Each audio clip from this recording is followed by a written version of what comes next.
From our fan studios secured by DFWsecurity.com, this is Sean and RJ on 105.3 The Fan. Here's Corey. The first pitch, Corey swings. That one is hit high and deep to center field. Lowe going back at the track. He leaps. That ball's out of here. A 3-run home run for Corey Seager. And he's given the Rangers a 5-1 lead. 5 in a row, 4.5 game lead. Hump Day edition here on Sean and RJ. Your home for Rangers baseball is 105.3 The Fan. We got the entire squad. Well, not the entire squad. Almost the entire squad. We got Jeffrey in for Pepe. We got Ryan live on the Fan Cam, Twitch, and YouTube. I'm Sean Sharif alongside RJ Choppy. And they go for the sweep today against the Tampa Bay Rays after Nathan Eovaldi. I didn't think he was the sharpest and the crispest. He was the crispest? Crispest. I didn't think he was as crispy, early on in this game. But all of a sudden you look up and Tampa Bay's got nothing. Travis Jankowski ends up being an undercover hero as well. And then Seager, first pitch, right after their reliever, there was a little question of whether he was going to come out of the game after the comebacker off the toe tip. Threw a couple pitches, warmed up. I'm good to go. Corey Seager did not wait. First pitch, 3-run shot, dead center. Rangers end up winning. Will Smith with a quick inning. Astros lose, 4.5 up. Yeah, and look, it's the pitching staff went 13 innings without allowing a run between game one, where they gave up a couple of runs in the first 2 innings. And then which one? The Rangers pitching staff. So without giving up a run, they gave up a run in the first 2 innings, each one in game one, then nothing the rest of the way. And then yesterday, first 6 innings, they didn't give up anything. The pitching staff is really coming to play here. Dunning settled down the first day. And then buying us a little bit of time and leverage, right? Like you come out of the break and you get blown up, and it's like now everyone knows. We think Chris Young's going to make a deal or deals, but this buys you a little bit, I would think, a breathing room. May not change their philosophy whatsoever, but yeah, it may not change your philosophy at all. But look, I mean, Eovaldi I thought was pretty good yesterday. If there is a freak out, and I don't even say it's a freak out, it's just that, simply that it seems that he's been kind of capped at the 6th inning or the 90-ish pitch mark over the last couple of times out, especially later on in the first half. It seemed like if he got past about 90, now that's the game. That's the sport. Yeah. But there was a stretch where he was going like, wow, okay, he's at 7. Here's 8. Oh, here's a complete game. Is that a concern? No, it's not a concern. It's just, it's just something that as the season's gone on, it seems that they are trying to be more cognizant of managing his innings, and that's cool. That's cool. I hope that maybe they don't do that in playoffs. Who knows? Because the last thing you want in the postseason, we saw it last night.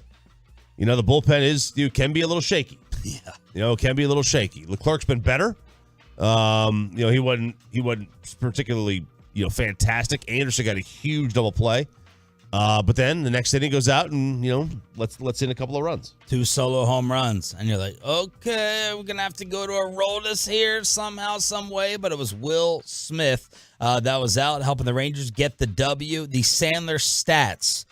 Nathan Eovaldi went 6. Let me be careful with these. That's right. We don't want to stretch any of them. Nathan Eovaldi went 6 scoreless, but Jankowski came up with a huge hit.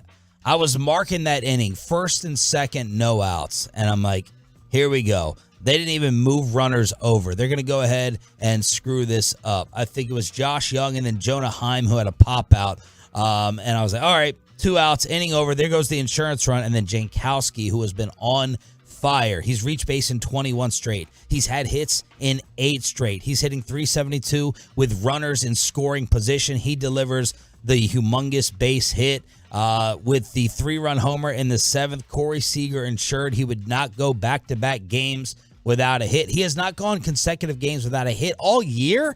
Can that be right? Wow, really? Wow. Luis Arraez has done that 4 times. So Corey Seager coming up big, and since returning from the IL, 53 games, 53 runs batted in. It's a lot. That's a lot. That's efficiency right there. And it shows the guys ahead of him are getting on base. That's huge. He's either driving him in with himself with a solo home run, or he's putting the guys that are on, he's getting them over, he's getting them in. And that's exactly what you want from a 2, 3, 4-hole hitter. The 2-hole hitter really right now is as important as any in the sport. As analytics has changed the way they do lineups now, but historically your 3 and 4 guys, your run producing guys. Now it's like 2 through 6. And Eovaldi lowers the season ERA to 2.69, third best in baseball. It's Clayton Kershaw, McClanahan, and then Eovaldi. He's also tied with 4 others for the big league lead with 11 wins. And Dunning's not far behind. 2.82. I mean, he's right there. This pitching stat, there's a reason why it was, number 2 at the break in starter ERA. It's been as advertised. And the bullpen was, their ERA was not great coming out of the break, and it really hasn't changed that much. They know what they need to do. They need a couple of bullpen arms, and they would like to get another starter, I'm sure. Astros lose to the Rockies 4-3. So that's the reason for the 4.5 game lead. The Angels beat the Yankees again. Ohtani had an RBI triple, and Seattle gets pounded by the Twins 10-3. So how do things look overall in the American League West? It is fun to already be tracking pennant chases. 4.5 game lead over the armpit. 9 game lead over the Angels. 9 game lead over the Mariners. And the Athletics are, don't look how many back. 21. More. 28. More. 33. 31.5. God. Jeez. 31.5. The other team who trails their division the most in the bigs is the Nationals. The Nationals are 24 back in the NL East. Truckwreck.com text line is wide open at 877-881-1053. 877-881-1053. Buster Olney again is talking about the Rangers going after Shohei Ohtani. Now, I was with you until a Bobby Belt message late last night. I'm gonna cross-examine Bobby at 6 o'clock. It was in his email. I was with you on being out on Ohtani until Bobby sent something about Shohei's personality, and I was like, is there a chance? Is there a possibility? Apparently, Dez Bryant has turned into an agent. Dez is attacking the running back salary problem in the league. He's also representing Trayvon Diggs, as he had some comments last night that Kevin Gray, sent me around midnight. We have another giveaway during the Expressway Jake Paul, Nate Diaz tickets for you to see the event in Arlington. But I did write down HOA in the opener because RJ Choppy is going to defend the devil. It's hard to say this. It's hard to say this. I was taken aback. I was disappointed until I read it. So I had to drop my my kids off at a friend's house, and we were driving through the neighborhood, and it was an older neighborhood. Clearly did not have an HOA, and I know it didn't have an HOA because I was like, "Ooh, man, that yard is overgrown." I was like, "Those weeds." I mean, I am talking waist high weeds in the flower bed, waist high, covered. And this other one had tarp covering up, make like a makeshift tent. Had like a car in the front, like a broken down, they just. And this was like in a legit pocket neighborhood. Yeah, it was a legit neighborhood. But it was clearly without an HOA, and some houses just like either the people are very, very old or don't have time to do it or don't care. And I was like, you know what? It's the one thing the HOA is good for is that would not happen. Would not stand. That aggression would not stand, man. So I was like, you know what? It's not that bad. Yeah, they are the devil, and they do just make your life. They're just annoying. But at the end of the day, their intent is fine. Mm-hmm. The intent. So I was like, all right. So you think neighborhoods would get a little out of control? Oh, somebody would, not the whole neighborhood. Somebody would get out of control because literally there's like 3 houses that look great, and then all of a sudden there's that one lawn or that one house or that one thing that looks like, oh no, what are they doing there? I will say when I go through even nicer neighborhoods in Dallas, and I'm like, I don't like how the houses are mismatched. Like I want all the houses to kind of look the same, and in a standard HOA, those people aren't having to pay HOA fees, but in a standard HOA, you can't do anything too crazy to your house. You don't want things, looking like it's out of a Disney film just randomly here and there. Jeffrey, what area do you live, and are you in a house or apartment? I'm in West Fort Worth and an apartment. Apartment. Okay. You and the missus been looking for that home life. You'll be in a house before Bobby is. Yeah. Probably not quite yet. Still need to settle a bit and get a little bit more stability, I think, before we're ready to look for a house. So you need Odyssey to pay you more. Yeah, is you what need you're Odyssey. That's saying. right. I Yeah, agree. need more money. I agree. I didn't say that. You did not. We did. We said it for you. You did not say that. All right, we are live on the Fan Cam, Twitch, and YouTube here on DFW Sports Station. The worst performer in music right now. What this woman is doing to all of her fans is so disgusting, and it's so outrageous. We also have some murders to investigate. We have the guy in New York, and apparently it developed with Tupac. A development we found. Yes, we did. We found him. We've uncovered something with Tupac 27 years later. Hump Day edition of Sean and RJ. And Choppy is putting this female performer, on the Mount Rushmore after the rumors of her dating Jimmy Butler. Ooh, that's maybe a hot take. It's all coming at you next. Coming up in the next G-Bag.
Bobby Belt sprinting up here.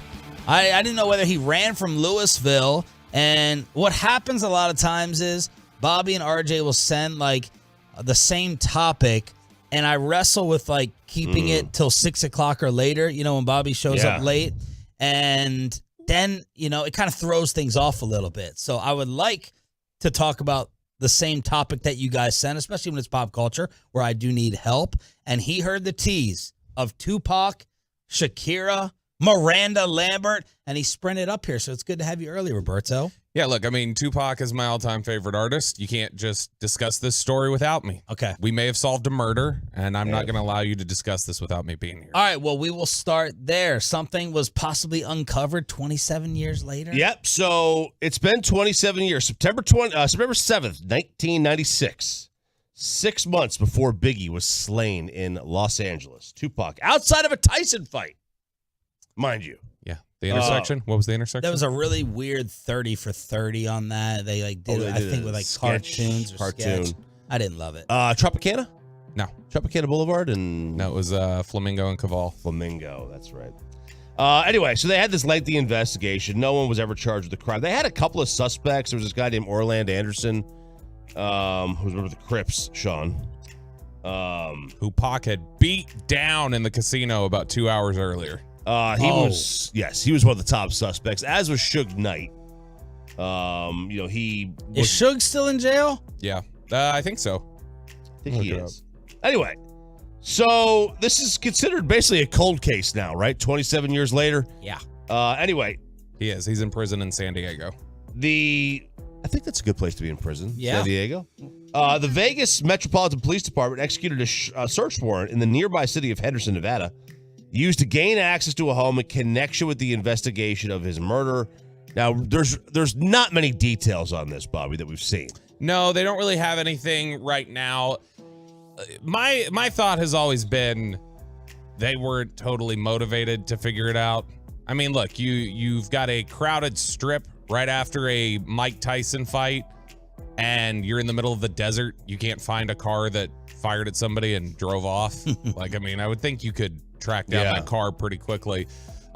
See, the Suge Knight conspiracy theory, it makes a lot of sense. It does. Like, Pac was very close to leaving Death Row Records. That's part of why he had done the deal to get Pac out of prison, posted his bail, was in exchange for being on death row. But he gave him 3 albums. He gave him the double side, All Eyes on Me. Don Illuminati was about to come out, so he gave him the 3, and he was about to bail.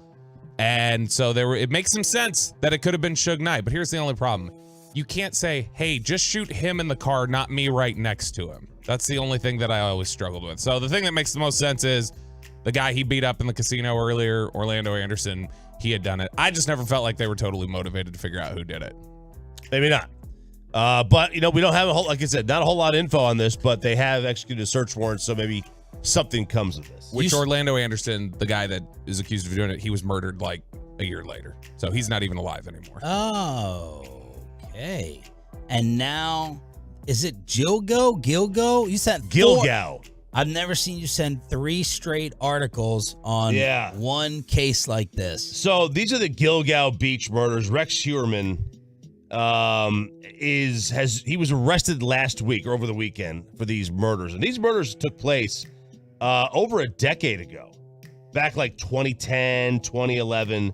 And it was 3, call them sex workers, that were murdered. Now, the chilling thing is that there are about a dozen more that were missing around the same time. So they think this guy might be in connection with about 15 murders here. Wow. Which would put him in a serial killer category, which we haven't seen. We've moved on in the U.S. We're not into serial killers anymore, apparently. Like we're not fascinated, or they're not happening. They don't happen as the serial killers. It seems like the golden age of serial killers was like, 1969 to about 93. That seems to be the golden age of serial killers. Okay. Yeah, now that was a term that I don't think was actually created till the late 70s. That's how new it was when it was occurring back then. So like with the Zodiac Killer or the Jack the Ripper or the Ripper in London, they weren't necessarily serial killers yet. It's a shame that they get like really cool nicknames. Yeah. It really is. Now this guy does. I don't know if he has one, Gilgo, Gilgo, but Gilgo Baggins. But otherwise, it sounds really cool. Yeah, it does sound cool. But here's the thing: they found a lot of this information yesterday. Boy, there's a lot of the internet sleuths, dude. Credit to you guys. They have found photos of him just sitting there on the street talking to women, and these women are like, oh my god, like I could have been the next one that was killed. Cops ignored a very important lead that they found out back in 2011. They discovered that one of the they call him in the article a pimp. I don't know. I'm not familiar with that term. I am. It's like the boss, basically. Yeah, I know, if you didn't know what that so is. they went over the evidence case because this thing had basically become a cold case, and then they had this new chief of police in Suffolk County who took over. He was a former NYPD chief, and he's like, all right, we're going to reopen this case. And they go through some of the evidence, and they're like, wait a second, nobody looked into this? They discovered his car. Somebody pinpointed his car. He had a forest green Chevy Avalanche. That's that truck that looks like an SUV.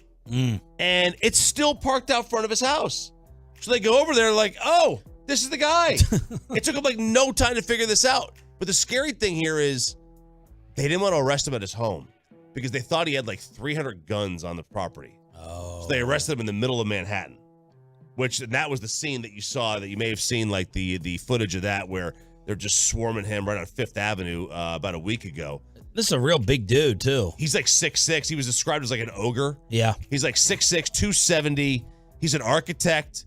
Everybody says he's like a big shot architect. Art Vandelay, absolutely. But, he's like this. They described it like this ogre-looking dude.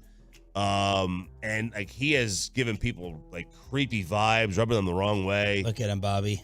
Look at that dude. Oh, yeah. He did it. Yeah. For sure. But there you go. The Gilgo Beach murders. Miranda Lambert is getting destroyed, justifiably so. I think there was a previous incident at one of her concerts where she took the beach ball like Bobby did at the Dodgers game and just, smashed a needle in it and deflated it in front of all the Dodger fans because we don't do beach balls in the wave at baseball games. Miranda Lambert shutting down her concert, just stopping and apparently walking off stage because these girls in front were taking selfies during her song. Something bound to fall apart. I'm going to stop right here for a sec, Danny. I'm sorry. These girls are worried about their selfie and not listening to the song. It's pissing me off a little bit.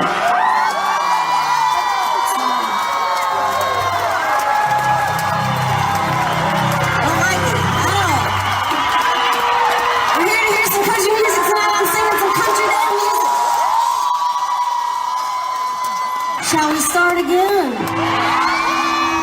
No, we shouldn't. God.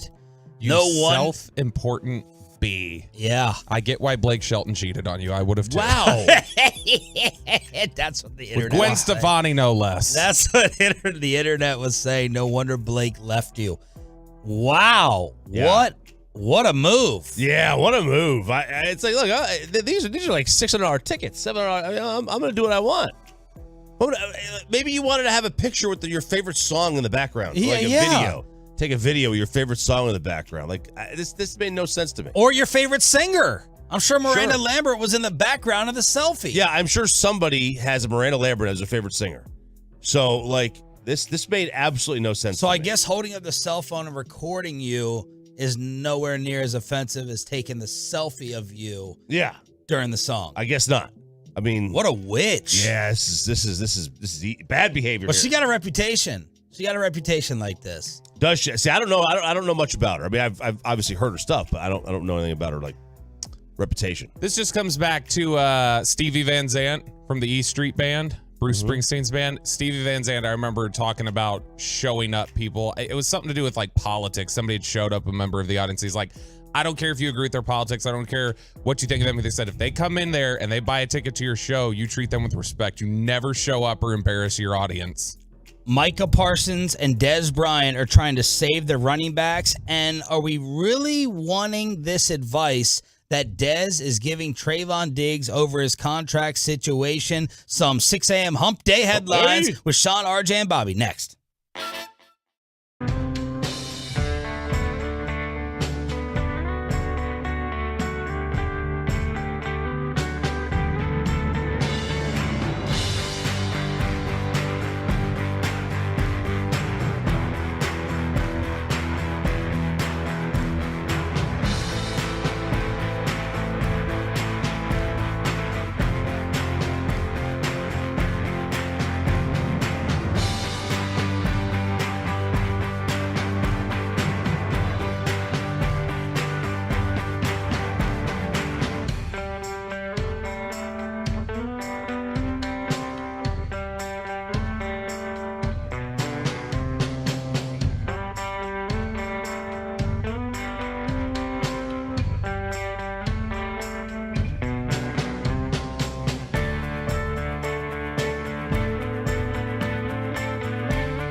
Fan Studios, secured by DFWsecurity.com. This is Sean and RJ on 105.3 The Fan. Good morning, Metro. Plus, good morning to the 6 a.m. club. This is the Hump Day edition with Sean Sharif, RJ Choppy, and Bobby Bell live on the Fan Cam, Twitch, and YouTube. Would you like to start with the running backs or Trayvon Diggs? Oh, running backs. Okay. So Dez Bryant yesterday tweeted a side-by-side photo and saying, can someone please explain this? On the left is Saquon Barkley at $1.81 million. Average salary, this is the meme that was made. I think it was from Spotrac. Average salary for an NFL running back in 2023, $1.8 million. Average salary for an NFL kicker in 2023 with a picture of Justin Tucker, $2.26. Are we believing this? Well, yes, I'll say it because there's probably 4 or 5 running backs on an NFL roster. Yeah, many of which are making the minimum. league minimum. And there's probably one kicker on the roster who has I don't say a guaranteed salary, but a multi-year contract. Yeah, because someone tweeted back, now do the top 10 to 15 at the position. Yeah. And besides, kickers score more anyway. Well, and do the cap hit. Wait, you wouldn't argue, though, that kickers should make more in general. No, I wouldn't. Okay. It's already been made for me. So here are Saquon Barkley's yearly salaries with considering he was the number 2 overall pick, so he was slotted high. His first year salary, $480,000. The next year, $1.8 million, $750,000, $850,000, and then $7.2 million. So what it is basically is they get your signing bonus out of the way. That's when a lot of running backs get paid, is just on their first deal, their rookie deal, where they get picked a little higher. They'll get paid there. So the signing bonus does not contribute to their base salary. So I kind of wonder if this is funny money and that they're taking the base salary average instead of taking what their cap hit is or what their cash earnings are, because I can't imagine most kickers, I feel like, would be in the $1 to $2 million range. So Micah Parsons, I mean, man, what a dream if he did a weekly with G-Bag or the radio station. He would get in trouble, though. He has way too much to say. He said he is interested in communications after the playing career is done, but whoever gets him in Oxnard amongst us, the 3 shows here at the station, hopefully he's going to be this talkative, because he was on a Twitter tirade over the past 24 hours. He responded to Dez's picture. Dez, there's 2 sides to every story. I don't think there's no one wrong. Like anything, there's some generational athletes who deserve it and some guys that you can replace, and that goes for any position except running back. In most cases, longevity plays a huge part. Who would you pay? The case with Saquon, he's got a strong case. He's the best offensive weapon on the Giants. They're generational players who deserve money. I don't think some player production is replaceable with just anybody. They are elite and generational that deserve their money and shouldn't be on the same scale as other players, period. On the flip side, you can pay an elite running back and you're slighted because the running back market has been devalued, partly due to the turnover and how long average careers are. And so there's an artificial ceiling placed on your earning potential. My overall point, man, he was ready to go. My overall point is running back, kicker, quarterback comparisons. Unfortunately, NFL teams pay players based on position and unfortunately not always on skill level. It was never meant to slight running backs. As we've seen from recent QB deals, you can be a decent QB and make crazy money. So that was Micah Parsons speaking out on the salary issue right now in the National Football League. Yeah, and this is this feels like a fight that's being had several years too late. Like they weren't seeing what everybody else had already seen, which is this position has been completely devalued by the league and by decision makers. And it took them to this point several years later where they seem to realize and they go, oh, now's the time to fight back. It's like, no, you're a little late. Like the time to fight back was probably the last CBA negotiation. And it's tough to get an entire group of players to fight for a single position as well. Mm-hmm. It's tough to get people on board with something like that. The guys are not, especially lower paid guys who make up the majority of the league, they're not going to be willing to miss paychecks in a fight for the running back position. It's just not going to happen. But On Barkley, it's funny too because all this chatter about him needing to get paid and everything else, he has not been the same player since his rookie year. Yes. At all. A rookie year, it's like Zeke again. It's the same thing where it's almost like he's riding off of that rookie year. I understand the volume's there and his numbers look good in volume, but you take his rookie year, he averaged 5 yards a carry. He had 721 receiving yards. In the last 3 years combined, his yards per attempt is a yard lower than his rookie year. And he has about 100 yards fewer receiving yards over the course of 3 years combined than he had as a rookie. I'm glad you brought this up. No one on TV has shown the stats of these three guys that everyone is making all this noise about. Mm-hmm. So we should start with, are they deserving of more than $10 million a year, and for how long? As Bobby said, Saquon started off with 1,300 yards rookie year, then 1,000 yards, then 34 yards. He was hurt, then 593. So you've fallen off a cliff for 2 years, and then last year he had 1,312. I'm not ready to go ahead and commit a number of years to you because you bounced back after 2 seasons in a contract year with 1,300 yards. No one in general thinks of Josh Jacobs as a top 3 or 5 running back. Not one person in the entire world would have said that before last year. Yeah. He's very good, but not very good. I don't think he's there. So let's look at Josh Jacobs' numbers. We know Tony Pollard's not there. Tony Pollard has 0 case based upon production and history to be making more. That's part of the reason why I believe Tony's kind of quiet and was like, I'm not going to make too much noise about this. You know what I mean? I'm going to go ahead and get my $10 million, and this is my prove it year. Josh Jacobs has had a nice career. He's rushed for over 1,000 yards in 3 of his 4 seasons, and last year he went off. He's got more of an argument than Saquon. Oh, sure. Now Saquon is a bigger name and a bigger possible home run hitter, but Josh Jacobs has stayed healthy. He's run for 1,150, 1,872, and then 1,653. He's got the case more than anyone, but Josh McDaniels and that Patriots offense, they normally don't believe in a workhorse back, and they know deep down they'll fall off in production a little bit, but go draft someone in the 3rd, 4th, or 5th, and RJ has given you these numbers before. There's a difference between deserves and worth. Yes. And you could easily say, these guys deserve more than what they've been offered, based on like the position, not the position, the beating on their body, just in general, like the salary structure of being in the NFL. It's a $10-20 billion a year deal, league, but worth it. I mean, you could find running backs to do virtually the same production at 20% of the cost. Well, and what are you paying for, or what are you arguing for if you're a running back, or just in general how our team's approaching it? Are you paying for potential, what I think you can do for me in the future, or is the contract a reward? It's a reward. Here's your reward for what you did, because the Cowboys, for instance, when they paid Tyrone Crawford years ago, and everybody hated that contract in retrospect. Not at the time, people liked it at the time, but hated it in retrospect because it was you paid him anticipating he was going to be something that he never became. Whereas in Zeke's case, it felt like you knew he was never going to be the same guy again. It was almost like a reward for, hey, here's your money for everything you did for us over these last few years. And also we need you to win now. But we obviously know you're never going to see the end of this deal. Yeah, I mean, look, you're not paying them for the future. That's for sure, because running backs really don't have a future.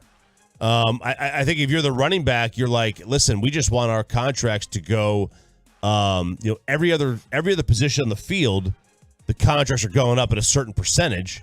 We just want our contracts to go up at the same percentage. And I get it from their perspective. That's what I'd be fighting for too. Yeah.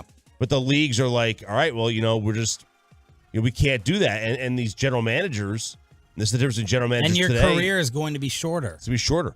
And that's the difference between general managers today and yesteryear, is that general managers yesteryear would pay you for what you've done. They see, oh, well, this is what he's done. This is what, obviously we got to pay him for that. And now they pay you for your projections, and the projections of running backs just different. And who had it about it being Tony Pollard's probable or possible final year here? Todd Archer. And look, if Todd is writing something, I think it's always important to take note of what he's saying about the Cowboys and what he's saying about some of their contract dealings and everything else. But this should be music to RJ Choppy's ears here. This is what Todd Archer wrote yesterday. It's highly likely this will be Tony Pollard's final season with the Cowboys, and it would have little to do with Pollard and everything else to do with the Cowboys dealing with their salary cap in 2024 and beyond. So basically the Cowboys' approach being, yeah, part of it is understanding the mistake they made with Ezekiel Elliott, but also just about what they can afford to carve out for people. They're about to have to pay Dak Prescott again. They're about to have to pay Micah Parsons. They're about to have to pay CeeDee Lamb, Trayvon Diggs. Like, all these deals are coming up, and they're probably looking at it and saying, is Malik Davis better than Tony Pollard? No. Is he close to him? Not really. But is Malik Davis at league minimum worth more than Tony Pollard at 11? Maybe. Like the bang for your buck, the ROI might be. And now we get to Dez's financial advice for Trayvon Diggs. This was a Dez clip off of, is this Twitter Spaces? Yeah, he was doing a Twitter Space for Personal Corner, his and company. Kevin Gray did a great job at midnight of pulling this audio. This is what Dez is telling us, taking us inside the Diggs negotiations. I just told him, you don't compromise that. I say this, he is not trying to knock them across the head. I will say that. And I will say they're not trying to be fair to him. And I feel like what he's asking for, he is rightfully deserving of that contract. You know, I believe it should all be guaranteed. That's my opinion. I'm not going to get into full details of our conversation, so it might not make sense. But I'm proud to be able to have those conversations with him because I understand what he's going through. You know, he's never been in that position before. He don't understand his value. He don't understand who he is. He don't understand what he truly means to that organization. He loves the game of football. Cowboys insider Bobby Bell take us inside that. Does Diggs have an agent? I would think so. The thing that Dez initially referred to was all the interceptions. He's like, I told him, do not compromise that. Do not compromise that. Other guys cannot do what you do when it comes to that. I wonder how much Dez looks at the other, analytical numbers in terms of tight coverage. I guess 0. I guess 0, and he's looking at the big splash plays. But here he is, kind of taking a shot at the Cowboys, who let him come and be the mascot for all their games and show up to all the playoff games as well. And he's saying Trayvon's not being unreasonable. The Cowboys are, and it should be all fully guaranteed. Look, I mean, NFL contracts in general, the risk that they place their bodies through and everything else, and the risks that they assume for the beating that they take, they probably should be fully guaranteed, but it's not the reality of the league. It's not the reality of the CBA.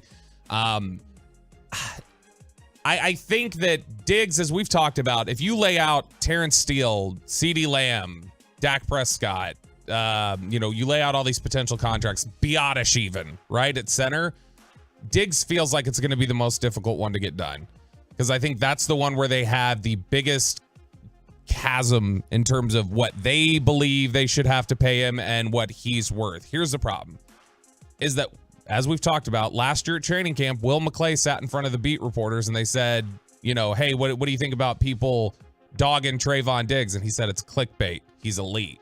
It's like, okay, well, the guy in charge of personnel said it's clickbait to talk about Trayvon Diggs in a disparaging manner and said that he's elite. And so if you've got that kind of thing on your side, then it's tough to debate that across from the table.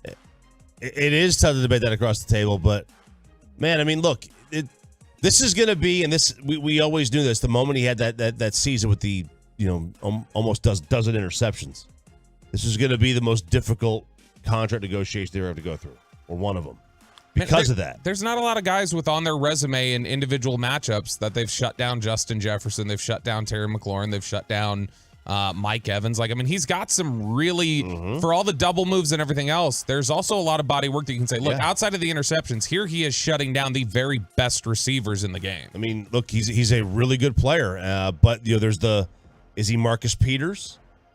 Is that the kind of player he is? Right. And do you really want that? Do you want a guy who, he might get you, he might run into a dozen picks. He might also run into a dozen touchdowns. Friend of the show, Buster Olney, is talking about the Rangers again, going after Shohei Ohtani. We, as a morning show, have been out unless Bobby Belt can change our mind based upon something he found about Ohtani yesterday. Rangers win again. Let's talk about it next. Well, let's get you over to Kay.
Is brought to you by Soda, state-of-the-art weight loss. It's also brought to you by Frankel & Frankel. Life is unpredictable, accidents happen. Frankel & Frankel are the go-to attorneys for car and truck wrecks in DFW. If you or a loved one have been in an accident, contact Frankel & Frankel for a free consultation at truckwreck.com or call 214 or 817-333-3333.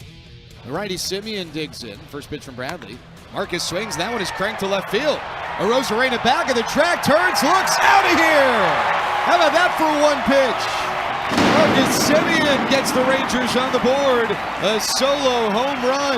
And Texas takes a 1-0 lead on Marcus's 13th blast of the year. Rangers win again. The baseball heroes from last night on this radio station, making it 5 straight. Of course, Nathan Eovaldi, Travis Jankowski, Corey Seager. Those are my big 3 for getting their 2nd straight win over the Rays, and they will go for the sweep today. Little afternoon baseball. They're going to get us back on KMC, screwing around with, oh, they can't today, I guess. It's not an 11 o'clock first pitch.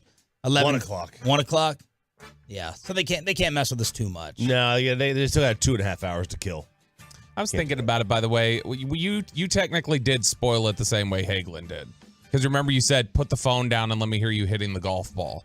And Mike went, no, and then hung up the phone. So you technically sniffed it out too. Yeah, but they also prepped and thought about it for a long time. They spent more than 15 minutes thinking about whether this was legit or not. So at least we burned up some of their time in life. 12:30 pregame today. First pitch at 1 o'clock as the Rangers get another W. Bobby, Choppy and I talked about this win already, starting off the show. Your takeaways before we get to the latest Ohtani rumors. Never going to lose another game again is my takeaway, Sean Sharif. Oh. That they are going to go, let's see, how many losses do they have this year? 39. So I don't remember what that is. That'd be 121 or 123 and 39. That's what they're going to finish. That's how I feel about this one. All right, I'm kidding. Relax. All right. So, no, I think, like you had said, Eovaldi definitely was not sharp. But, managing to get the job done. I was a little nervous at the back end of this one when Grant Anderson starts giving up some runs. And you start wondering, okay, is a 2-run lead safe here in the 9th inning? But ultimately, I mean, the fact that they've won this series now, they've got a chance for the sweep, feels like the panic is subsiding a little bit from leading into the All-Star break. It's amazing what 5 days will do. It really is. I thought they were going to get Chapman hot again at the end. You want to see him sweat? No, I just I was just a little surprised that they decided to go the other route. I just thought that but I guess this is what we're going to do. It's whoever's maybe because they had already gotten him up in the 8th or top of the 8th or to get ready before the to get him loose a little bit. I was just a little surprised they didn't bring him in. Eventually, but Bochy said that he didn't want to get him hot twice. I have a Texas Rangers trade proposal. All right.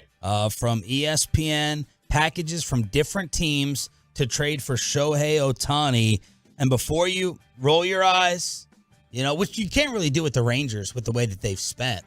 And Jared Sandler said, yeah, if it was the right deal, they're not afraid to spend on Ohtani. Again, I had heard some stuff last year that they were interested in doing it. Buster Olney, friend of the show on 92.1 in Fayetteville, give us the status of a potential Shohei trade.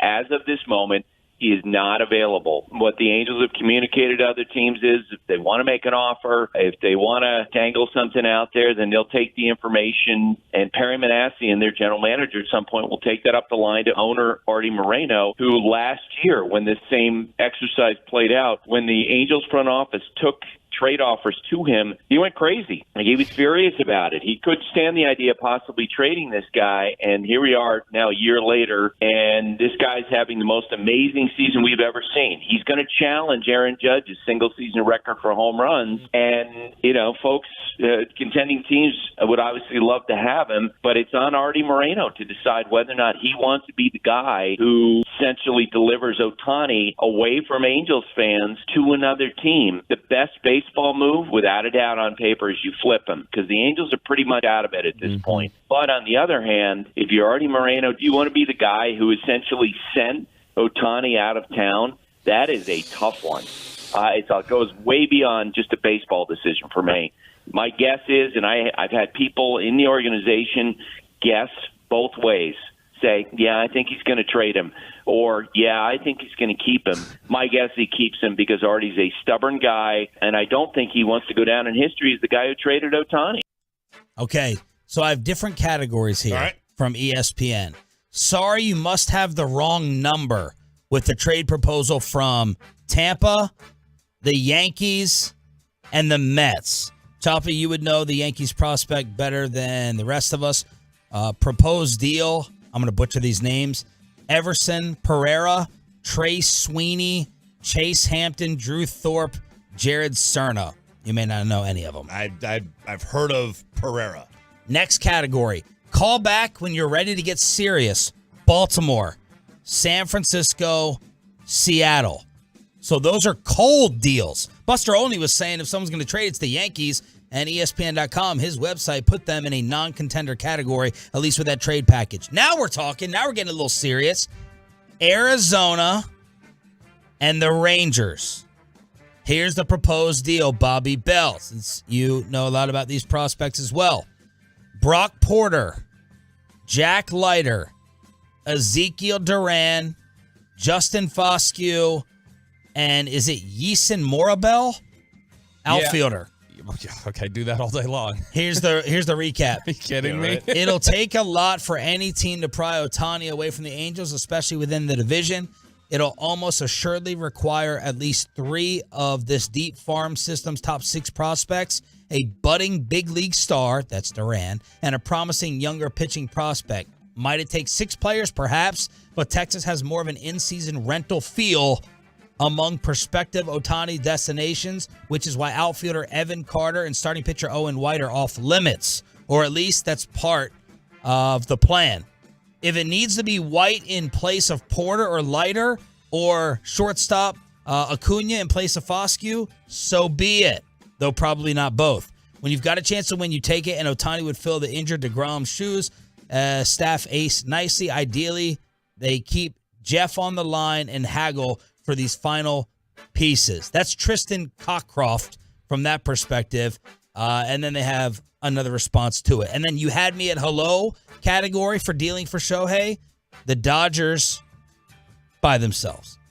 So that's the proposal. So ESPN's doing a little exercise here back and forth. Here's Buster Olney on 92.1 mentioning the Rangers again. The one that could be difference-making are the Texas Rangers, I think. You know, this is a team that has not been competitively relevant for a decade. They went out, spent big on Marcus Semien, spent big on Corey Seager, and they added Hall of Fame manager Bruce Bochy, who's made a big difference. And if, in fact, Ohtani's traded, watch them as potentially the most aggressive bidder because Chris Young, head of baseball operations, he wants this team to turn the corner.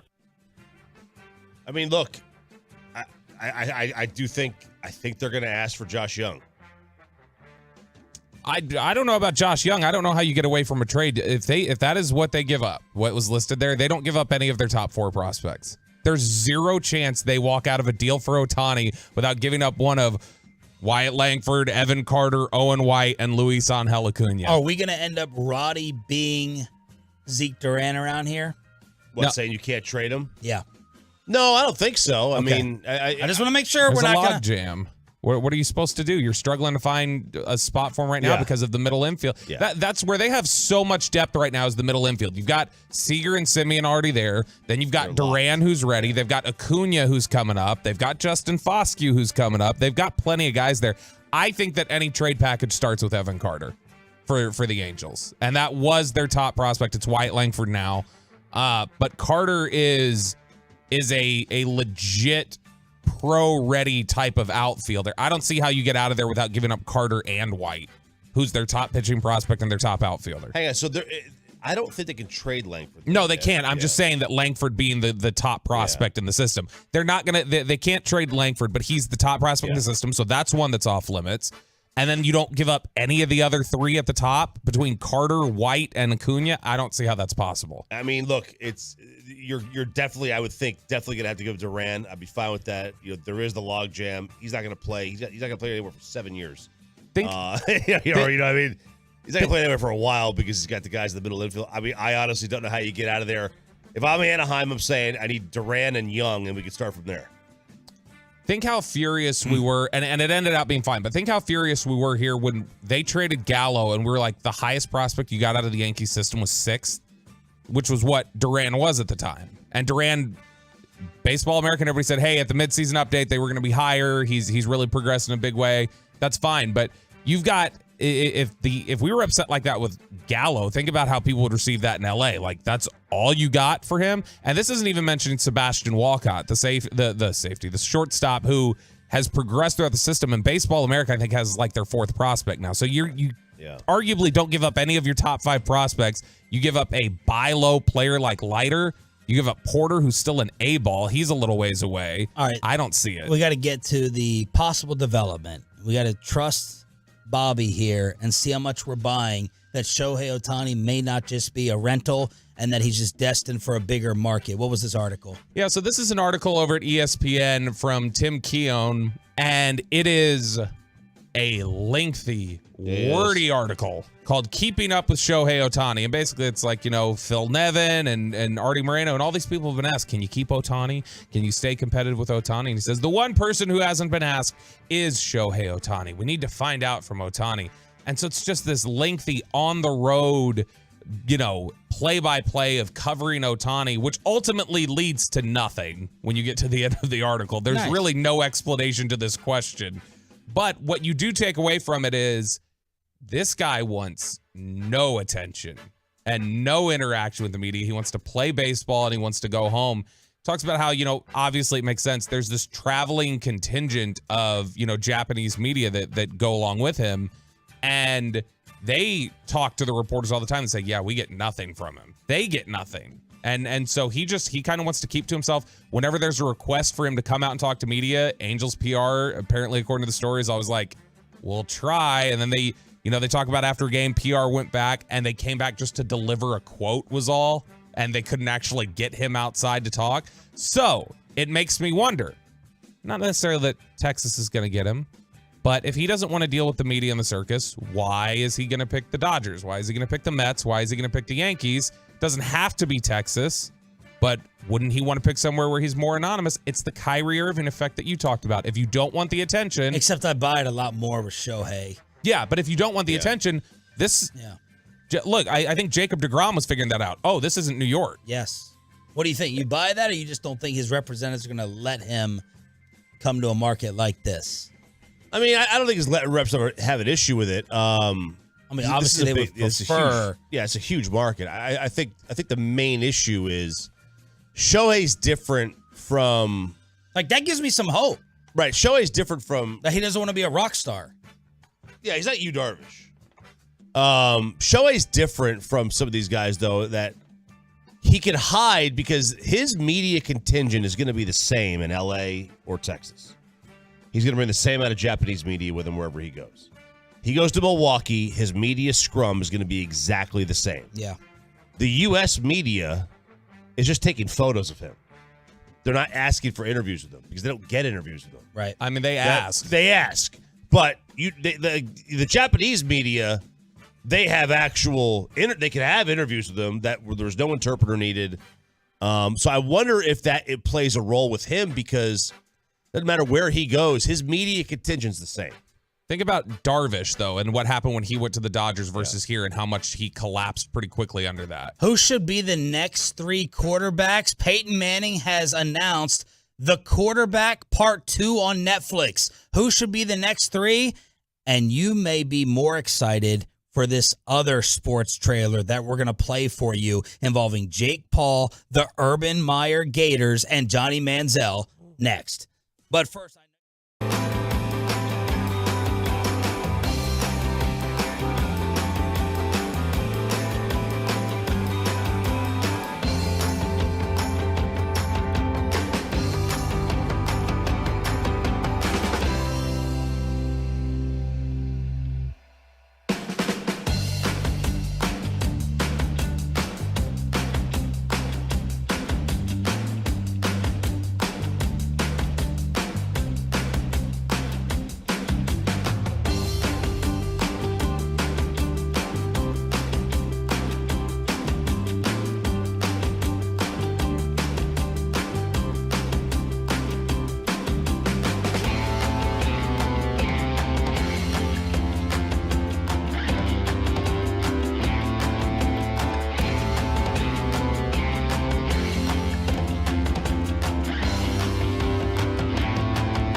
105.3 The Fan is brought to you by Classic Chevrolet. When you value real independence, you own it. At Classic Chevrolet in Grapevine, shop new Silverados with once-a-year July 4th savings. See them all at ClassicChevrolet.com. But hurry, the best models will sell fast. This is Texas. This is Classic Chevrolet.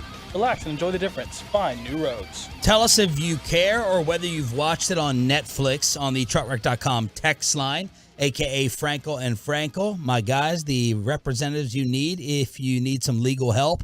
877-881-1053 is the way to text us. It's Sean Sharif, RJ Choppy, and Bobby Belt Hump Day edition for the 6 a.m. club. So Peyton Manning announced yesterday on McAfee that Season 2 is coming out. So I want you all to think of the next 3 quarterbacks that you would like them to feature and focus on. This time, it was Mahomes, Kirk Cousins, and Marcus Mariota. And yesterday I was like, let me just go ahead and binge watch some of this because a lot of people are talking about it. I watched a little bit of the full swing.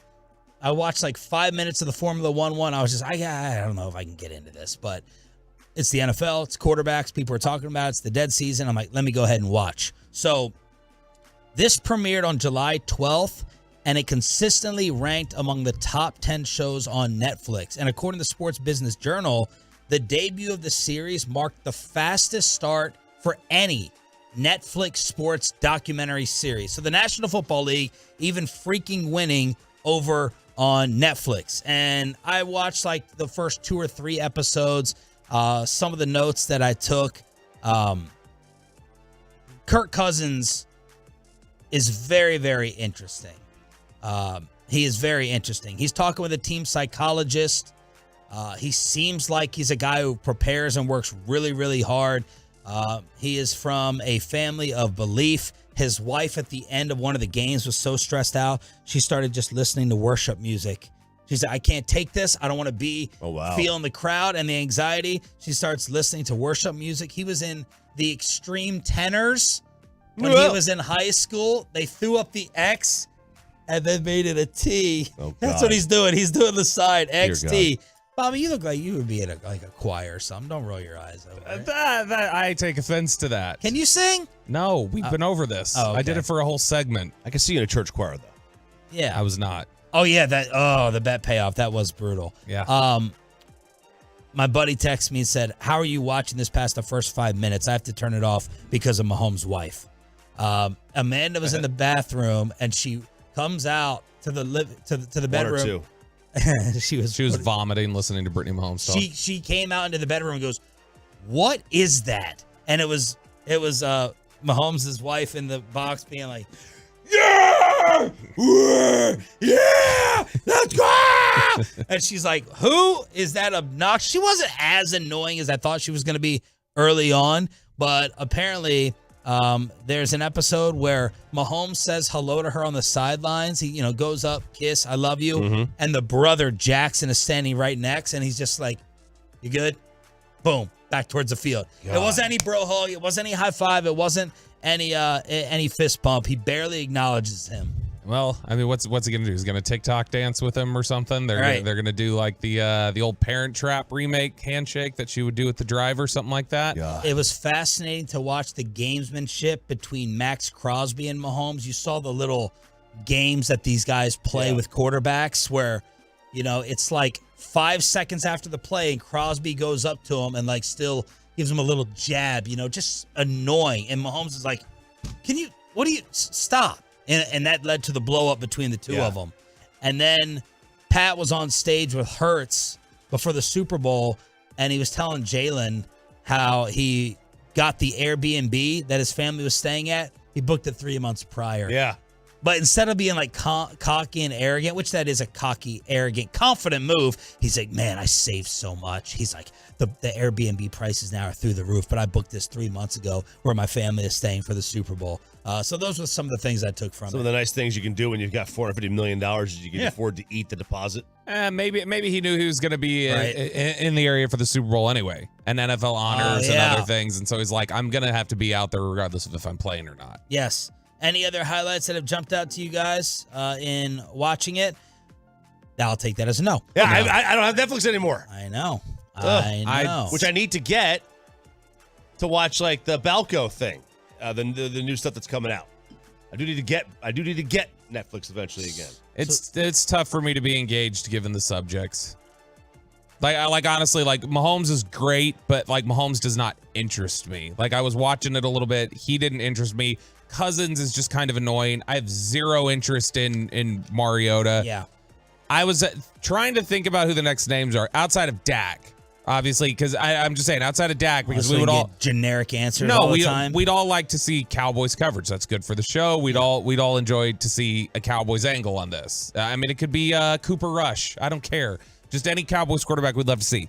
Deshaun Watson. Ooh. Would love to see the behind the scenes there. Will Levis, if you need the young quarterback, since he's a weirdo. Okay. Herbert or You can Burrow. only pick 3. I know Herbert. So I'm gonna go with Deshaun Watson, Will Levis, and then so that they can have another Kirk Cousins, we go with Derek Carr, Sean Sharif's favorite quarterback. Yeah, Carr was what I had written down. I want to see Kyler. Ooh. I would love to. Carr, I think would be interesting just from the psychological aspect of it. I wonder how Trevor Lawrence would be. So I'm going to go with a wild card here because of the city he is in and the history he has with how you may say women of ill repute, Jimmy Garoppolo. Oh. I want to see him, what he is just crushing on the sideline. Beautiful man, for sure. Yeah, he's such a good-looking guy. And Okay. I haven't seen him with the shirt off. Yes, that'd be nice. Well, you're missing the 1 seed, clearly. Joe Burrow? No. Aaron Rodgers. He's going to play so poorly this year, he's going to have to retire. Aaron Rodgers is the 1 seed, but he doesn't want Hard Knocks around. You know, he doesn't want all this attention, so of course he would not agree to this, but now they got to go ahead and pick out the next 3 for it. Meanwhile, Netflix dropped a trailer yesterday, and I'm playing the whole damn thing. I don't care how long it is. That's how into this I was. This is Untold. Volume 3. I didn't even know what the first 2 were about, the first 2 volumes. I have no clue. But I went and looked it up yesterday, and I was like, that's nothing. That's nothing. Compared to Jake Paul, the Urban Meyer Florida Gators, and Johnny Manziel. This is a story of a kid who lost himself, and boxing saved his life.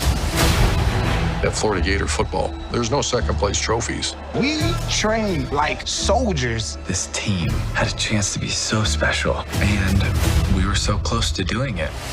It is the biggest doping scandal in sports history, including Barry Bonds. We determined what to take, when to take it. It was all based on circumventing the testing. Manziel Madness has spawned the nickname Johnny Football. I thought I played better the harder I partied. 19-year-old kid, have $100,000 stuffed under your bed.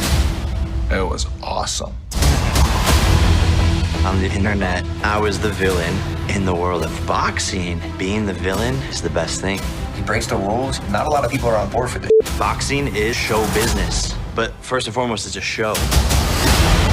It all changed after the Heisman. I don't think people had seen someone play that way and live that way. It's probably a $5 million bender.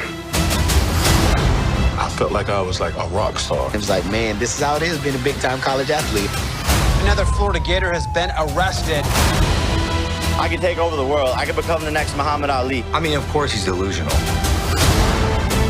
When I got everything that I wanted, I think I was the most empty that I've ever felt inside. Show me somebody not on steroids, and I'll show you the loser. Everything is win or lose, praise or embarrassment. Everything. You think you've seen something now you haven't seen yet. This is going to be unbelievable. And I forgot about Balco. I forgot about Victor Conte. That's what I'm most looking forward to because that's the one we know least about. Like, it's so long ago. It's 20 something years ago now. Yeah, I got some goosebumps off that trailer. That was good. I'm in. Totally in. I'm in, but man, every time I hear Jake Paul talk, I'm just like, I'm so fat. I can't wait to see that one. That's the one. All right, give me your interest level in order, Choppy. I think Balco's 1. Okay. I think Jake Paul's 2. Okay. I want to know how he got his start. Like, I don't know anything about how he started. I don't know anything about that. Disney how Channel and he rose to YouTube. fame. He's a loser. Disney Channel and YouTube. He's a loser. Like, that's he's making like $50 billion a year. Like, that's pretty cool. Was he Disney Channel? Yeah. Wow. Okay. Florida is 3. That was such an amazing set of teams, from both on the field and the absolute disaster that it was off the field. And then the Manziel one, I mean, we kind of lived it. We covered it too closely. I never really cared for him. I think he's one of the most overhyped players the game's ever seen. One great year, and then the game got too big for him. I'm kind of out on Manziel. If I was going to skip one, that'd be the one. Oh, no. Wow. It's Florida, because everything you hear coming out of there is that those Florida teams under Urban Meyer were the 90s Cowboys off the field. And that it was super salacious. And then it would be Balco. I don't know how much they're actually going to give you. Then it's Manziel. Then it's Jake Paul, because I just want to see Jake Paul get knocked out. I don't want to hear him talk. All right, we have a Jake Paul, Nate Diaz. Are you Manziel 1, by the way? I'm close. It's close. Or Paul? I'm interested in Jake Paul. But Manziel, of all the clips, I wrote down 3 or 4 things for what Johnny said more than anybody else. $100K under the mattress, a $5 million bender. I thought I played better when I partied the hardest, and I was the most empty when I got everything I wanted. That's hard to beat. Headlines and that Jake Paul, Nate Diaz ticket giveaway on the home of the Rangers, who won again. We'll bring it to you next. But let me go ahead and hook you up with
our fan studios secured by DFWsecurity.com. This is Sean and RJ on 105.3 The Fan. Jankowski 1 for 2, first pitch. Swinging the ball, roped over the leap of Diaz down the right field line, a base hit. Low rounds third, he comes home to score. Garcia stops at third. Jankowski slides up to second. An RBI double for Janko, and the Rangers increase their lead. It's 2-0. I thought he was going to be the hero. Travis Jankowski bailing the rest of the lineup out. They had first and second, no out with the big boppers up. They couldn't do anything, not even advancing the runners. And Travis Jankowski continues to be hot, and the Texas Rangers are as well. 5 straight wins now, taken 2 of 2 from the Tampa Bay Rays. Jankowski, courtesy of the Sandler stats, reached base in 21 straight starts, hits in 8 straight games, hitting .372 with runners in scoring position, and his ranks with guys who have a minimum of 150 plate appearances, 4th in batting average, 2nd in on-base percentage. Corey Seager put the nail in the coffin with the 3-run shot. Nathan Eovaldi on the mound. And the Rangers, Choppy, are 4.5 games up after the Astros lost to the Rockies. Oh, baby. And the Rockies, man, coming out of the gate doing well in the second half of the season so far. Maybe they are going to make that trade for Shohei. Maybe. You know, that one guy's MS-DOS paint picture of Shohei in a Rockies uniform seems to be spurring that team on a little bit. Colorado's a beautiful town. Yeah, shut up. Look, it's been as good of a start. You could not ask for a better start for this team. They've come up with big hits at the right time. Seager with a big blast, and then obviously the starting pitching. They went 13 straight innings without allowing a run to Tampa over the last couple of games. Between the second inning and then the 7th yesterday. I mean, you can't really ask for more. What this team has done out of the break. They win this game today. It is the longest winning streak of the season for this baseball team, which is wild to think about how good they've been all year. It's just been through consistency. They haven't gone on these big 12-game winning streaks. They haven't had one of those yet this year. So if they're able to get a 6-game winning streak back-to-back sweeps, I mean, that'd be huge. And let's just make sure we're all on the same page that the start to the second half is not making us back off of what we want Chris Young to do, right? No one's changing their minds and saying, we don't have to go overboard. We don't have to overpay. Reinforces it. It reinforces it that this team can be competitive and you can level them up if you go make those moves. And in fact, the only thing that would make me say let's not go for it, let's not do it, is if they would have come out and lost 5 straight. Because I would have said this is not a team worth spending on. Whereas in this instance, it's like, no, this team's competitive. Let's boost them a little bit heading into the stretch run. Meanwhile, Shohei is going to be at the top of all the baseball broadcasts, and friend of the show, Buster Olney from ESPN, brought us up again. The one that could be difference-making are the Texas Rangers, I think. This is a team that has not been competitively relevant for a decade. They went out, spent big on Marcus Semien, spent big on Corey Seager, and they added Hall of Fame manager Bruce Bochy, who's made a big difference. And if, in fact, Ohtani's traded, watch them as potentially the most aggressive bidder because Chris Young, head of baseball operations, he wants this team to turn the corner. So they've turned the corner, man. I don't know about wants them to turn the corner. They've already turned it. Yes, they have. There is no corner to turn. And Bochy said the other day, there's no measuring stick games, and he's right. And now you just go out and play. You don't measure yourself at this point in the season. You got one of the best records in the sport. You're going to be fighting for the overall top seed in the American League. You're not in the comparison game anymore. So look, we've talked about compensation. We have talked about the rental aspect. What we really do need to talk about and focus on, let's just say it happens. The starting staff of the Texas Rangers compared to the rest of the AL playoff teams is what? I think because of the name and the hype, I think we're probably overrating Shohei as a DeGrom replacement. Yeah, he's not. Ohtani, Eovaldi, Dunning, Gray makes their playoff pitching staff what compared to everybody else? Or their top 3, or their top 2? It's deep. It's deep. Tell me who's in. All right, I'm going to tell you the Rays are in. All right, the Rays pitching staff now, there's some injuries. So you've got to deal with that. If Glasnow and McClanahan are healthy and ready to go, that's a really solid one too. Well, Eflin too. Like I mean, right, but he's been banged up. Right. But I mean, you're going to be ready come playoff time. The Orioles, I'm telling you, are in. Your staff is better than the Orioles, and the Orioles rotation has not been great. Minnesota or Cleveland? You're fine. Don't worry about it. And then let's just throw the Astros into it for the hell of it. Astros staff, this is another one healthy thing. Now they lost Rock the Baby. All right, they lost him, but Fromber's fantastic. They've got injuries though. Again, I mean, and they've got some young kids they brought up too that haven't necessarily proven themselves at a big spot. They've had historically a tremendous bullpen. But I mean, like the Astros, I think are a formidable team. Like they're a dangerous one. I wouldn't want to go up against them. John Gray. They're healthy. John Gray is going to be on the mound today as they attempt the sweep this afternoon on your home for Rangers baseball. 12:30 pregame, first pitch at 1 o'clock. So John Gray's ERA in May, it was a 1.95. Last month it was a 4. Right now it's at a 5.25 after 2 starts in the month against the Red Sox and the Guardians. So we're going the wrong way. Going the wrong way. And he's been a tough luck loser in a couple games too. Yeah, his last 2 games, he's pitched 6 innings. He's given up 4, and he's given up 3. So he got the win against the Guardians as the Rangers put up 12, but John Gray on the mound. Regression to the mean is going to happen with him because this is 9 years into his career, and this is the best ERA of his career, and yet it's the second worst FIP of his career.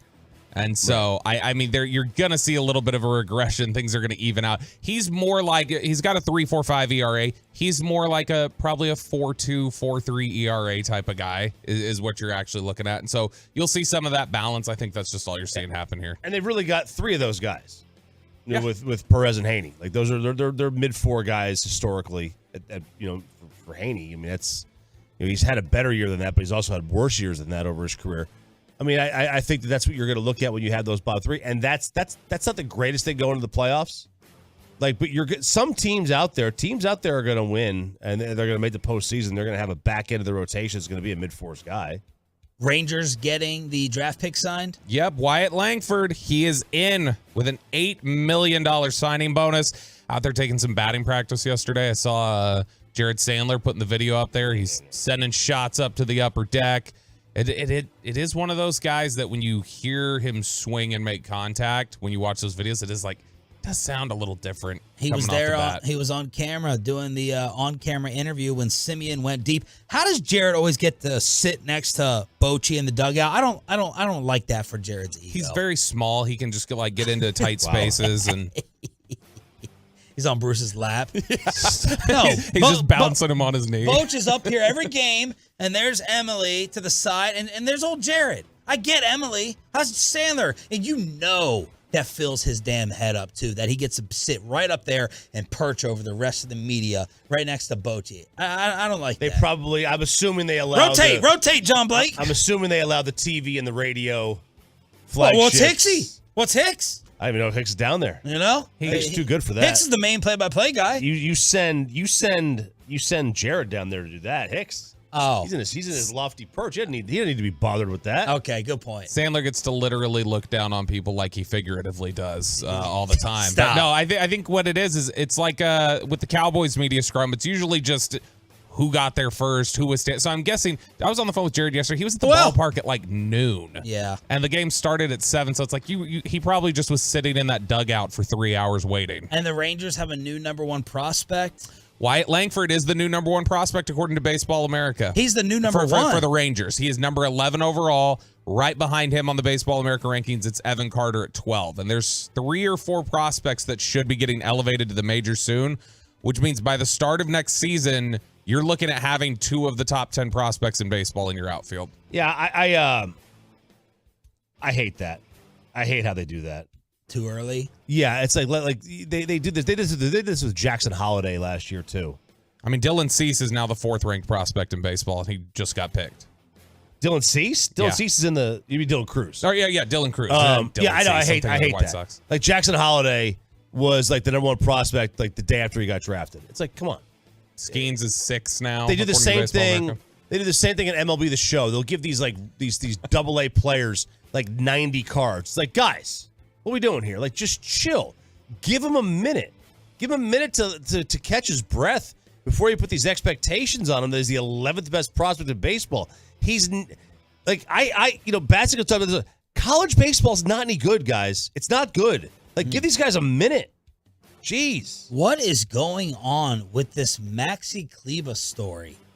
Yeah, look, I'll say this. It is a little comforting that you've got a controversy this offseason and it doesn't involve Kyrie Irving. Yeah. A Mavs controversy that's not Kyrie. I did not have that on my bingo card. But Dennis Schroeder and Maxi Kleber, both members of the German national team, they're beefing a little bit. So last year, Maxi Kleber chose not to participate in Eurobasket 2022. He said he needed surgery. He needed surgery and said he needed to work on some things with his game. And Dennis Schroeder was on his podcast this week and took shots at it. He said, I was like, okay, what game is he trying to improve? In the NBA, when you're good at something, you stick to it. It wouldn't make sense if a big center started being a ball handler. He knows his game and he knows what his role is. Of course, I accepted it because it was his decision, but it was a bit difficult to respect it. And so Maxi Kleber hearing about this and starting to stir up some controversy in Germany, he now says that he's not going to play in the World Cup for Germany. Yeah. And he says that the quote was, it's due to the recent unfortunate and inappropriate public statements that have made it clear that he's, quote, not fully welcome in the national team. So Dennis Schroeder, when you've heard some of the chatter before about why don't the Mavericks go out and get a guy like Schroeder if they need a point guard or whatever else, Man. This is apparently why he's very difficult behind the scenes, and for him to just take shots at somebody like that is a little much. I still don't get it. Is he saying Maxi was trying to be like he thought he was Anthony being Mason? He thought he was forward. He thought he was being a coward and thought he was dipping and making up a reason that he didn't want to participate in Eurobasket. He didn't want to compete. Yeah, and here's Maxi saying, all right, I'm out. I don't want to be a distraction. Dennis Schroeder bullying Maxi Kleber. I mean, Maxi could kick his ass, I feel like. I mean, what is he? He's got like 10 inches of reach on him. I think that would be fair to say. I mean, and I'm throwing this in for Kevin Gray. WNBA All-Star game. Bobby's sending over the recap. Look, this is they may have lost many a battle, but Kevin Gray and Reginald Atatula are winning the war. Front Office Sports reports that the WNBA All-Star game shines in primetime, drawing its largest audience in 16 years. Wow. They got 850,000 average viewers, a 16% increase from last year, the most watched game in 16 years. The broadcast peaked at a little under 1 million viewers, and 986,000 watched the pregame show. Oh. So they're making moves. So the same amount of people who watch the pregame show as the game? Isn't more, actually? Isn't that a little odd? That is a little odd. What? That doesn't make any sense Are you at sure all. you're reading that correctly? The game broadcast peaked at 955,000 viewers and 986,000 watched the pregame show. Huh. And that wasn't even the three-point contest because that was on Friday afternoon. Like Maybe noon. that's what spurred them to check in on the pregame show, and then slowly they went, no, never mind. Headlines to get you ready for your hump day. Hump day. Here on Sean, RJ, and Roberto, middle of your week. Thank you for being a Tolo. That stands for turn it on, leave it on. We have an Expressway giveaway as always. We're about to go commercial free for the next 45 minutes. Jake Paul, Nate Diaz tickets, and the National Football League has listed the 10 best receivers. Let's get ready to argue again with Bobby if CeeDee Lamb doesn't make it on the top 10. Who's the best receiver? Is CeeDee on the list? And a Jake Paul, Nate Diaz giveaway for you. Turning it on, leaving it on right after this.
Berkey's letting you know you can save $150 on a Captura UV air purifier. Call now at 877-BERKEYS or visit us at Berkeys.com. Berkey's, we're there when you need us. License TACLB 84522E.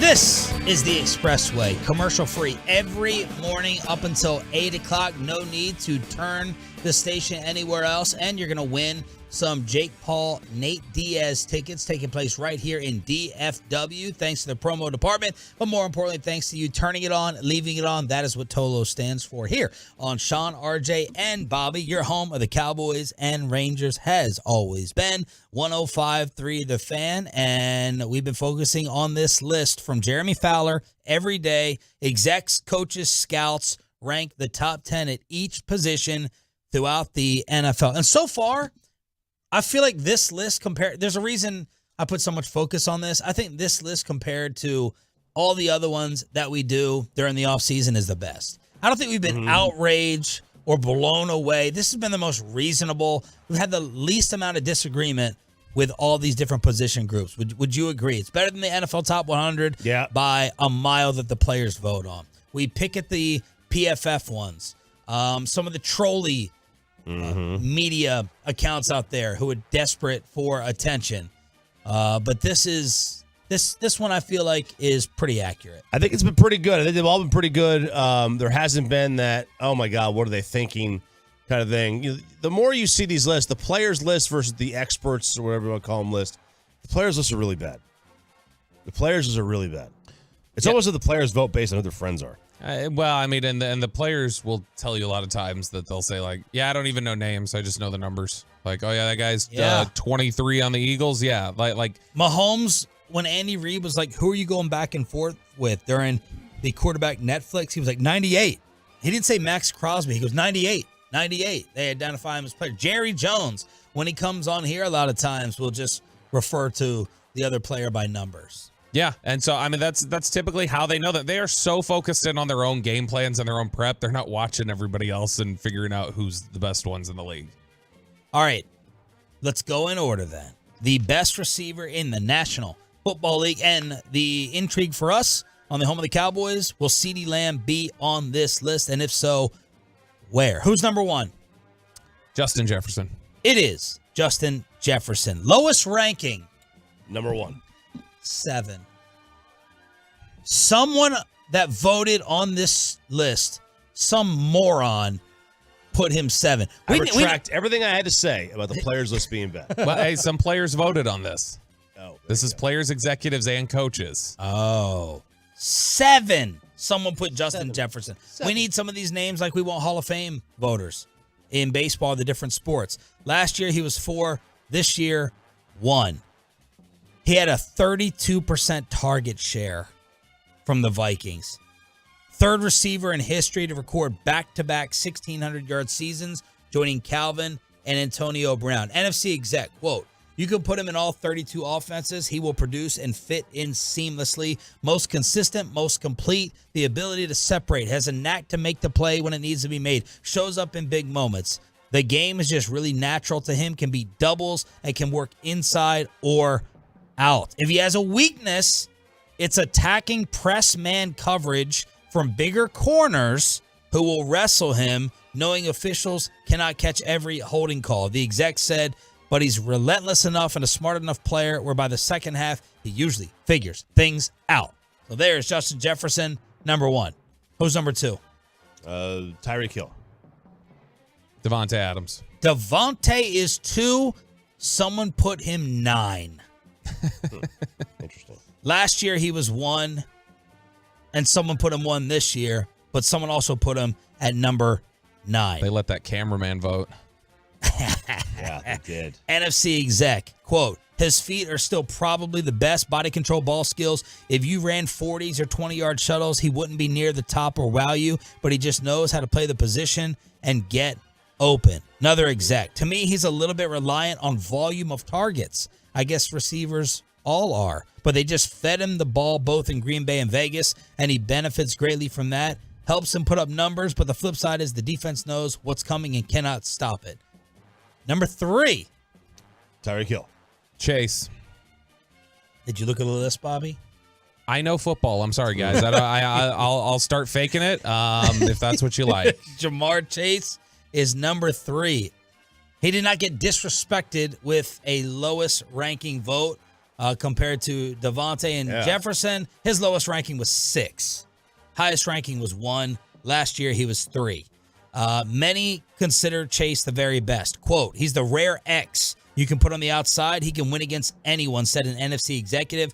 Other receivers are more scheme-dependent than him. 58 of his catches went for a first down, 70%. Wow. 70% of his catches went for a first down. He also had 7 drops, tied for the league lead. Wasn't it Jamar Chase, when he was coming out, that we thought had the yips? Yeah, the drops in the preseason. Isn't that crazy? Yeah, like it's almost as if he played coy with the world. Like he was just trying to trick everybody. He dropped everything in preseason, and then in week 1, he was just like, oh, I'm just going to go off here. The ultimate deep threat leads the NFL over the past 2 years with 6 receiving TDs of 50 yards or more. Quote from a personnel evaluator, finally, he's not as polished as a route runner or technician as Jefferson, but the combo of size, speed, and playmaking ability is elite. He's trending up. His raw playmaking ability is rare. Run after catch, he's probably the best of these guys. Number 4, RJ Choppy. Tyreek Hill. Tyreek Hill. Someone put him 9. That's the lowest ranking, 9. Highest ranking was 1. And look, I know Mahomes gets all the props. This is me speaking, not the evaluators. Mahomes gets all the props and the praise, as he should, for winning without Tyreek. But Tyreek putting up these numbers in Miami is, I don't know if it's equally as impressive, but it's damn near close. Mm-hmm. He's a freaking... He is. He's a monster. He is a field tilter. Led the NFL in yards gained per route, despite a 33% target share. He got open on 45% of his routes. His 1,700 receiving yards, the most for a receiver in a first year with a franchise. Quote from a scout, corners are still so scared that he'll run by them that they give him a huge cushion and he can win underneath. Having a different quarterback did not take the luster off for him. And then finally, some still see him as a little scheme dependent. He won't give you comeback routes, dig routes, still a bit of a vertical gadget guy. What he does is take less precision than Jefferson or Diggs or Adams because he has so much room to work with. Number 5, as the league is voting on the best receivers in the NFL. Mark Duper. Probably not Duper. Super Duper. CeeDee Lamb. No. Stephon Diggs. Both incorrect. A.J. Brown. Cooper Kupp. Cooper Kupp. Last year, he was 2. Someone this year put him 1. Someone left him, or multiple people left him, unranked. So Cooper Kupp coming in at number 5. Diggs is 6. Someone left him off the list. Highest ranking 3. Josh Allen. Lowest ranking unranked. It may have been Josh Allen that left him off the list. Number 7. DK. A.J. Brown. You guys got both of them. AJ was 7, DK 8. AJ Brown, I'll read it because he's in our division. Lowest ranking, he went unranked. Highest ranking, somebody put him 2. Last year, he was not on the list. Exceptionally strong. Great ball skills and feel for the game. Doesn't have great speed to create deep separation, but makes big plays throughout tight coverage. And that was the only quote and the only prop that they printed on ESPN. DK is 8. Highest ranking was 4. Lowest ranking unranked. Number 9. Debo. No. CD. No. No Debo, no CD. McLaurin? Yes. This is highest wow, ranking for stupid. Terry McLaurin was 3. Lowest ranking unranked. Last year, he was just an honorable mention. NFL scout, quote, his toughness is off the charts. He's grown into a better receiver every year. He wants the ball at the end of the game. He makes contested catches with the best of them. Quality route runner. His catch rate above expectation, tied for 2nd among receivers on this list. One complaint, he doesn't scare coaches on the scouting report like others. Quote, when you look up and he's got 8 catches for 93 with a bad quarterback, it takes you and catches you off guard. I mean, look, it's hard to judge him. Yes. It really is hard to judge him. I mean, every other player on this list. Thank you. Preach it, Bobby. Listen, let it absorb. I like Terry McLaurin a lot. I especially like when he goes against Trayvon Diggs. No, McLaurin and CeeDee's stats are identical through the first 2 years of their career, and he did it with like no quarterbacks of his. But CeeDee leveled up last year in a way that McLaurin still is not, regardless of quarterback play. I understand the quarterback is part of it, but he leveled up in a way that quarterback is the part of it. Okay, but I mean, he also played 5 games with Cooper Rush last year as part of his leveling up. So that's all I'm saying is that's fine. He had leveled up. To me, I don't think you can reasonably put McLaurin there. You want to fight about A.J. Brown? Fine. But McLaurin, I don't think you can put above him at this point. I don't have a major issue with that. I'm just saying, like, it's really, really hard for me to sit there and say, because when you haven't had a quarterback, like, DBs don't shut down receivers. Quarterbacks do. McLaurin's 9, number 10, the last one on the list. Debo. Yeah, Debo. No. CD. Michael Gallup. Amon-Ra St. Brown. Not Michael Gallup, Ross St. Brown. It is CeeDee Lamb from your Dallas Cowboys. So what did Dak come in at? Was he 9? 9. 9 for Dak, 9 for Pollard, 10 for Lamb. Highest ranking, someone put him on this list, 5. Lowest ranking, unranked. Last year, honorable mention. I'll read it all to you. CeeDee's name now rings in Cowboys receiver folklore. Bobby must have wrote this on 1053thefan.com. After a banner third season, at 23, he became the youngest receiver in Cowboys history to produce a 1,000-yard season, youngest player in franchise history to catch 100 passes. NFC exec, quote, he's going to be a top-of-market guy. He's really good. Dak had an outrageous 93 QBR when targeting Lamb, who finished the year with 1359 and 9 touchdowns. Overall, Dak's QBR was 58. And again, it was 93 throwing to Lamb. One league exec said Lamb is not necessarily special in one area, but is well-rounded. Route running, hands, ball carrier, separator, enough speed to beat corners deep, and a high-ranking AFC official finally called him a true combo receiver, as dangerous in the slot as on the outside. Quote, has outstanding setup and movement that really bothers DBs, has enough size to expose the smaller, lighter guy, really good run after the catch, strong hands, has improved every year. So, man, way more quotes from executives on CeeDee Lamb than A.J. Brown. CeeDee coming in at 10. Honorable mentions, Deebo Samuel, Mike Evans, T. Higgins, Garrett Wilson, Jalen Waddle, and Devontae Smith. Okay. Yeah, the spare names I had to guess were Deebo, Evans, Waddle, and Devontae. Higgins being on there is kind of surprising to me. But spare? Like the extra names outside of 10. Okay. Like I came up with 10 names and then I had some others left over. All right, so there it is. Again, fair. I'm glad Devontae Smith was not over him. I guess Mike Evans dropping down a little bit in some people's eyes. Jalen Waddle getting some love, which I agree with. Garrett Wilson, many people think will be on this list next year as well. Let's hook you up, and then we're going to chop it up here on DFW Sports Station. Every day, expressway, commercial free for you turning it on, leaving it on. Let's send you to the event. All right, it's another giveaway. Be calling number... Hey, all right. Pace. Coffee. Let's go. Pick it up. Like full speed. Be calling number 10 at 877-881-1053 and win a pair of tickets to see Nate Diaz, the most badass fighter in combat sports, face off against star of the Netflix upcoming documentary Untold Volume 3, Jake Paul. This fight for the ages will take place at American Airlines Center Saturday, August 5th. Get tickets at Ticketmaster.com or by being a 10th caller right now at 877-881-1053. Again, that's caller 10 at 877-881-1053. There you go, Jeffrey. Well done. Well done. Now let's go ahead and chop it up as we do every hump day on the Fan. All right, here we go, fellas. Let's have a little fun today. Where do you think the drunkest state in America might be, Sean?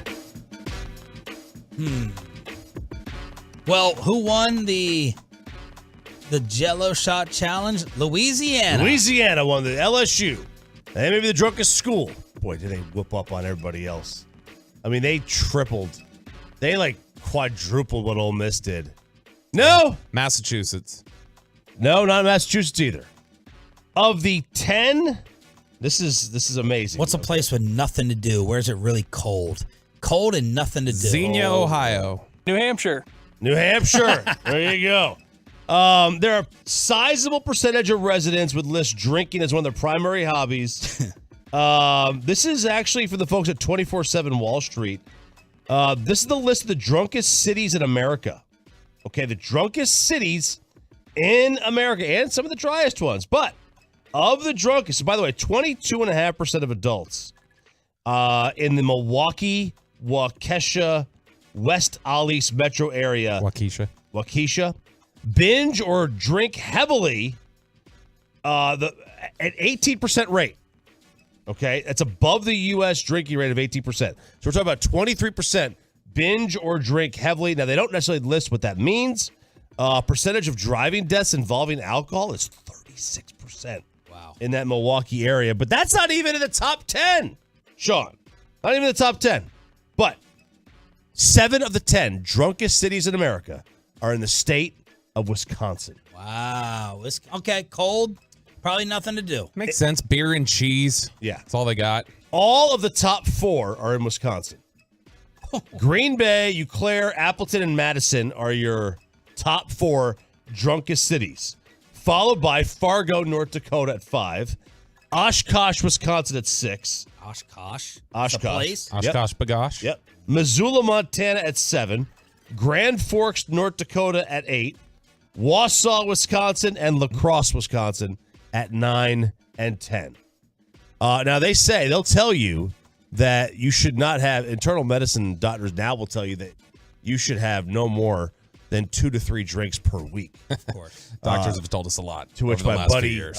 said that he has 2 to 3 drinks per drink. Nothing makes me feel better than getting a fat doctor. I love it. It makes me feel, it puts me at such ease. When I get a chubby doctor, male, female, I'm like, yes, I'm not going to get lectured today. This is going to be a great checkup. It's like a dentist with a bunch of cavities. I'm with you. It's like they tell you to go over to the scale and they're like, just tell me what it says. Yeah. They're not like over your shoulder. They're not peering down at it. You're not feeling the judgment. And it's like who do we used to talk about? Ralph Friedgen. It's like Ralph Friedgen telling you get in shape. It's like, okay, sure, coach. Yeah. Yeah, I mean, look, I get it. I am with you because every doctor I've gone to lately, they're like super lean, super in shape, vascular, looking good. Vascular. They're just so thin, their veins are popping out. Yeah. And it's like, not me. I won't find. I Google image them. I gotta scout them. You gotta go to a fat doctor. Yeah. If you don't have a second chin, I'm going to someone else. Now, what if you're going to a specialist? Does it matter then? Like, do you want to see a certain body type for a specialist? No. Like working on. No, got to be smart. Okay. I got to think that you're smart because we could pick up a tumor or something. You got to be more with. Not a tumor. When we're getting BMI, I got to go to a chubby one.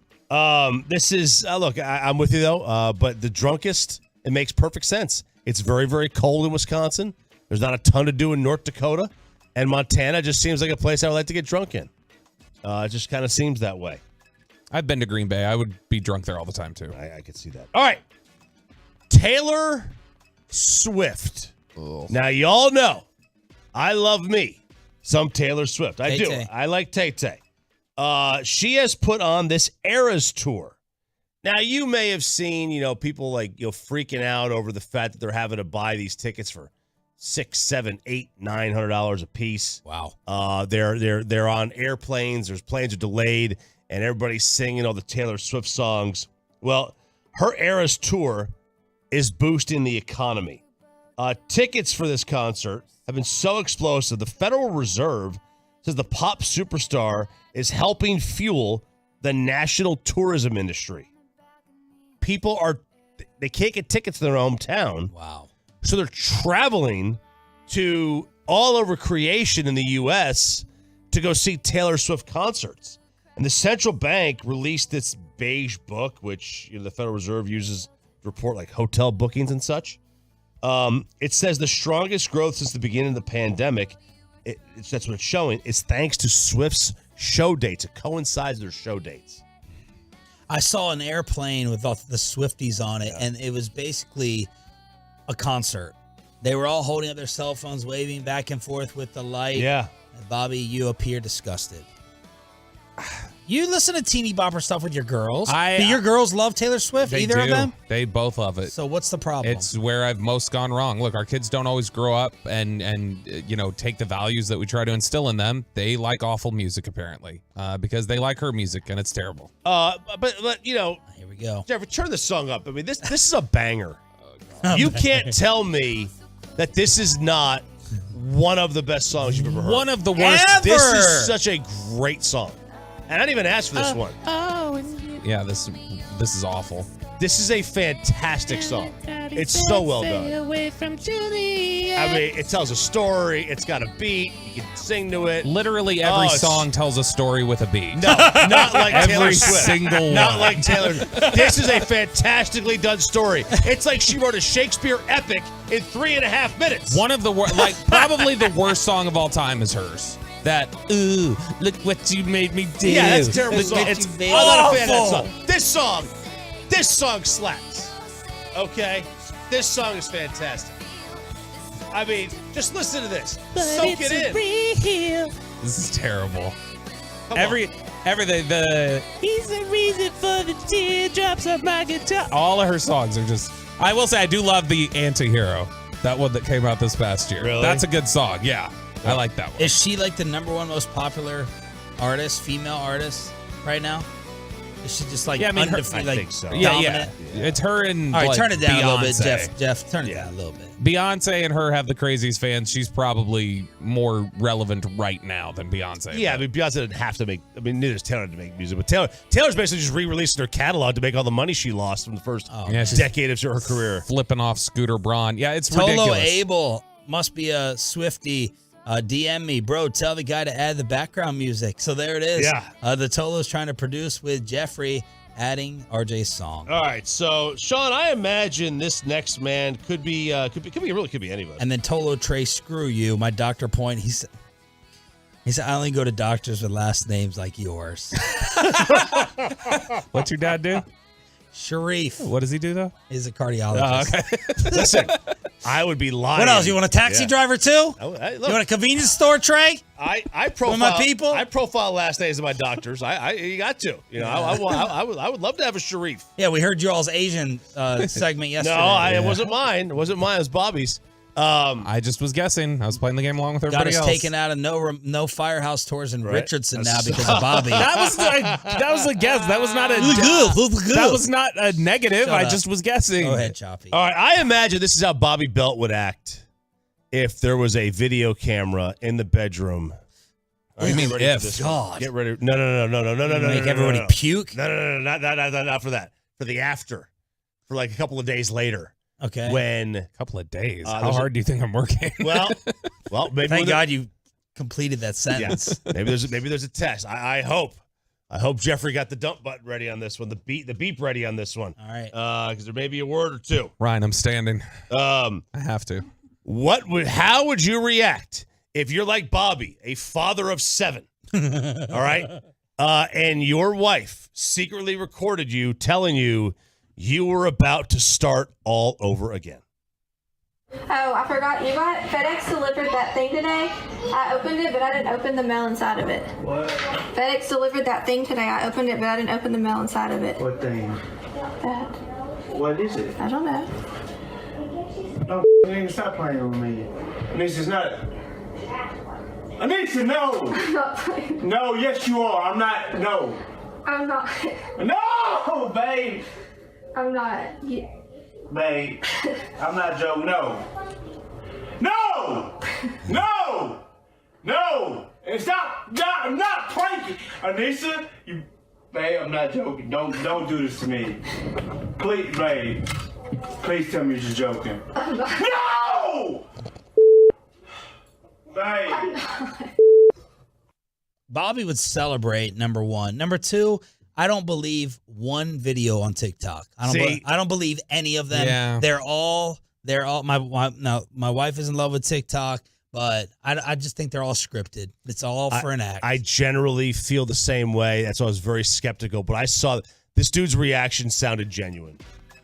This guy was like, man, I've already done this 3 times. I'm done. This was my react. First off, yeah, this was like Tolo Chad finding out he was having another girl. That's why Chiafalo got snipped. But this was my reaction basically when she told me I was having a son. I was right there, those little glass cases before the elevator, and she's like, hey, I got the result back, and I was like, tell me. And she's like, I'll tell you when you get home. And I immediately FaceTimed her. I'm like, tell me. And she's like, it's a boy. And I did want to have a girl. And I couldn't hide her. You that wanted a girl. I knew it would be beneficial for me. I can see that. It'd be beneficial for me. When I was holding Ollie's hand and walking across the skating rink, I said, take him. Kristen took a picture, and she was like, I will say, watching you walk across with him. So I got Kristen pregnant. I'm going to get Kristen. I'm going to get your wife pregnant. No, she said it did make me like sit there for a second, go like, oh, and then she's like, but then I quickly thought, no, like the second he like were to cry, you'd be like, suck it up. Yeah. Why are you crying? Right. And so she was like, and then I immediately came back down from, but no, I'd be thrilled. The reaction here would be Kristen. Yes. If you got a camera on her, like looking at the pregnancy test, that's what she'd be screaming by herself. She does not want another baby at all.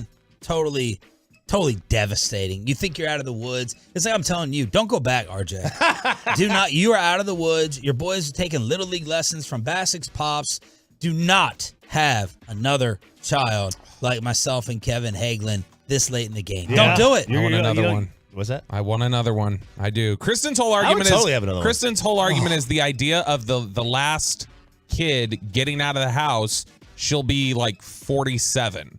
And so she's like, we'll be free and clear of children in our mid 40s. Yeah. Why do we want to reset that? I mean, look, it's not a crazy thought. I mean, I would be 50. I would have 20 years before, 15 years before I retire, of just, kid be able to save some money, maybe retire, who knows? But my youngest sibling is 17, and my dad is 61. So he still has kids in the house right now at 61. College to pay for. Okay. Now, like Robert De Niro up in here. Have you, no kidding, have you been following the writer's strike at all? A little bit. I don't understand it, but I'm hearing, comments from Bob Iger and other heartless people and Ron Perlman. Now, I don't know exactly. So I've seen things about like the writer's strike and other stuff like Mandy Moore saying she got like a residual check for like 81 cents. That streaming service like Netflix, their residuals are not very big. Seinfeld gets millions of dollars for being played on TBS or broadcast TV, simulcast there.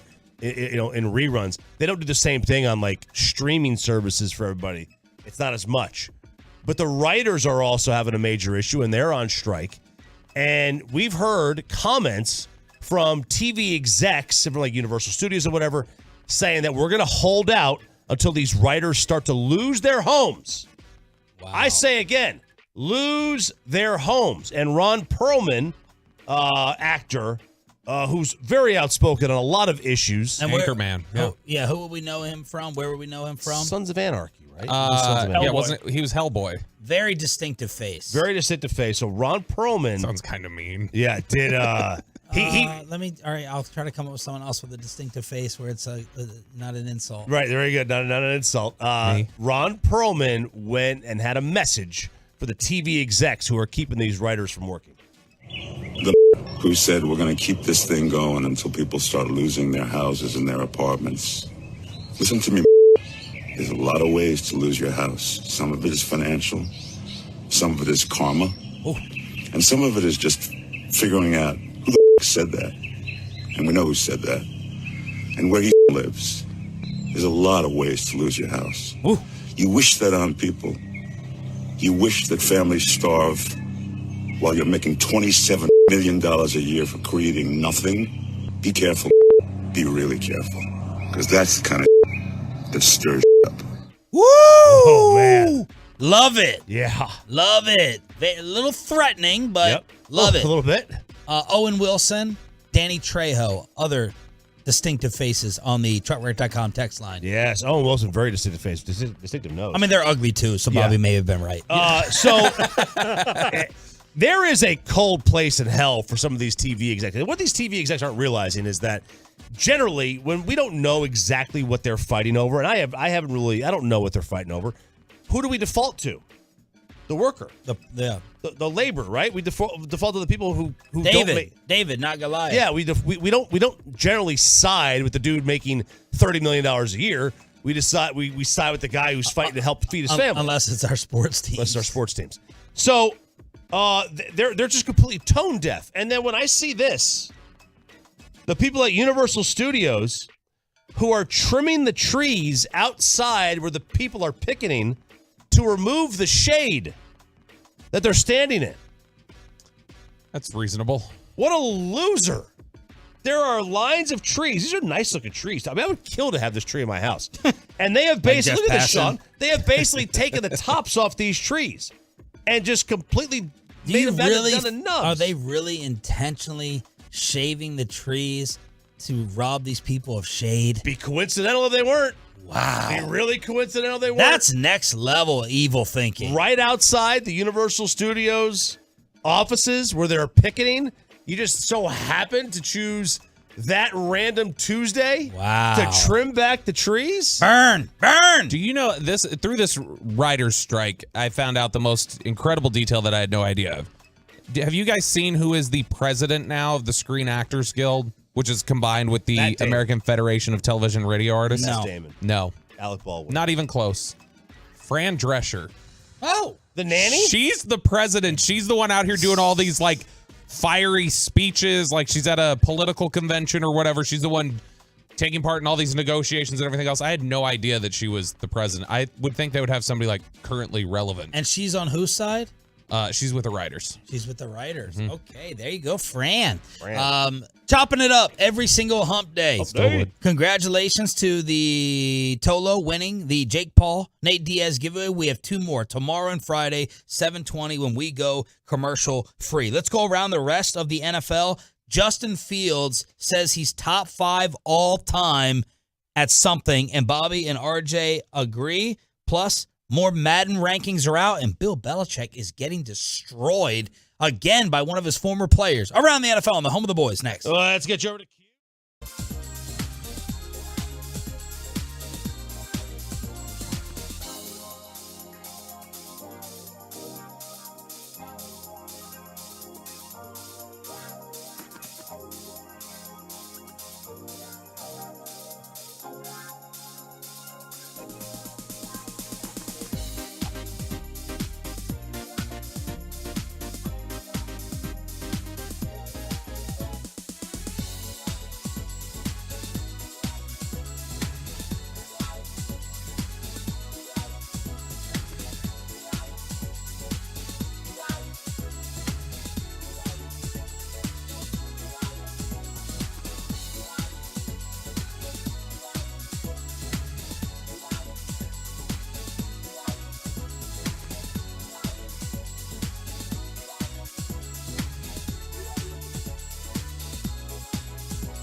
Fan Studios, secured by DFWSecurity.com. This is Sean and RJ on 105.3 The Fan. 8 o'clock hour here on your home of the Cowboys and Rangers. We are heading out to training camp in just 1 week. We'll be out there next Tuesday. This is Sean Shreve, RJ Choppy, and Bobby Belt on DFW Sports Station 105.3 The Fan. Still waiting for some of the texts back. The, very rude people at the station who are not committing to the team dinner that I tried to set up on Friday. My wife says, why are you trying to do this stuff? Just go out to dinner on your own. Have the morning show. Go out with your peeps as the usual suspects, just not responding to the group text. Eric called me yesterday and was ready to rip me. He was like, hey, you're just doing a joke when you wrote back and said you're not going, right? I was like, yeah, I just got off the phone with Sean like 5 minutes before he sent the text and said I was going. Because I checked with Bobby. I was like, should we all try to go Friday night or Saturday night? And I was like, I think last year we went Friday because we may have been hungover. Oh, we were hungover. I was hungover for McCarthy the next day when we interviewed him. So I was like, let's just keep it a Friday, 7:15. We can reserve the whole back room. But I'm not getting the response that I'd like. And I was like, I'll give it another 24 hours, and then I'm going to start replacing Ask them in person, though, like at KNC, because nobody from KNC's replied, right? Corey side texting me to bring the wife.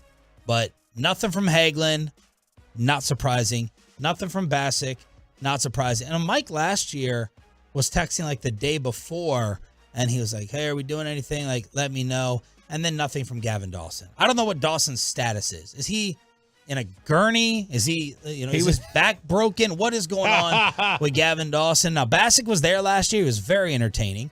Gavin Dawson was there for the team dinner, but no replies from those guys. Yeah, Dawson was on the air yesterday, so I know he is alive. He did happen to injure his back from carrying afternoon drive on his back. But as soon as someone gets left out, I think everyone gets all butthurt. They get all up in their feelings. So I'm gonna give it 24 more hours, and then Brad Sham, come on down. I mean, if he was on the initial text, then. Well, I'm trying to give a benefit of the doubt. Like, you always respond. You didn't respond. But I was going to see you the next morning. But I asked you, in person. But you always usually respond. So, but Hagelin, Dawson, and I'm just looking for a reason to keep Hagelin out after he screwed up our prank. Dude, you've seen the menu. He's not going to order anything out of there. Who? Hagee will not order anything off that menu. No. I'm trying to think. What? And didn't Chiafalo complain about this restaurant? He had the dumbest order. He had the dumbest order of the night, and then he's telling Bobby, "Are we gonna go back there?" I'm like, "Look, if y'all can find another place that can sit 14 all at once, by all means. The other place that we go to, it's way too tough. We gotta get two separate tables. Yeah, we have to go to that Winchester's place if you want to sit 14. Yeah, you can't do that anywhere else. It's just listen fine. to Mike Fisher hold court all night. It's $2 beers. Let me draw you like one of my French girls. This place is fine. It's not the greatest place in the world, but whatever, it works. You always love now you sound like you're dumping you on it. What's wrong with you? Whenever we went, you always talked about going to this place first. I know. You always so now you're throwing shots at it. I can't go. You're the one who was sitting there Italian. Let's go get. I even know your dish there. I know. I even know your dish. You love the linguine and clams. Why can't you get it? I have. You like the clams? I do. What's the problem? I can't. I can't eat any kind of red sauce anymore. I get like such bad stomach issues the next day. Yeah. So you're out on Italian food. I suffer the consequences. Yes. Okay. I can't, and I refuse to admit because I can't eat pizza anymore. It's like my favorite food, and I refuse to admit because I can have cheese. I have cheese elsewhere, and I have bread other places. It's got to be the sauce. So something's going on.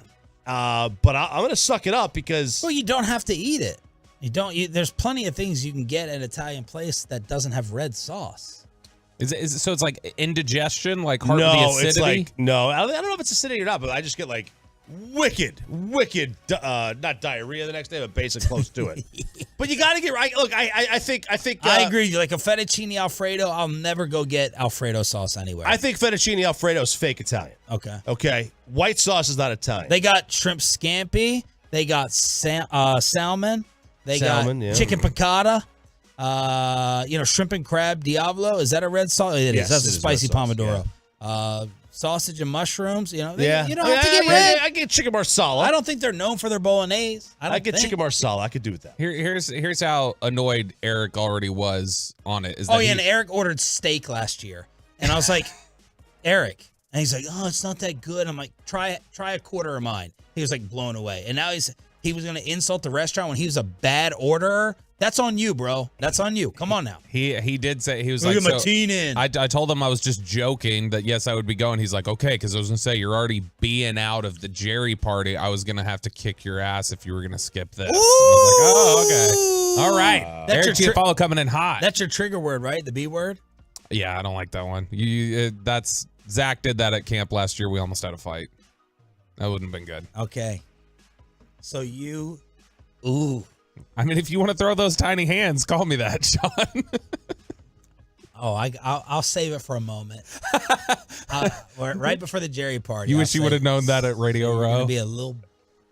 Watch the fan text now light up. That was an invite. Oh, everybody will say it. All right, so let's go. So that's the status of things. Now my phone is lit up here.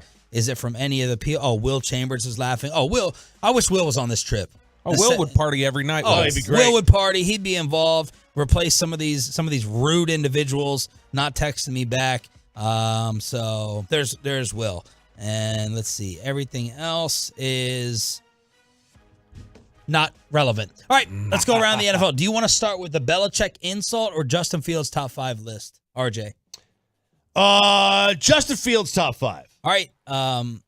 Man, a lot of times in sports, so the top 5 question gets a lot of eye rolls. People all of a sudden they put up they put up the fence, they put up the guard because they know you're trying to get them. A top 3, a top 5 list always leads to stories being written about it. But Brian McFadden is getting away with it. He's doing it for CBS Sports. He got DeAndre Hopkins a list of quarterbacks he would want to play with. He gets, Devontae Adams, he's the only one getting all these lists consistently answered. So he asked Justin Fields for his all-time top 5 running quarterbacks. Oh, I am, because I definitely think I am. Okay, so start with Justin. He's in the top 5. I'm definitely in the top 5, no order, but I got to go with my boy Mike Vick. Yep. Got to go with Cam. Lamar, of course. Yeah. Me, and then final, Steve Young.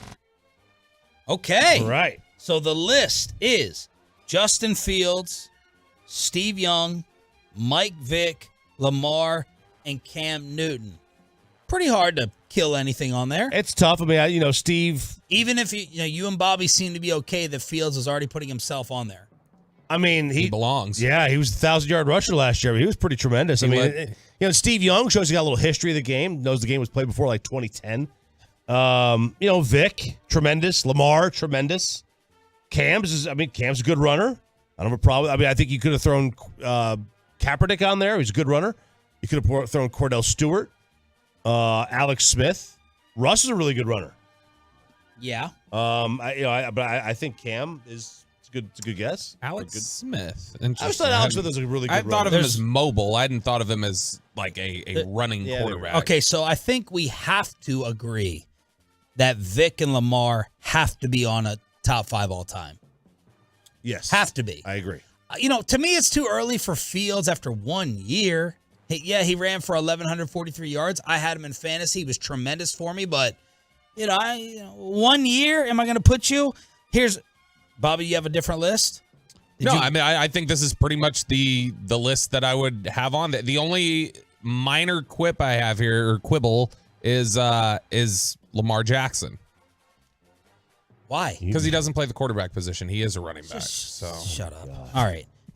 The all-time name that's being disrespected on here is Randall Cunningham. There we are. Randall was so great. Not one person has brought up Randall Cunningham. He was kind of thought of as an original runner. And then I would replace Justin Fields with Kyler Murray. I've never seen anyone scoot around, scat around, skit-scat like Kyler. Are you kidding me? So, and then Cam, some people were trying to debate a little bit. I have zero problem with Cam Newton because he was just power and he was unstoppable. So I'm putting Vic, this all-time runners at quarterback. Mm-hmm. Lamar, Cam, Kyler, and Randall. That's my list. I'm taking Steve Young off, and I'm taking Justin Fields off. Man, the only thing about, Justin Fields ran for more yards last year than Vic ever did. He led the NFL in yards per attempt. He was... Don't care. I'm just saying, it can be for a short time. When we're talking about something as historically limited as mobile quarterbacks, Fields is doing things. Like Fields, to me, why would Kyler be over Fields for basically 2 extra years? Because in watching them and, watching more football than you, Kyler Murray, in my opinion, is more elusive, more dangerous. That's just me. And Justin Fields also has to run a lot more because he can't throw the freaking football. Oh! You can make your insults towards Mike Vick. In my opinion, Mike Vick was a better thrower of the football. Stat me to death, I know it's coming, than Justin Fields is at this point. So Fields has to run. Vick, Kyler can throw. Kyler definitely is a superior thrower.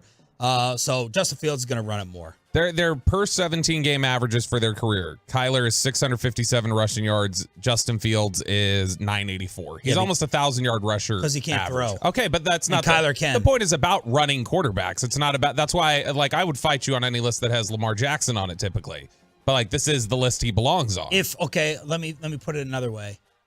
If my team is on the other 30 and or the 15. I'll make it the 15, and I have to have someone run in order to score the winning touchdown. I'm picking Kyler Murray. I'm picking Vic, then Lamar. Well, then I'm talking Fields. about Kyler versus Fields. No, I know. I'm going all time Vic, Lamar, Fields. Vic, I'm going Fields third. Okay, yeah. Well, then you're proving my point. You're asking me why am I putting Fields behind those guys? No, when you're trying to make the statistical argument Fields should be above, and you just admitted you're taking him behind Mike Vick. Right. I'm talking about that Fields belongs in the top 5. I'm saying that I don't see Kyler. I was talking about Kyler, not Vic or Lamar. I think Vic and Lamar are the 2 greatest running quarterbacks of all time, and I think Fields right now is third. Fields could go past that. See, to me, you don't think getting Kyler Murray is like catching a gnat? When you watch him run, it's very difficult. No one can touch him. It's very difficult. If you want to counter with Fields' size against that, fine. But no one is like. I think Kyler Murray might be more elusive than Mike Vick. Kyler Murray is a video game joystick. And again, Kyler got all of his problems, but dude, you can't touch this cat. It's hard. He's the greatest player in the history of Texas high school football for a reason. Well, and people in the National Football League still can't touch him like they're playing high school against him when he runs. Yeah, but I don't think I don't think he's close to being a better runner than Vic. Okay. I don't think he's in the same ballpark. I don't know. Maybe I'm See, wrong. I think given the question of you're from the 15, you got to score. Nowhere on this list to me would be Cam Newton. Cam Newton would run everybody over. Right, that's the thing. Is Cam to me is more of the. But he was also fast. Right. But Cam's a fast physical runner to me. So if it depends on the type of question you're asking. I think overall, as a mobile running quarterback, Cam would be in the top 5. If it's the question of you got to run 85 yards to score, I don't know that Cam is the guy that I'd put on there. And so it's kind of a different question. But to me, Kyler is very elusive. He's very fast. He's very agile. He's small. He's tough to get just from that perspective. So, all those are checks his favor, and I think he's one of the better running quarterbacks of all time, but I wouldn't have him above Fields. Fields, to me, is top 3. What are the Tolos saying? 877-881-1053. Justin Fields putting himself in the top 5 running QBs all time. Cam comes where Fields in size and strength, so either Kyler or Cam has to be in front of Fields, depending on your preferred style. Elusive is Murray, but not a great runner compared to the other 2. Let's see. Get off of Murray's you-know-what. He's not done anything. RG3 1 year is better than Fields. Forgot about RG3. Tebow. We did forget about Tebow. He's a pretty good runner. Yeah. Steeman, Willie Beeman. Great point. Great. Roger the Dodger. Yes, absolutely. Dante Culpepper, Josh Allen, Randall Cunningham. Vic was a Lamar-type thrower. He had a better arm than Lamar. Vic had a great arm. Yeah. The release. Yeah. Is Lamar more accurate? That's a different story. All right, there it is around the NFL. We will get to below the belt at 8:40. Rangers stay on fire, and Choppy's going to make the interesting case that Shohei Ohtani should win MVP in both leagues. Little Diamond Cavs next on The Fan. Let's get you over to Zeros.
Frankel. Life is unpredictable. Accidents happen. Frankel & Frankel are the go-to attorneys for car and truck wrecks in DFW. If you or a loved one have been in an accident, contact Frankel & Frankel for a free consultation at truckwreck.com or call 214 or 817-333-3333. Here's Corey. The first pitch, Corey swings. That one is hit high and deep to center field. Low going back at the track. He leaps. That ball's out of here. A 3-run home run for Corey Seager. And he's given the Rangers a 5-1 lead. That was the nail in the coffin. I thought Travis Jankowski was going to be the hero. Nope. It was Corey Seager with the 3-run shot to dead center as the Rangers win their 5th straight. They beat the Rays 5-3. They go for the sweep today with a 12:30 pregame. First pitch at 1 o'clock on this radio station. And they have the 4.5-game lead after the armpit loss to Colorado. But all that needs to be put to the side for just 1 second because we have a developing situation that does not sound good for the Dallas Cowboys. Get on your phone, Cowboys insider Bobby Belt, as Adrian and Rod, Diego, William, Jeremy, all the great Tolo producers have sent me this from Adam Schefter. Zach Martin is considering not reporting to training camp due to his unhappiness with his contract and the team's lack of interest in restructuring it. Martin believes he is, quote, woefully underpaid relative to the market. He's scheduled to make about $7 million less this season than the NFL's top paid guards. I've never heard of a Zach Martin contract dispute. Any drama? Go. Well, first off, I was having to grab the screen and look really close to make sure this wasn't fake Adam Schefter. It is. It's real Adam Schefter. This is interesting. He was just on social media yesterday. He was on Instagram. And Zach? I thought it was odd because he's not on Instagram very often. And the Cowboys had made some post about great news. You can now get Zach Martin's jersey in the pro shop. You can now get it. We hadn't been carrying it. Now you can. And he went and shared it of so blessed to have my jersey in the pro shop. And then Dak shared it on his Instagram. And I was like, that's weird. What is this pitch to get some jersey revenue for Zach Martin that's never existed? This is kind of weird. Now it makes me wonder. Do the players, does he get revenue from it? You get cash for jersey sales. They get that's why I bought the Calvin Ridley jerseys, because he told Marcus Mosher he was an idiot. And I was like, I want to put some money in his pocket so that he can go gamble it away. But no, the Zach Martin, this is very interesting. Now he signed this deal, let's see here, 2014-15. He signed this 7 years ago? Something like that, 6-7 years ago. They had the market cornered on roping their offensive linemen in long-term cheap deals. Tyron. And part of me wonders if this is Leo Collins. This is hey, this is my final payday. I want to make sure I get, because I had last year when they lost to San Francisco, he was the most devastated player walking to the locker. And somebody stopped him outside the locker and he was hugging a couple coaches for an extended period of time. And I think the more that the Cowboys have looked at things, they've kind of thought we might be in the window of Zach Martin walking away. But breaking down the timing with his current ability. Now, he just made Madden news, right? Yeah, he's 99. 99 club. First guard since 2003, which is a little odd that it's coming off of that year. But are we missing something? What, that he's a 99? Yeah. I think it's sort of just like President Emeritus. It's just kind of a badge they're giving him more than where he's actually at this point in his career. What was he? If you were to grade him on a 1 to 99 scale last year. If I was going to create a Madden rating for him, I'd probably put him at a 90, which is way lower than he's been throughout his career. He was still very good. He was not himself. He was not quite to the level that he's always been. He's getting older. I mean, he's 32. Does he have a 33? financial argument here, or is it the wrong time to be doing it based upon last season? No, I mean, he's still probably underpaid. He's been underpaid his whole career. If he wants to fight for it, he can. Now, if he wants to be paid like the best guard in football, I don't know how much of an argument he has at this point. His PFF grade was a 73.3. What if his agent's like, did you just see Madden?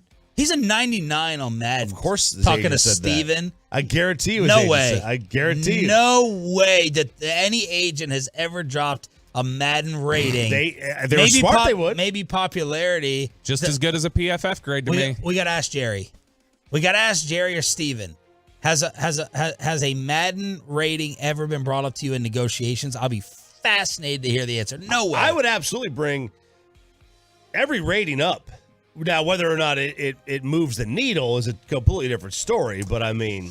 Man, I highly doubt. I was just having a look. I was going to have to see who is his agent. I highly doubt that Tom Condon is bringing Madden ratings into the negotiation room. Tom Condon has no idea that Madden even exists. Yeah, it's a little bit like, you think Lee Steinberg has ever brought up a Madden rating? I don't know that Lee Steinberg knows Madden exists. It could be in his PowerPoint when they say why. Here you go. And then it's like a list of accolades. Oh, 99 Madden rating. So let's look at where he is. How far down is he in terms of guard compensation? Man, I'm going down this list. There's no way he's no way he's down here. I have to be missing him here. Are you on average annual value or total guaranteed? Average. I mean, that may have flipped. Here it is. I got it. Chris Lindstrom is making 20.5. Quentin Nelson's making 20. Braden Smith is making 17.5. Jenkins Green Bay, Brandon Sheriff, Joe Batonio, Joe Thuney, Wyatt Teller is making 14.2. Zach Martin, number 9 at 14. So he's making 14. The top salary is 20 amongst the guards. He's probably like, yo, man, at least get me to 17. I'm freaking Zach Martin. Well, yeah, I mean, like that's, and but again, as Bobby said, is this the year to do this off of? Yeah, I mean, look, is he worth more than 14? Probably. Is he worth the top of the guard market? Is he worth 20? Probably not. But I mean, it is interesting if you look at average annual value, and that's just guards, obviously. But if you look at all offensive linemen, he is not even paid in the top 30 in the NFL. So I mean, he's better than he is a top 30 offensive lineman. He does if he has a reasonable case for a pay raise. So we've been doing the rankings of the quarterbacks, running backs, wide receivers. Mm-hmm. Over the weekend, they did the interior offensive line rankings. Mm-hmm. This I would bring up in negotiations. Where did Zach Martin rank? So this one I know where he ranked because I saw it all over social media. He was number 1. Number 1. He was number 2 last year. His highest ranking was 1, lowest was 5. Here's the write-up. Last season marked a 6th first-team All-Pro, who at the age of 32 is one of the most highly productive players in any position. 3 sacks and a 96% pass block win rate, 8th best clip in the league. His 74% run block win rate was also impressive. That's pretty low for him, though. He did not run away with the voting. He is still considered the best. He maybe declined physically a little bit due to age. He's so smart, so instinctive, makes up for any physical shortcoming. I mean, I don't know that the way we talked about Zach Martin last year, I don't think anybody thought that he was the best guard in the NFL or both best interior offensive lineman. I mean, Pro Football Focus, who they had a lower grade on him, his grade ranked 9th among guards. Even still, when they put out their list of the top 32 guards in the NFL last month, they had Zach Martin number 1. So that is the breaking news presented by BetQL. Smarter bets start with BetQL. Download the BetQL app or visit BetQL.com today. Zach Martin is not thrilled with the Cowboys, and he has put out the word through Adam Schefter that he is considering not showing up to Oxnard when we are there in 1 week. Okay, Rangers win. The Angels also win. Buster Olney bringing up the Rangers again. When it comes to Shohei Ohtani rumors, Bobby found this article that said Shohei is, not interested at all in attention and glory and being Hollywood. So could that give us a little bit more of a chance? But then you made an interesting Shohei MVP point. Well, look, the thought is that if Shohei gets traded to an NL team, will he be out of the running for the American League most valuable player? And, we've seen this brought up by other, like if he gets traded, I think Sandler even said it, like if he gets traded, does that open the door for Corey Seager to win the MVP in the American League? Now, remember, Seager missed 31 games. If Shohei gets traded on the 1st of August, he's going to miss dang close to 60 games in the American League. So that's double what Seager missed, even with the injury. But is Shohei having such a good year that if he were to get traded from an AL team, even on August 1st, that he is so far away from everybody else, that he is blown away everybody else? He is having a better year this year, not by a little bit, but by a lot, than what Aaron Judge had last year. It is remarkable how good of a year he's having. Offensively? Just straight up offensively? His average is like 15 points higher. All these numbers are higher than at the same point of Judge's season last year. Now, Judge at the end, Judge finished really high in the batting average voting. I mean, he was your Triple Crown leader with about 3 or 4 weeks left of the season. I mean, he really came on.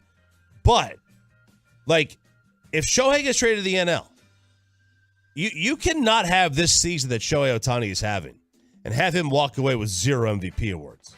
Ooh, just could you imagine that? Like Shohei has this year. This is arguably the greatest year any of us have ever seen. Any of us, when you factor in the pitching and hitting. This is. I mean, honestly, unless you're 130 years old, you've never seen this. So you're going to tell me that Shohei's going to walk away with 0 MVP awards? I don't see how that's possible. Enough people are going to have to vote him in. And quite honestly, wherever he goes to in the NL, he's the best player in the NL anyway. Trying to think of examples that exist of this before. So the first one that came to mind for me was McGuire. Remember when McGuire split his time between Oakland and St. Louis, and he hit 58 home runs? So he finished 16th in the NL MVP voting. He was not eligible for the AL. So I don't know if that's something. The next one that comes to mind is when Manny got traded to the Dodgers, and he played 50 games with them. He also was only eligible for the NL. He finished 4th in NL MVP voting, playing just 50 games. So I think it would cancel him if he got traded to the next one. So you couldn't even vote for him? I don't think so. It doesn't look like it. I think he gets kept out of both. I think he gets nothing. I mean, if he is ineligible, which would blow my mind, ineligible altogether for the AL MVP voting. And the eligibility would come down to what amount of games, you said? Well, see, that's the thing. McGuire and Manny both finished. McGuire 16th, Manny 4th, and they only played 50 games in the NL, and they still got votes. That's fascinating. I mean, would they just give it to Acuna in the National League? He would have deserved it, yes, because he would have played the entire year, all in the NL. How amazing would it be if he won both? I would. They would just add another layer. I mean, he's not going to win both. It's a pipe dream, but it's interesting. The best example I've seen of this, of somebody deserving an award, even though they were traded midway through the season or whatever, was, you remember Sabathia when he went to Milwaukee and he was unhittable for a few months? He had 17 starts. He had 7 complete games in 17 starts for Milwaukee. Went 11-2, 1.65 ERA. He didn't get a single Cy Young vote. Yeah, so, I think I'm sure it would just cancel everything that he had done. It's criminal. I don't.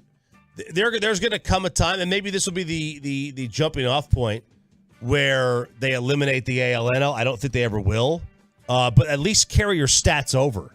Why do the stats have to reset themselves when you go to a different league? The 5 NFC quarterbacks under the most pressure. That's next. And below the belt, Brett Boone to talk Rangers in the final hour. It's all coming up on Sean and RJ.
with once-a-year July 4th savings. See them all at ClassicChevrolet.com. But hurry, the best models will sell fast. This is Texas. This is a Classic Chevrolet. Relax and enjoy the difference. Find new roads.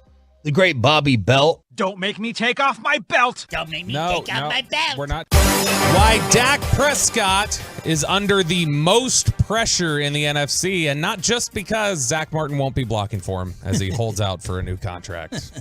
Literally and figuratively, he's under the most pressure, I guess. More on that sad state of affairs here in just a moment. But before we do that, Wow, he'll be missing one of his 9 first-round picks surrounding him. Wow, what a shame. What do you want? I'm trolling you back. One of them, Tyron. I mean, that guy can't even stay healthy. It's Tyron, Tyler, Zach. Yeah, look, CD. I mean, look. Gavin Dawson has a better back than Tyron Smith. I'm not counting on anything there. Tyron will text me back before Dawson too. All right, so we got the top 10 edge rushers according to Madden. Madden has come out with the list, and guess what, guys? There are 2 Dallas Cowboys in the top 10. 2? Very surprising to me. So here's the top 10. Number 1, Nick Bosa at a 98. Bosa. Tied with Myles Garrett at a 98. Number 3, Micah Parsons at a 97. A little bit of a drop down to TJ Watt at 4, who's a 94 overall. I was surprised there wasn't a 99. For who? For an edge? For Micah? No, for any of them. Any of them. They've become very selective with their 99 ratings. Good. I mean, they should. Definitely good. And yet they gave one to Zach Martin. The Steeler fans were not happy about TJ being this low. Should you factor in injury on Madden? I mean, again, it's tough. If you told, I mean, man, we got some awesome edge rushers. We got Micah, Miles, Bosa, and TJ. That's close to 99s. And TJ Watt is tied with 2 other edge rushers. Von Miller, which seems a little gracious at this point of his career. Very gracious. And then the eternally underrated, the great Colleyville Heritage alum, Max Crosby from the Raiders, tied up there. I'm told, and I wrote this down here. Let me see, how did he say it? He woke up the wrong mofo. That is what Patrick Mahomes said. He did, yeah. Yeah. I loved watching Crosby pick at him. Max Crosby is one of my favorite people in the NFL. That dude's got a great story. He came into the NFL quietly dealing with some alcoholism. He kicked all of that. He is and he gives back. He is back here in Colleyville every offseason visiting with students and trying to give back to Colleyville Heritage. Your son may run into him one day, Chop. Maybe. Joey Bosa, number 7 at a 91 overall, and then tied Hassan Reddick. Ooh, the Eagles and DeMarcus Lawrence is tied with Hassan Reddick. Yep, at a 90. The Eagles fans were not happy about Hassan Reddick on social yesterday. Put on 40 pounds and get 2 inches taller, and then maybe we'll consider you a real edge rusher, you little Dwight Freeney light. Matthew Judon, number 10 at an 89. So there you go. 2 of the top 10 edge rushers. Top 9, actually. Top 8 if you include the ties. DeMarcus Lawrence and Micah Parsons both in there. I did see John Owning from PFF when Micah's grade came out. He goes, they slided him 2 points. So there was still some thought that Micah should have been a 99. That 97 was not good enough for him. All right, so CBS has a list of the 5 NFC quarterbacks under the most pressure. This is a much better list than Dan Orlovsky's, which had Jordan Love at number 1. Which is under the most pressure. Yeah, you remember that? Yeah, that's. So I think you blacked it out because you were very disgusted by it at the time. Really stupid. Before we go to the list, I think it's funny to point this out. NFL.com had a story up last week that said, "Can Dak Prescott quarterback the Cowboys to playoff success?" Because it was building off of some of his comments out at the youth camp that he did. But this is an interesting note that NFL.com had. Since their last Lombardi Trophy was hoisted at the conclusion of Super Bowl 30.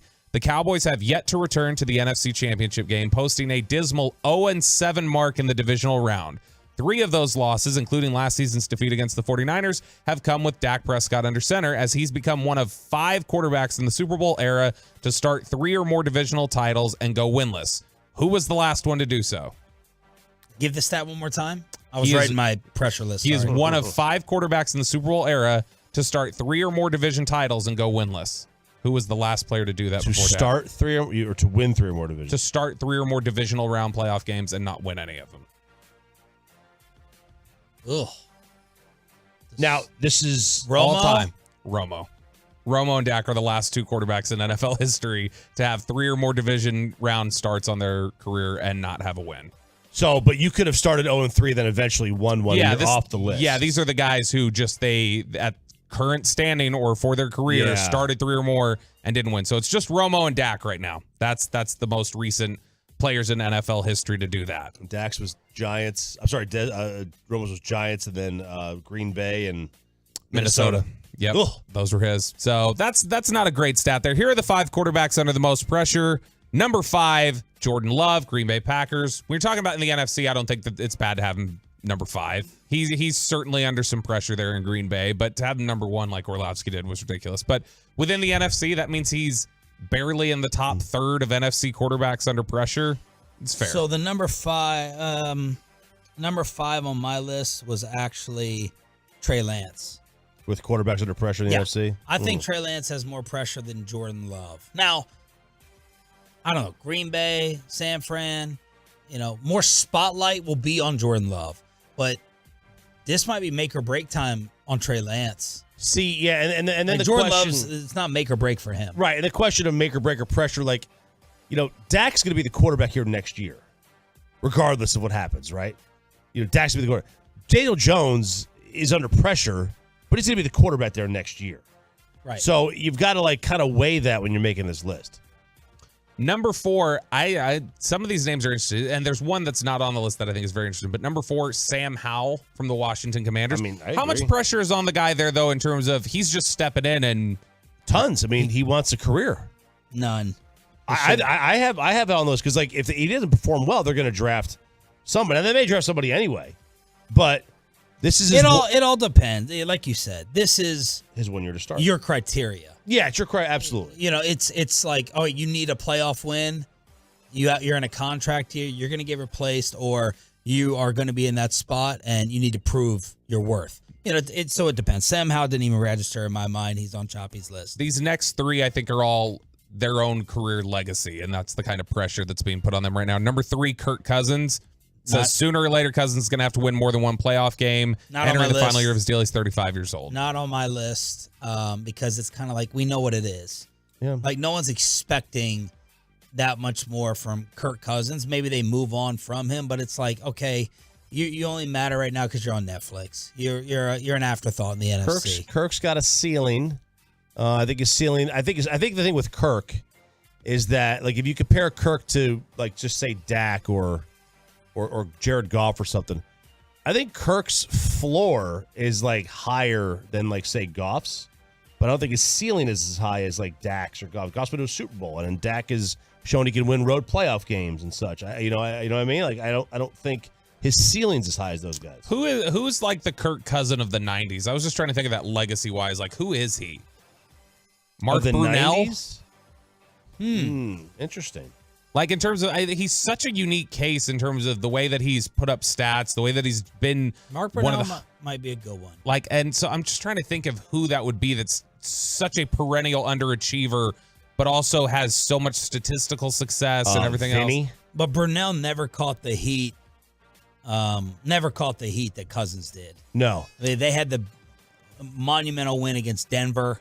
99 was the year where they caught the most heat because that was the year they went 14-2. Both of their losses were to the Titans, and then they lose to the Titans in the playoffs. Yeah. Vinny could be one. I don't even remember Vinny Testaverde's career in his prime. Vinny was a number 1 pick. Everybody thought tools-wise. I think he was. How about Bledsoe? Bledsoe, again, I think number 1 pick, though, different expectations, different similar. Bledsoe, the 2 I thought of first were Bledsoe and Brunell. I just trended more towards Brunell because of where Bledsoe was picked. But, all right, next name here, Derek Carr from the New Orleans Saints. Yeah. Derek Carr has a chance to not on my top his 5. Legacy. Man, you've got a tough list here. Pressure. Yeah. I think there's some pressure on Derek Carr. And then number 1. And I put him in a Cousins category, but even less relevant. Okay, whatever. No, you're Derek Carr. We know you're going to cry and shed some tears and do a fundraiser in New Orleans and then be disappointing as always. Wow, suck it for charity again. Sean Sharif coming up. I can't believe that some of these names haven't been mentioned. Number 1 is Dak Prescott. Yes. I think that's, to me, the person who has the most pressure on him in the NFC this year is Dak. The only other name that comes close to me is a name that's not on this list, and that's Jalen Hurts. Jalen Hurts is I don't not think on my he's- list either. I think Jared Goff is on the list. You have your list? You Yeah, have 5? it's Love, Lance, Goff, Howell, and Daniel Jones. Okay. My list is Dak. Justin Fields has to be on this. This is like deciding if he's got all this MVP campaign in the offseason, and the Bears need to decide if he cannot throw the football, do we move on? There was talk about Justin Fields getting dealt this offseason, earlier in the offseason. Daniel Jones, I agree with you, is on this list. Trey Lance is 5, but the guy that has a tremendous amount of pressure is Kyler Murray. How is Kyler Murray not on this list? I was reading articles yesterday about these personnel people were talking about Arizona's the favorite to be the worst team in the league. Do you know who the next number 1 pick is? Arizona's Who's coming out?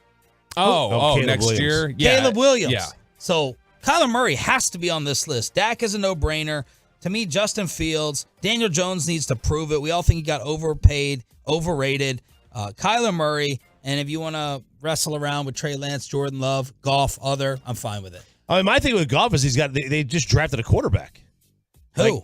Hooker, in the 2nd or 3rd round. And he has a contract they can get out of for basically nothing. If they don't make the playoffs, I mean, But has he proven that he should go somewhere else and start? Has he proven that he should? Yeah, like he can get another starting. Oh job. yeah, I think Jared showed he can get another starting job. I'm just saying, like in the current position he's in. Some of the quick names on the truckwreck.com fan text in terms of the equal to Kirk Cousins: Tony Romo, Jeff George, Boomer Esiason, a lot of Jay Cutler, and some Kerry Collins. All right, Oh wow, good Kerry job. Collins, I like that. That's a good one. That's a good one with Kirk. Kirk Cousins is better than Kerry Collins, in Agreed. my opinion. Yep. Below the belt, right here on DFW Sports Station 105.3 The Fan, Odyssey Baseball Insider, Home Run Derby champ for the celebrities. Brett Boone will join us to talk Rangers at 9:20, but we got some life issues. What do you do when she's asked you if she's gained weight? Have I gained weight, sweetheart? We got meme to murder, and dividing that tip for the Bachelorette party turned into a war. Final hour, Hump Day edition. After this. Let's get you over to Platinum.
Fan Studios, secured by DFWsecurity.com. This is Sean and RJ on 105.3 The Fan.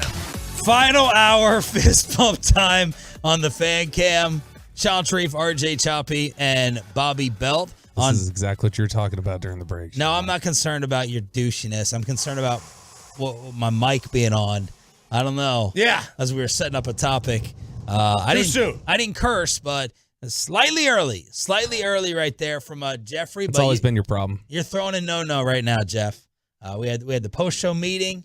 You know, we made some coaching updates, X's and O's. We adjusted and good to go. So we're live on the fan cam, Twitch and YouTube. Did Ryan zoom in on you at all? Good. Keep it off. Don't even do it. So weird. Look at that. Look at that face. Clarence Hill was right. All right, we're going to crosstalk at 9:40.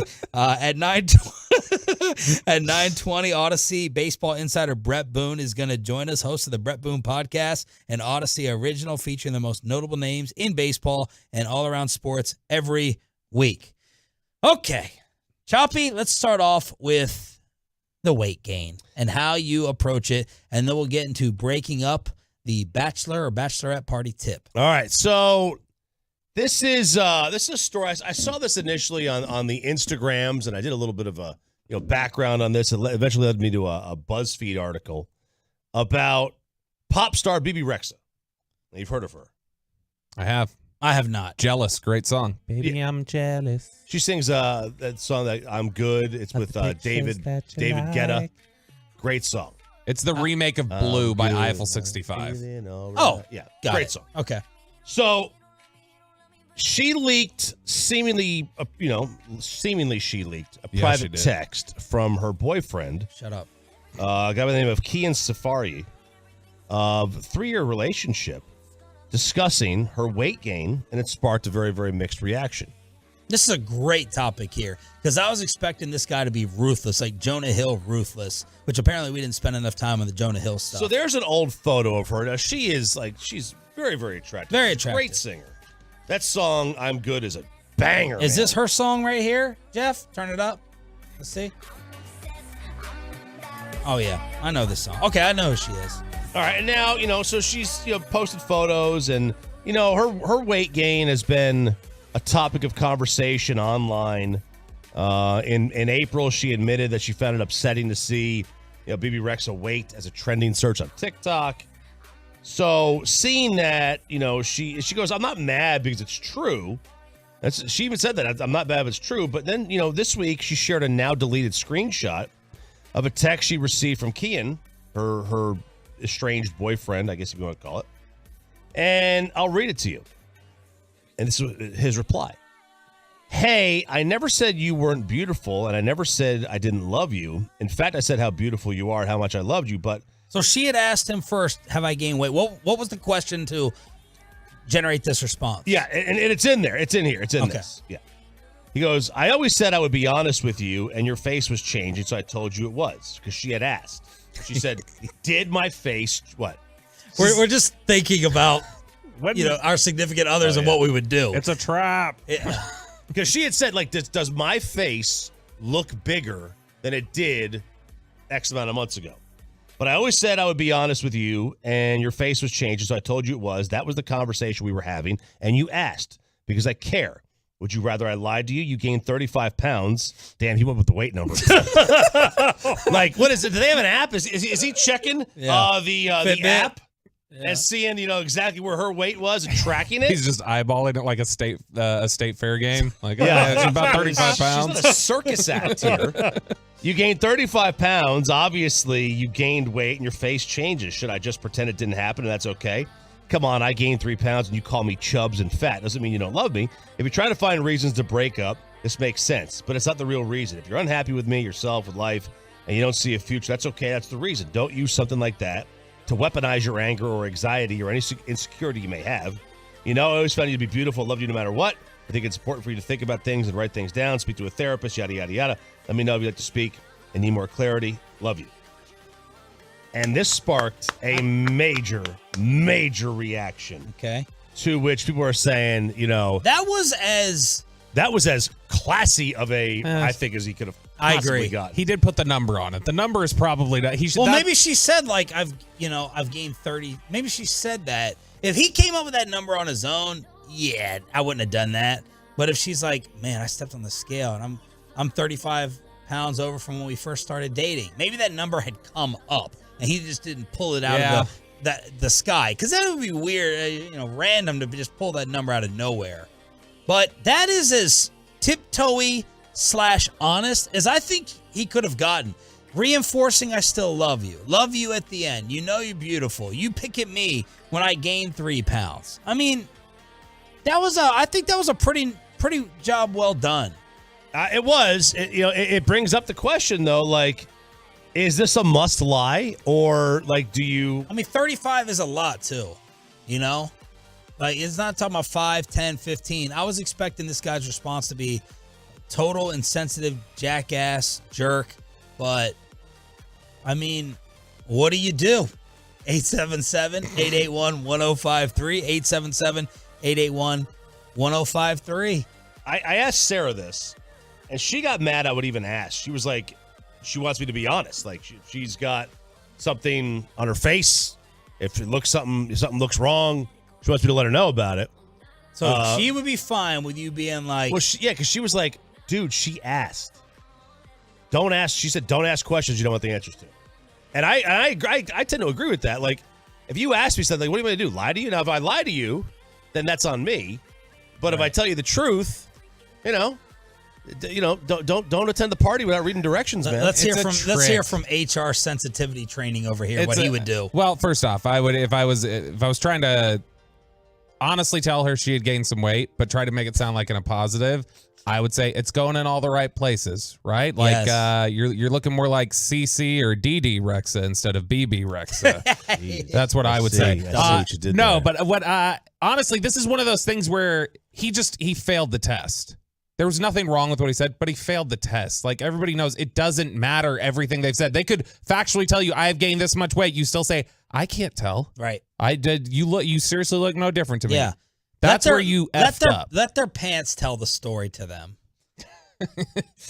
They'll know. They don't have to ask. You know if you're fitting in the clothes or not. Yeah. You know if you're changing things up or not. Throw yourself under the bus too.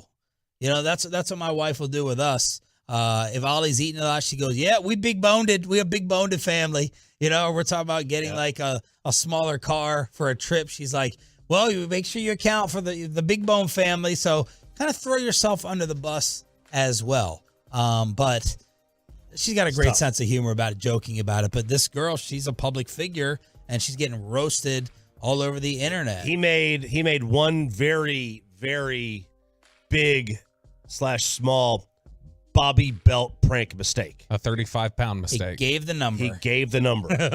If he just said, yeah, it has, but you've talked about you've gained weight. So of course your face is going to get bigger. Like that's what when somebody sees you, they have, you lost all the weight. It's all in your face. It's all in the face. It's all in your face. Yes. You stop drinking for a weekend. Yep. And your face looks like it's got a chiseled jawline. All right, Tolo advice. Twolo, YouTube. Truckwreck.com text line 877-881-1053. 806, Bobby, that's called gaslighting. Women hate that too. Yeah, I know, I've heard. 214, it's a private text. It's like he posted it on social. 945, my fiance said that if she gained a lot of weight for no reason, to divorce her ASAP. Okay. So we got some of that. You never answer that question from the 512. Never. 214, yeah, he should have just lied. Like, I mean, that's where I come down, is that it does not matter if she's even owned up to it and giving you the number. You still say, I couldn't tell. If you would not have said that to me, I would have had no idea. I guess factually that must be true, but I can't tell. I can't see it. It'd have been better. You can't say the number, though. He'd have been better off buying her a Peloton than giving her the number in that text. You just can't do that. Yeah, I've seen the advertisements. That goes over well. Right. It'd have been way better for that one. All right. Now we have a bachelorette party. And apparently this bill ended up being $4,600. Here's the audio. I'm going to play the audio of people arguing and going crazy over the bill that came as a result of this. I'm only paying for what's on the check. I'm not splitting the bill, shawty. That's crazy. You expect us to split the bill? Look at all that. Look at what all they got. They talking about splitting the bill. What did you come out for? We coming together. I'm serious. Okay. So he said, look at what you ordered. Y'all got lamb chops over there. You got filet mignon over there. You got different shots. You got this. You got that. I don't understand why this has to be that big of a deal. You have to go in there. So there's one rule I have when I set up the station dinner when we go on the road. I'm going to set it up. I'll go through the hassle. I'll call the restaurant. I'll make the reservation. I'll see how many they take. But someone else has to tell them that we're doing individual bills. That's my only rule. I forgot who took the bullet last year. I appreciate it. I'll do all the hassle. I'll set it up. Someone else has to break the news to the server. We're splitting up bills. If we can't do individual bills and it's 14 people, we got to go to a different restaurant. I'm not going through this headache and hassle. I'm not getting feelings hurt unless you are with a group of people that you know is absolutely 1,000% cool with splitting. And you're not going to check who ordered the higher level. I know everyone's tendencies at the station. I know Choppy is going to order a higher level of liquor for his drink. I know that Bobby Belt is going to have shots. 78 shots. Added to his order. I know that Chiafalo is going to order something that no one else at the restaurant would order. He's ordering the steak at the Italian place. I know these tendencies. And you got to know who you're going to battle with, man, because I'm not going with 14 people and letting you order something way more expensive, and I'm not splitting it with you. Now, who is most likely to be the person in our group that would way over order and then try to fight for, no, we should split the bill evenly, even though I spent by far the most money ordering food here? What you're asking is a very 35-pound-esque dangerous question. Yeah, it is. You want us to sit here and call someone cheap or a cheapskate like that type of move? This is why when we went to the Korean barbecue restaurant that night, that's why I just said, I'll put it on mine and you guys can pay me later. And if they did, they did. And if they didn't, they did. This is different though. It's $4,600 instead of $500 or whatever it was at the Korean barbecue. If you're going to split, do a table split, you got just had to agree to that beforehand. Yep. Because Sarah and I went to a dinner with some of my neighbors, and one of them, who happens to be on the HOA board, just happened to order an extra bottle of wine and an extra steak. And that bottle of wine was like $300. And then came up with the idea of splitting the tab. And did all of you get equal? There's 4 glasses to a bottle of wine? Oh, no, that was just for them. They just said they had the bottle of wine themselves. Okay. And then, Sarah and I, we were like, all right, we're just, it was a nice restaurant. So still the bottle of wine was like over $100, but it wasn't that much over. Then you got to match them. And we just got one bottle. We didn't know we were splitting until the very end. Well, and it's like, whoa, okay, but we didn't cause a scene. We just did it. I can't speak for the rest of the guys. I can speak for you guys. I have zero problem. I would have zero worry with us splitting a bill. I know Bobby's going to pay up. He's going to overdo it. Choppy, the same. No problems. And none of us is going to go give me a 15-ounce Wagyu. No one's going to be stupid. Right. I don't know the other guys. You've been out with the nosebleeds more. Broadus is not going to over-order. Kevin Hagelin is going to order chicken tenders. Bassick, I've had no issues with. I don't know about Corey. I don't think he's going to go crazy. I also don't think he would be too hesitant to pay. I think and that's the thing. I think that I would be the highest portion of the bill because of all the liquor I'm going to order. Yeah, it's down to your food taste. And I'm not going to then just try and argue for I shouldn't have to pay for it. No. So it's less of a concern. Now, $4,600. That's a hell of a bill that you're then trying to split evenly if you did show up and just eat a salad. I would probably fight that. I know who you're trying to get us to say. Who? You're trying to get I didn't have anybody in mind. Yes, you did. I did not. I think you're trying to get us to throw Woolchuck under the bus. I would never. I think you are. I think you're trying to get us to do that. But we had no problems when we screwed them in Arizona at that Mexican restaurant. Overpriced. Food was not good. And They didn't hesitate to bring out the credit cards. They paid. No, they didn't. I trust Zach with food. Yeah, we did screw them. I do too. I do too. That's a terrible impersonation. Why'd your voice go up like that? Because I was rejecting the notion that you were suggesting. No, who did you call out the other day? We were playing a clip. Mark Cuban, but I trust Zach Wolchuk too. That was it. He goes, I like Kyrie. I trust Zach Wolchuk. Yep. Broadus wouldn't have a problem with it. I think he'd be the one that would say something though, because he has no problem being confrontational. Bassick would too. Bassick would let it be clear. Now we're splitting this, right? And I have no problem with that person. No, I respect the person who brings up the uncomfortable point. Yeah, that's fine. But I don't know that I can't think of somebody who would really throw a fit. Former Seattle Mariner, celebrity home run derby champ, and Odyssey baseball insider, on Ohtani getting traded may be here. Let's talk Rangers with Brett Boone next. Let's get you over to number one air, the Super.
accidents happen. Franklin Frankel are the go-to attorneys for car and truck wrecks in DFW. If you or a loved one have been in an accident, contact Franklin Frankel for a free consultation at truckwreck.com or call 214 or 817-333-3333.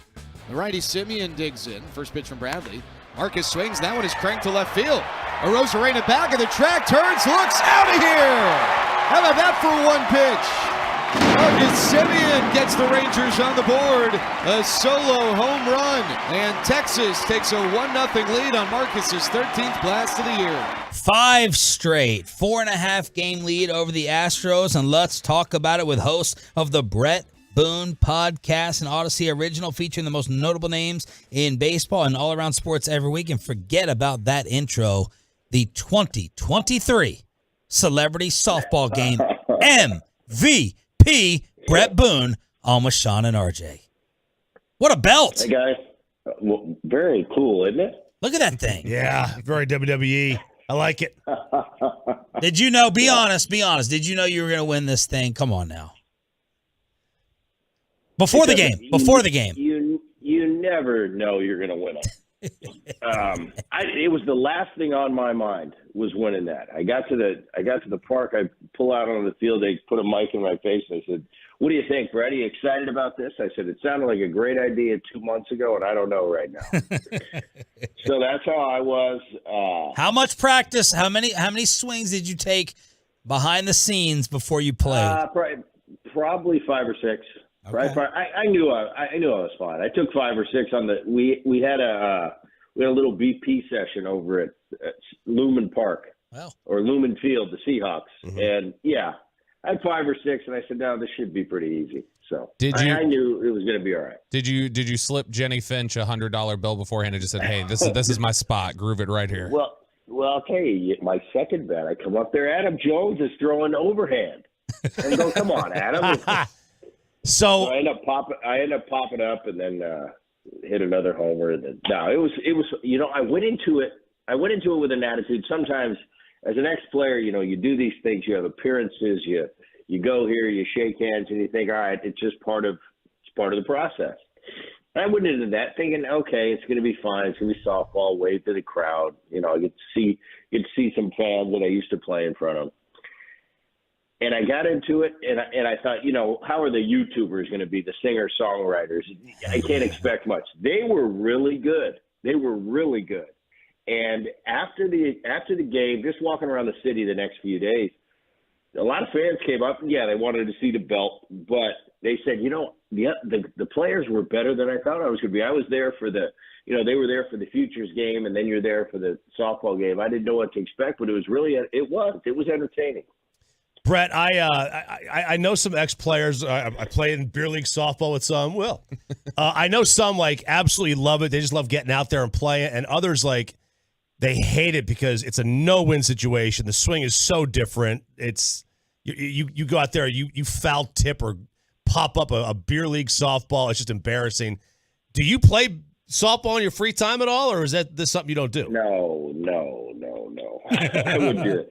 When I was done playing baseball professionally, I have zero desire to play on a field with any competitiveness at all. Now, this is different. It's the All-Star game. It's in different stage, if you will. But no, to get out on the weekend, I've been asked a lot. I just have absolutely zero desire. Talk about a no-win situation, me going out there, playing with guys that, just got done working. Oh, well, Brett's here. I'm sure you're going to hit everything, this and that. No, it's not about that. No, I just have no desire. No desire at all. Your thoughts on the Rangers' 5-0 start coming out of the break? Haven't changed since the break. They're a month and a half into the season. I thought, wow, I thought the Rangers were going to be a little bit better, but they're a lot better. And they continue to go. And when they just say, oh, they're flattening it out a little bit, nope, they keep going. So I love this team. I just I'd like to see at the break. We're a couple weeks away, that trading deadline. I'd like to see them add a pitcher. And I'm sure they're in the works and they're looking at it. But I think going forward, this team is, I got the third best record in baseball. Only Atlanta and Tampa Bay has a better record than the Texas Rangers. And I think the Houston Astros are going to still be there when it's all said and done. They're not going anywhere. And it's going to be Texas is going to have to hold them off. And I don't think that's going to be an easy task, but definitely a doable task. But I'd love to see these Rangers dip into that market right at the trading deadline. What pitchers do you love out there that could be available on the market? That's the problem. You know, you look at the Cubs might have a couple available. You know, a Stroman. They're not going to make Steele available. You look to the Mets, probably is the most viable, and look at a Scherzer or a Verlander. Still guys that are at the end. You know, they're first ballot Hall of Fame guys. They're making a ton of money. They're at the end. Breath of fresh air with the season, how the Mets have gone. You know, it'll be interesting to see what they do and how many takers they have for those players. But I see that as a viable candidate over there. The Mets.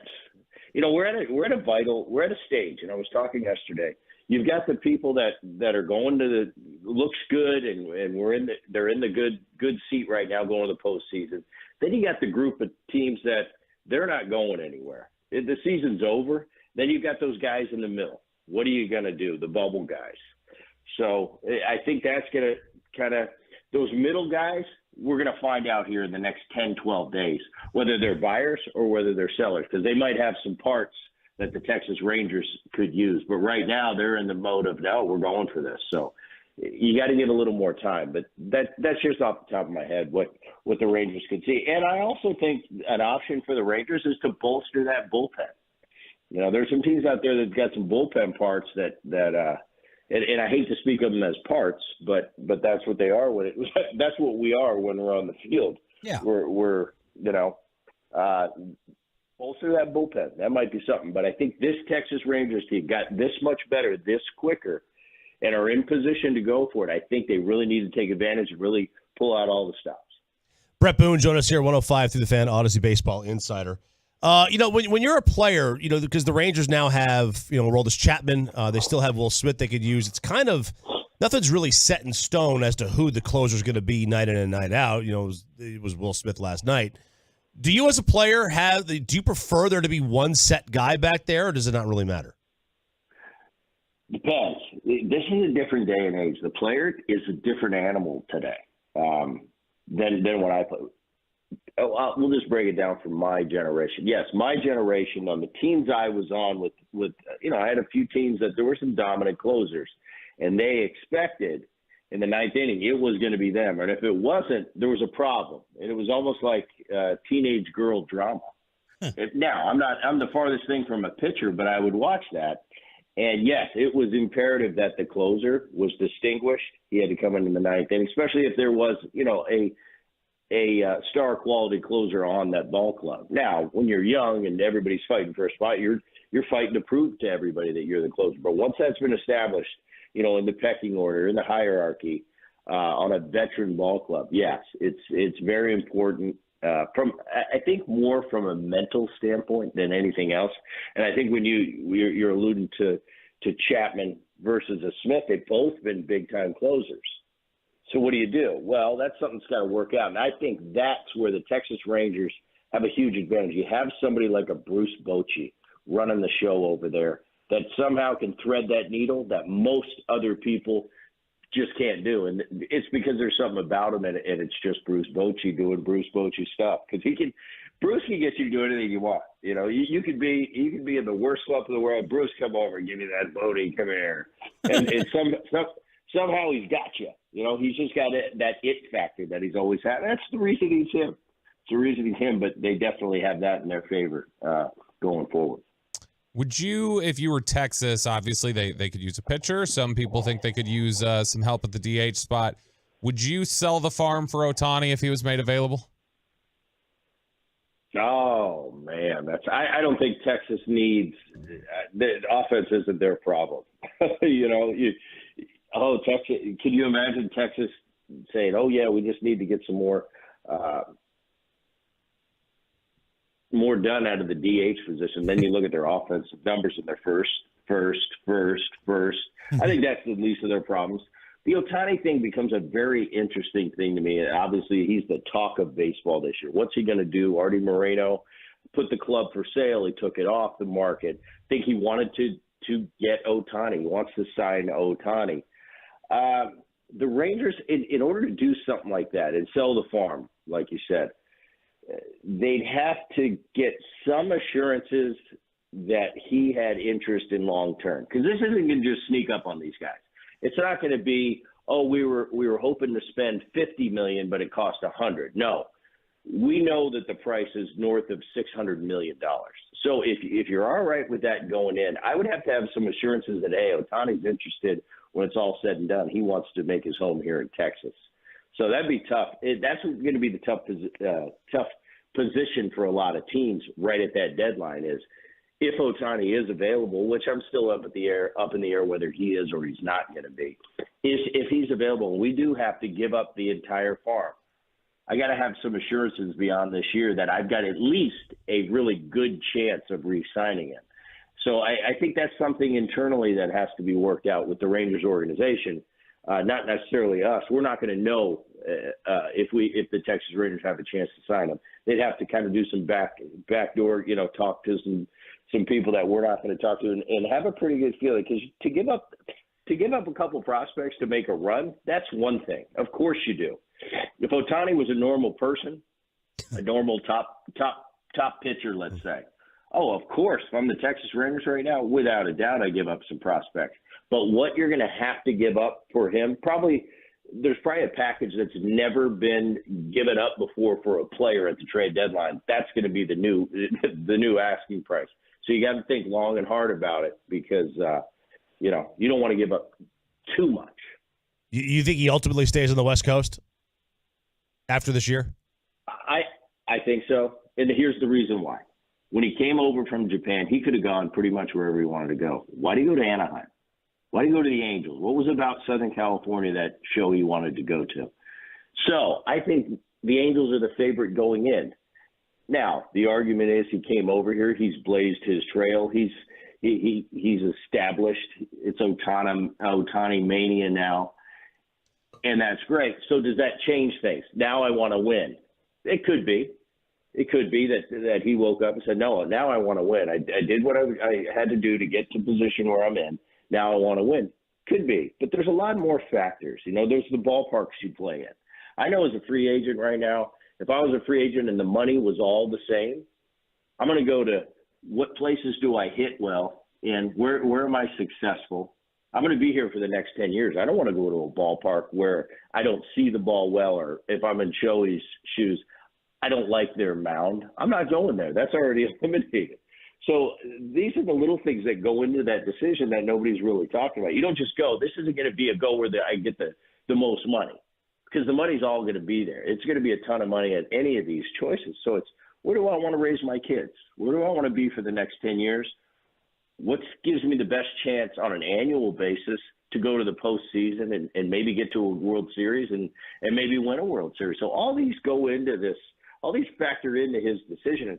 And I just don't think he's as gone as everybody thinks from the Los Angeles Angels. It's like, no, he chose the Angels in the beginning. The Yankees wanted Shohei Ohtani 7 years ago. It's just, for some reason, he chose the Angels. So I don't write them off as you're off the books. I think Artie Moreno right now, he's thinking, I want to show Ohtani that I'm an organization that wants to win, and I want to win on an annual basis. So don't discount his experience so far in Anaheim. I wouldn't think he's had any bad experiences. I mean, this should be, in my opinion, his third MVP in a row coming up. It's going to be 2 out of the last 3 years. I'm sure, he doesn't look like he's having a bad time. I watched the game last night against the Yankees. It doesn't look like Shohei's having a bad time, and he's disgruntled up there about 10 minutes from the Newport Beach. But we'll see. We'll see when that comes to fruition. But maybe that was a too long-winded of an answer, but that's just what I'm thinking on Shohei right now. Fantastic as always. Keep that belt polished. Thank you, man. We'll catch up with you next time. I appreciate it. Thanks, guys. Brett Boone, host of the Brett Boone Podcast, Odyssey Original. Make sure to follow the Brett Boone Podcast on the Odyssey app or subscribe wherever you get your podcast. Let's head out to the park and crosstalk with KMC in Arlington next. But it ends today, the main summer event going on right now.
checking your watch. It's time now to crosstalk with the KMC masterpiece. That's Corey Majors laughing on the fan cam, Twitch, and YouTube. And the fellas are set up at the stadium for the 12:30 pregame. First pitch, 1 o'clock. Rangers going for the sweep against Tampa. Corey, good morning. Set the scene. Guys, we are out here at Globe Life Field where I can see they're trying to build an entire city around this stadium, and that's great. That's wonderful. The cranes are working over here today. Rangers have 2 straight games of high energy, 5 straight wins. By the way, I heard from Mike Peasley over the weekend, after the Rangers won 3 straight out of the All-Star break, that the last time they won 3 straight out of the All-Star break, they went to the World Series in 2011. Oh, my. Are you calling it? Also, the last time they won 5 straight out of the All-Star break, they went to the World Series in 2011. So we're Have they ever won 6 let's straight go for 6 out of the today. break? I have no clue. I'll ask Mike Peasley later because he's really good at that stuff. Just listen to the pre and post game show. He's awesome. Are you calling World Series then? Let's do it. Let's go World Series. All Let's right. call it right now. I'm in it to win it. Yeah, and we'll have Jared on. We got some Rangers guests floating about as Maybe we're working Matt through Hicks. the day. Yeah, maybe Matt Hicks will join us as well. So Here's what I want you guys to determine at 11:20. Matt Hicks desperately wants to be on the show, but Corey is like, that's my time. So if Matt Hicks is not on the show, it's because Corey big-timed him, and he's like, that's my segment. it is one of those things that I do a lot. I got a question for Hicks. Where's Bassick, by the way? I'm right here. Okay.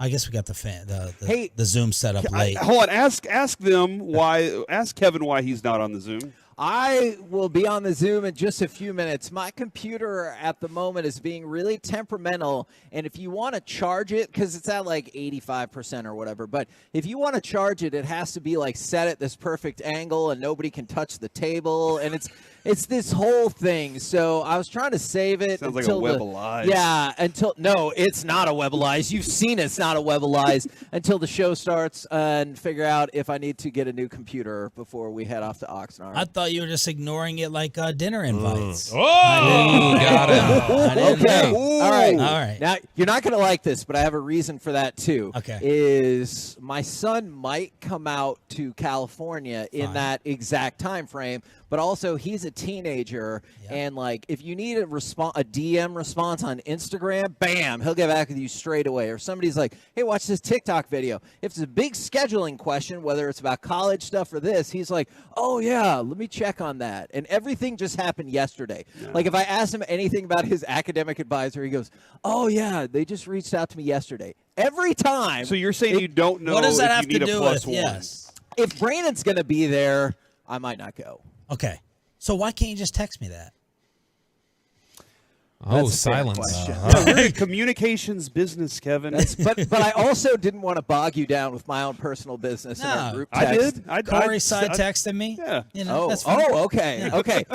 Just like waiting on my son. That's all. My son might come. That's all.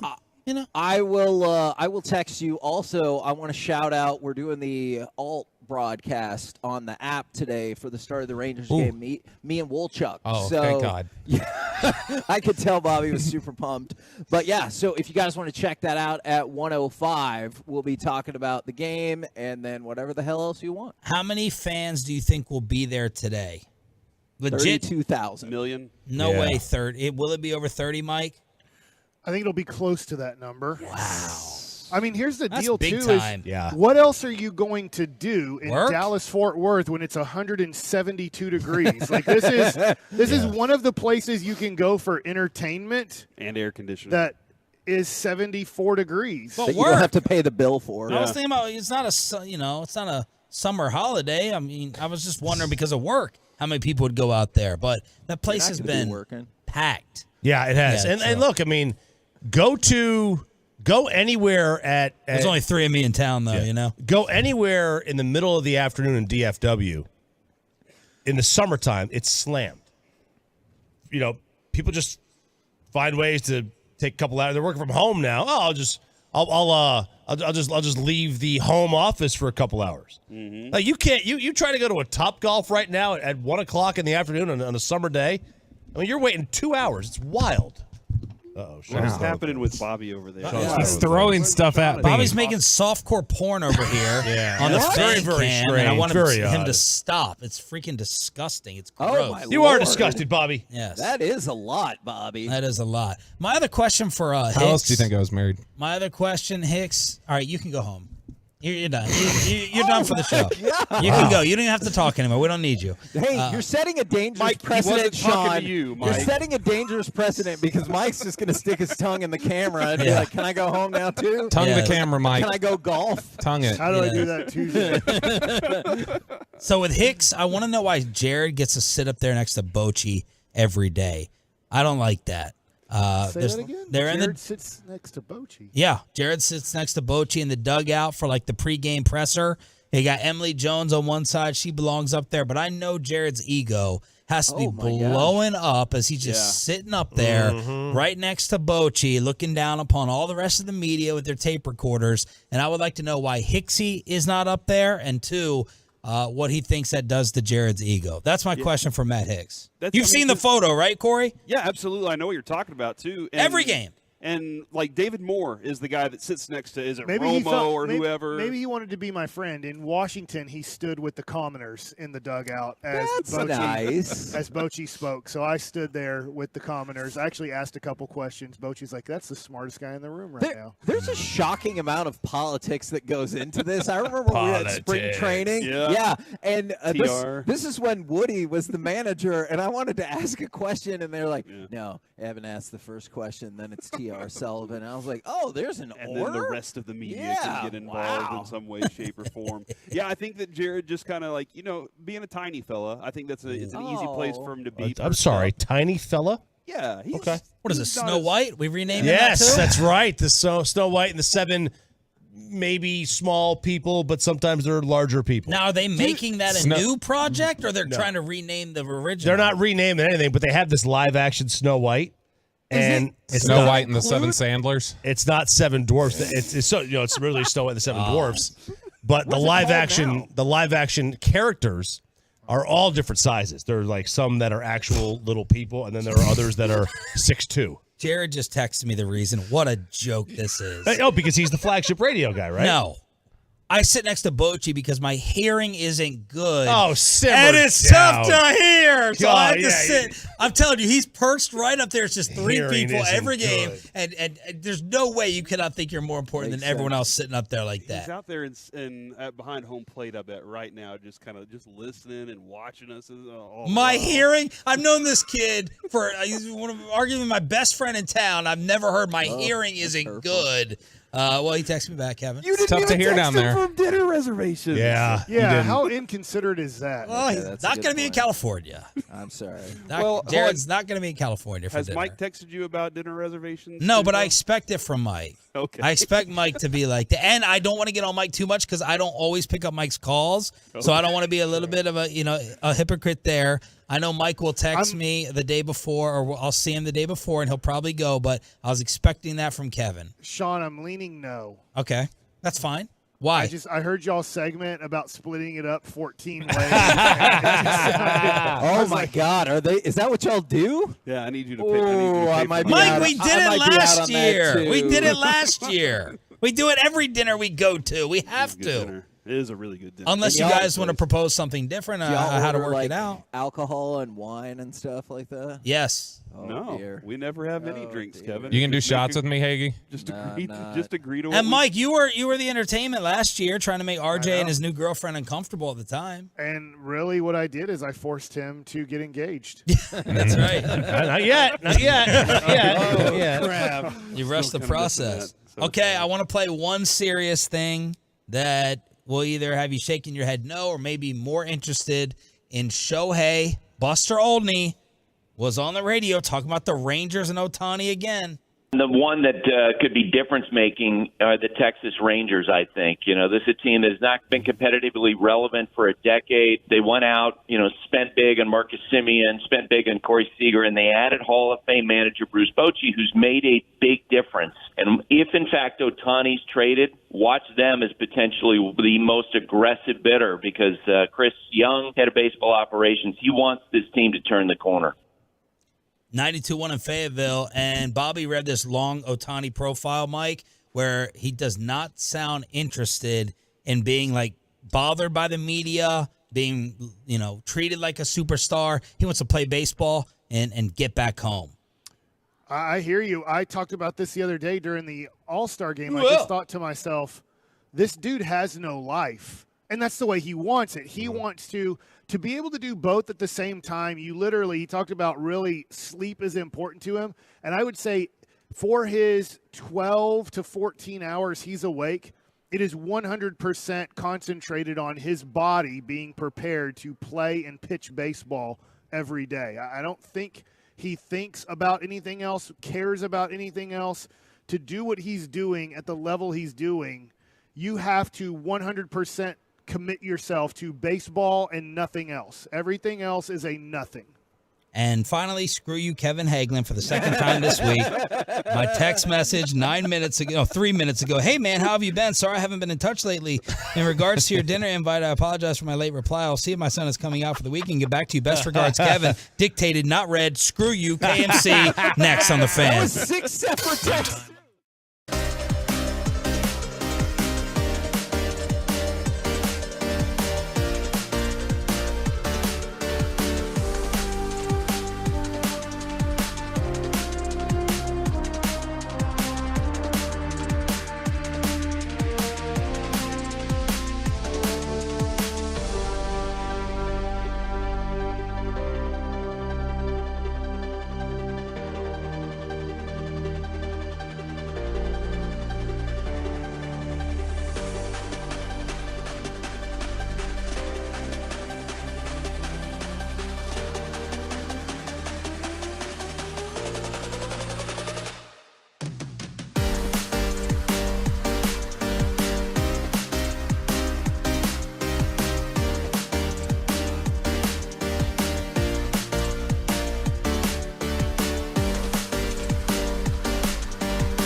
repairs you need to take care of, check us out at repairclinic.com.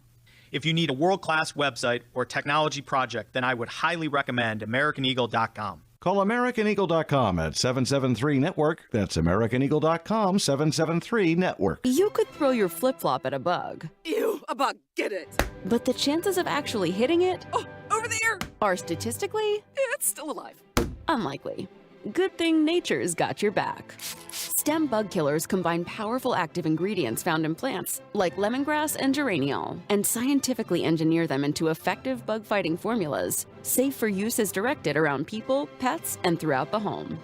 Stem, rooted in nature, optimized by science. RJ Chop here with my good friend Dr. Mark Bashar. Have you been losing your hair? And I was, trust me, steadily losing my hair. You don't have to go through the rest of your life bald. You can go do something about it with Dr. Mark Bashar, the first in the Southwest to have this robotic hair restoration treatment. He's done more of these than anybody else, and you can go see him. 817-473-2120. Mansfield and South Lake offices, Dr. Mark Bashara. Hit up markbasharamd.com. Tell him RJ Choppy for the Fan sent you. This is the exclusive home of Dallas Cowboys football. KRLD FM and HD1, Dallas, Fort Worth. Let's go, Cowboys. Always live on the free Odyssey app. From our fan studio, secured by DFWsecurity.com, it's the KNC Masterpiece on 105.3 The Fan. KNC Masterpiece right here on 105.3 The Fan. We are live from Globe Life Field in Arlington. Mike is in a state today, but in the good State of Texas. Yes, state of Texas. In the you're state right. of Texas, but he's in another state today. But also, those Texas Rangers have won 5 straight games. If you're coming out to the Rangers game today, pregame starts at 12:30. We'll run right up to that. First pitch, 105 right here on That Makes Sense. 105.3 The Fan. But, gentlemen, let's start out with I'll take a caffeinated drink if you're stopping by. Yes. Mike desperately needs some caffeine to get him out of his funk. Is that forgot fair to drink say? my coffee this morning. Why'd you do that? My family's going to Galveston on a family vacation, and they said, you're not part of the family. Oh, no. No, they actually were like, we're going on to Galveston. But I have the Dodger series coming up Friday, Saturday, Sunday, and there's just been things that have happened with television where I need to do those Friday, Saturday, Sunday games. You need Fubo TV, is that what you're saying? So got the not cord? going on the family vacation, but I was getting them ready to go, to drive to Galveston. So next thing I know, I ate breakfast, had a water, and then I was in the car, and I was like, I didn't have coffee. And so I thought about being late to the show, which I didn't think would be a big deal, but then I kind of did, so I decided to show up on time. Okay. I appreciate that you're here. I really, really do. Now it's Ranger There's time. no coffee in this place right now? Oh, there is. Like, It's how a do we? long walk. Where is it? Where is it? Is it over by the press box area? Where is it? Media. Media? I'll get you some coffee, Mike. Kevin, I'll be back, dude. I'll talk to you later. It'll take you like 25 minutes. Break? What? Why would I have to wait? Why can't I just go do this now so we can get Mike back in action? Do you want us to send Mike instead? Is that what you would prefer? No. Do you want us to send you? Would you go? No. I mean, I would, but we have some stuff to get to here. 877-881-1053. Can you bring coffee to Mike? Okay. All right. Well, we'll figure that out. But if you bring also- coffee oh to my God. Mike, he'll talk about your. Is that how it works? No. Oh no. Okay. Yes. Okay. You cannot. He can't do that. that. My understanding is he can't talk about that at Right. all. You but he can likes- talk about this. Corey Seager last night hit me with that audio. Here's Corey. Big lead off a second for Tavares. And the first pitch, Corey swings. That one is hit high and deep to center field. Low going back at the track. He leaps. That ball's out of here. A 3-run home run for Corey Seager. And he's given the Rangers a 5-1 lead. You know what? We should change that audio because he just says Corey the first 2 times Thank without you. saying the Yeah, last I name. know. And then if we can somehow get Sandler to say majors right there, that can be your highlight for the C block as Corey comes up. I do like that. Corey hits a 3-run homer. I think we can get Jared to say that at some point. That was an awesome moment, man. And that crowd, Mike, that was a loud crowd for that moment. Just hearing them go nuts for it. And I think was he like 0 for 8 going into that? He wasn't. There was a stretch there where you're like, come on, buddy, you got this. And then he hits that home run that puts them in that spot. That was really nice to see them have a really good inning late in the game again last night. Can I also give a lot of props to a guy that I think I deserve blame for not talking about him more? Yeah. Jankowski. Okay. Yeah. The hit that he got, I want to say it was over the second baseman's head there that drove in to make it 2-0 at the time. I'm just like, gosh, you know what? When that happened, I was here at the game with my family. I'll get more into that at 10:45. I don't feel like I talk about him enough because he's kind of not what I consider an everyday player. But he's turning more and more out to be an everyday guy who bats 7th in the lineup, and he's batting well over 300. And I just thought to myself, you know what I'm going to make? 331. I'm going to make sure that I mention Jankowski because I knew Corey Seager hit the homer and that's it, and he's the guy. But I was just like, man, Jankowski's come through so many times this year for us. He feels like the guy that every team that's really good when you reflect on them has that guy. Now, they can take any number of different shapes or roles, but he's the guy when you look back and you're like, you got to have a Jankowski. And Mike, that's kind of what I was talking about a little yesterday. I don't know if we talked about it on air or just if it was off air, is, when Bruce Bochy comes from the National League. And I know the American League is like, they're the same now, but back then he was like, man, I have to have a player for this, a player for that, a player for this, just in case I have to do these triple swaps. And he always had something prepared. And so I wonder whenever he was building this roster, if he was like, now, before we do anything else, I need this fixture. I need one of these guys that can do it. They did it with, when they went and added Grossman, they were like, here's an opportunity for this. I don't know if they expected Duran to launch into everyday kind of guy. Right. But there's Jankowski as just another part of it. And was it him that they were like, hey, look, you're probably not going to be making the team during spring training, but there's going to be a spot for you. I knew that there was a big battle for him in spring training, and I'm not sure if I have this right or not, that he might have not had the best spring training, but Boch went to him and said, I know what you can do. I've seen you play. You're here in this organization for a reason because I want you on this team. So it was almost like, I don't know if they knew that he was going to be on the team, but it was almost like Boch telling him at some point during spring training, I really want you on this team. Yeah, and that's a huge factor in the, like, Kevin, this goes to Duran. You can play him for 7 innings, 8 innings, and then in the 9th, if you need to throw Jankowski in there, you feel pretty comfortable. If you get the defensive effort, because you're going to get good defense from him, but then if you need him to come up in the in the 9th inning at some point, he can deliver for you. So one of the things I wanted to ask you guys is, it might sound like an odd question, but a week ago when we did this show, we were coming off the All-Star game. Yeah. So how different, if at all, do you feel about this team compared to even a week ago? Now, it's only 5 games. 100% different. I really want to point that out. But look what happened. Will Smith got the save, and then the night before, you saw Chapman shut it down. You have done better with runners in scoring position. And most importantly, well, and it's probably not surprising, since you've done all those things, you've won 5 straight. And so it felt like, even though the Rangers still had a really good overall record, it felt like people were kind of down on the team going into the All-Star break. So a week after the fact, or after the All-Star game, do you feel any different about this team? Because this is a hell of a start. I do. It's kind of like a percentage of how much I do. That's why I'm hesitant to say, well, yes, 100% now. They're going to win 40 out of their next 60 games. Because I said, out of the All-Star break, I don't think they're going to lose, and go 12-19 in their next 31. I also don't think they're going to go 40-20 in their next 60. I think those were they'd go undefeated in the second half. That is true. So far, you're right.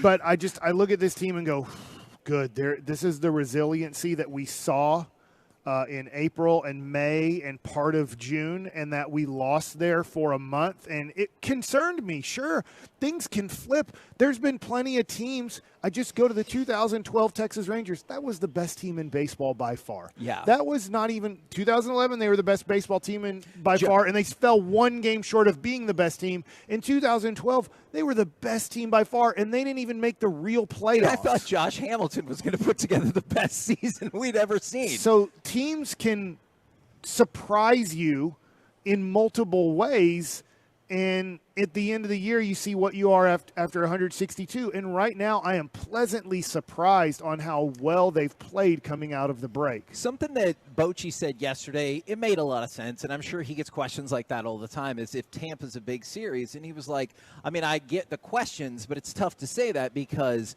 the Dodgers are going to be a big series. Obviously, then the Astros are going to be a big series. But we talked about it. You had 4 quality opponents coming out of the break, and one of the things I said was, how cool would it be if you just won every one of those series? Well, you've won the first 2. Now, I know you would love to see a sweep today. Yes. But you have won the first 2, and if people were dumping on Cleveland, well, Tampa Bay is probably the second best team in baseball. Didn't we say 5-4 would be pretty good here? Yeah, you're 5-0. You're 5-0, Now so I'd you've be hit the mad about 5. 5-4. Right. And then you looked at Houston and go, oh, crap. They have the Angels, who are horrible now. And then Colorado and Oakland, they're probably going to go 7-2 or 8-1 during this stretch, and we're going to be tied or even maybe trailing a game going into that Houston series. And that doesn't look like that's going to be the case as you're 4.5 up. Also, low-key, watch the Mariners, too. They have struggled out of the gate, too, and fallen back. The pitching, Mike, for me has been something that I've really liked, too, is the guys you're like, hey, we need you to give us a good outing or giving you good outings. And then I know Leclerc did not look as confident as he looked 2 nights ago. Like, he looked like the completely different guy, a completely different dude. Even like when he stepped on the mound, I was like, no, he doesn't have the same vibe as he had last time. He's an inconsistent pitcher. He can be really good, and then he can, to be nice, he can be inconsistent where you worry about what he's going to bring after the first batter of the game. I will say this is a reminder, these 2 games, and I'm not trying to take anything away from the Rangers because you mentioned Tampa being the second best team, the Atlanta Braves, how their splits are crazy. They are 35-15 at home, and they are 25-23 on the road. So they are 20 games over the Tampa Bay Rays at home. Wild. And remember, going into that series, we were like, crap, they've only lost 6 games at home. So if you lose that series, it didn't have to be that crushing. Yeah, so this is Tampa Bay. This is interesting here because the Rangers only find themselves, I know this gets into bigger picture and we're worried about winning the division, making the playoffs, all those things.